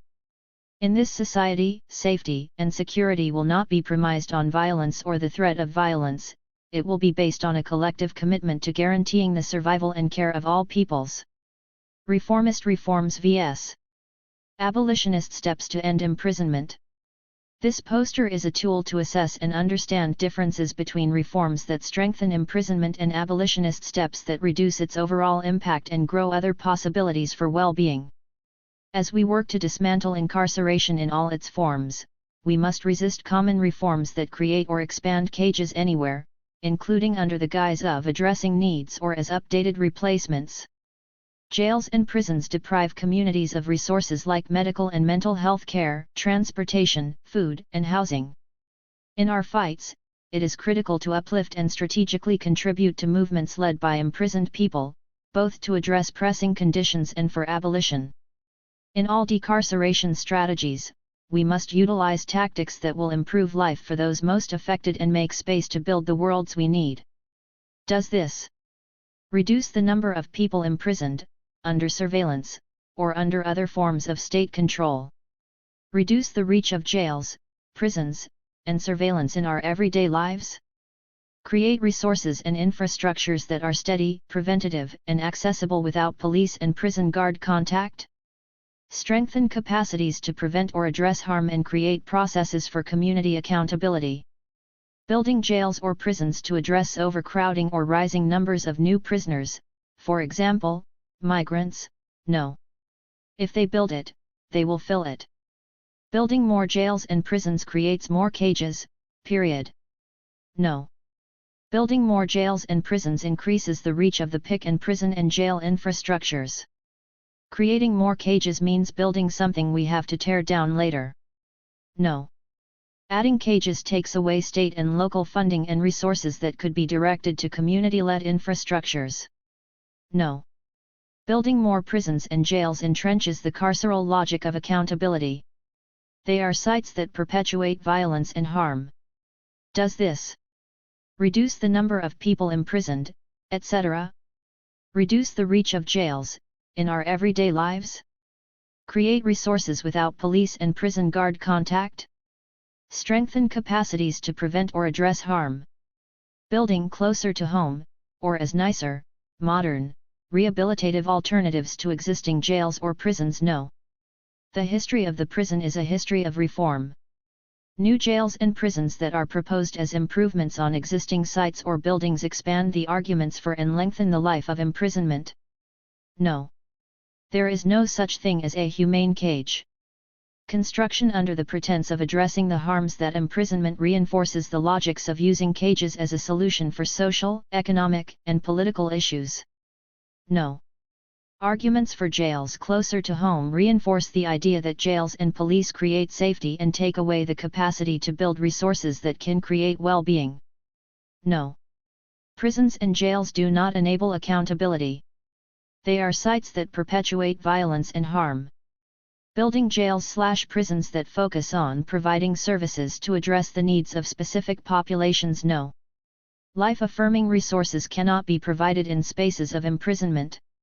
These services do not decrease numbers of imprisoned people, they keep specific populations of people imprisoned. No. Building jails and prisons that lock up specific populations expands the reach of imprisonment by normalizing the idea that care can and should be coupled with policing and imprisonment. No. The argument for these jails and prisons is that they provide specialized services through policing, imprisonment, and control. Environments of control and violence cannot provide care. No. Prisons and jails do not enable accountability. They are sites that perpetuate violence and harm, and solidify oppressive social expectations around gender, sexuality, and mental health. Does this reduce the number of people imprisoned, etc.? Reduce the reach of jails in our everyday lives? Create resources without police and prison guard contact? Strengthen capacities to prevent or address harm? Legislative and other efforts to single out some conviction categories as exceptions? No. This strategy entrenches the idea that anybody deserves or needs to be locked up. Prioritizing only some people for release justifies expansion. No. By doubling down on the need for some people to be locked up, these efforts strengthen and expand the reach of prisons, jails, and the PIC. No. Manufacturing divisions between imprisoned people, as more or less dangerous, limits our ability to create real supports and resources that sustain all people. No. These efforts reinscribe the idea that some people are risks to society and others deserve another chance, strengthening logics of punishment without engaging the context of how harms happen. Use of electronic monitoring, home arrest, and other law enforcement-led alternatives to jails and prisons. No. Electronic monitoring is a form of state control. It escalates the frequency of contact with the PIC for all members of a household, increasing the vulnerability of people already subject to policing and surveillance. No. Monitoring brings the prison, jail, or detention center into a person's home, turning it into a space of incarceration, which takes both a psychological and a financial toll. No. Incarceration means that regular daily movements are constantly linked to threats of arrest.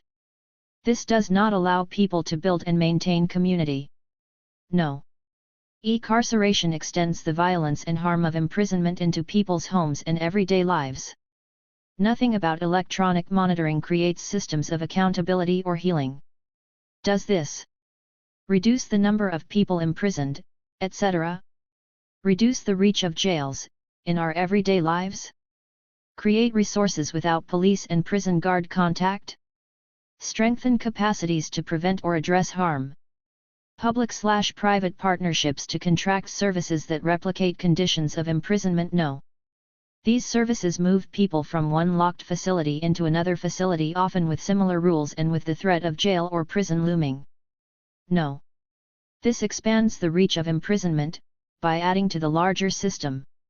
This is particularly the case where the partnerships replicate and expand logics and rules of jails and prisons, as opposed to intentionally challenging them. No. These programs require moving through the policing and court systems to access any services that might be available there. No. Court-mandated/police-run justice processes hold similar threats for participants as the broader PIC. They do not necessarily include meaningful processes for creating accountability or tools for preventing future harm. Decarceration or reducing the number of people in prisons and jails? Yes. Decarceration takes people out of prisons and jails, and out of direct state control, with the aim of supporting people to stay outside. Yes. By deprioritizing and delegitimizing jails, prisons, and related systems we reduce the common sense idea that they are necessary and/or effective. Yes. As part of abolitionist organizing, we must focus on getting people out while building strong infrastructures of support. Yes. When we work to diminish carceral logic, we can pair our work toward decarceration with other ways of responding to and preventing harm. Investing in one will grow our capacities for the other. Does this reduce the number of people imprisoned, etc.? Reduce the reach of jails in our everyday lives? Create resources without police and prison guard contact? Strengthen capacities to prevent or address harm? Shutting down existing jails and prisons and not replacing them? Yes. By reducing the number of cages, we can reduce the number of people inside. Yes. When we close a jail or prison and do not replace it with other carceral systems, we chip away at the idea that cages address social, political, and economic problems. Yes, when we organize for it. When we fight to close jails and prisons, we can open the way to defund imprisonment and invest in infrastructures locally that support and sustain people. Abolition is also a building strategy. Yes. Our work to close prisons and jails and keep them closed is one step toward shifting the focus to addressing and preventing harm without violence and putting resources into that work. Rejecting government spending for jail and prison construction, renovation, expansion. Yes. Nearly all spending projects include enhancements that support arguments for the benefits of incarceration. Yes. By rejecting spending on jails and prisons, we counter the common sense argument that they are necessary and reduce the system's reach. Yes. When we reject funding for jails and prisons, this can create opportunities to defund imprisonment and invest in infrastructures locally that support and sustain people. Yes. When we reject funding for jails and prisons, this can create opportunities to defund imprisonment and invest in infrastructures locally that support and sustain people. Does this reduce the number of people imprisoned, etc.? Reduce the reach of jails in our everyday lives? Create resources without police and prison guard contact? Strengthen capacities to prevent or address harm? Reducing policing and police contact in general, and quality of life policing, specifically? Yes. Policing feeds imprisonment, and is an important part of systems of control. Reducing police contact reduces the number of people caught in the criminal legal system. Yes. Policing is a justification for imprisonment. By reducing police contact, the legitimacy and power of jails and prisons can be reduced. Yes. When we fight to reduce police contact and funding, we can free up state resources. We can organize allocation to community-led infrastructures that are decoupled from policing. We must eliminate all forms of policing from social and community services. Yes. Policing does not prevent harm, but actually causes it. Fighting to reduce policing provides opportunities for communities to invest in systems that prevent harm and create accountability. Does this reduce the number of people imprisoned, etc.? Reduce the reach of jails in our everyday lives? Create resources without police and prison guard contact? Strengthen capacities to prevent or address harm? Creating voluntary, accessible, community-run services and infrastructures? Yes. Access to services that address needs people articulate for themselves can reduce vulnerability to police contact and prevent harm, while building sites for self-determination. Yes. Voluntary services that are community-led and informed take power away from jails and prisons by removing the focus on imprisonment as a solution to social, economic, and political issues. Yes. When we create services and infrastructures that are decoupled from policing and imprisonment, we develop systems with the potential to engage with people's complex needs in consistent and trust-building ways. Yes. People getting their needs met in community-determined and led ways prevents harm. By bolstering resources that address harm, without replicating harm, we create opportunities for community accountability, not punishment and isolation.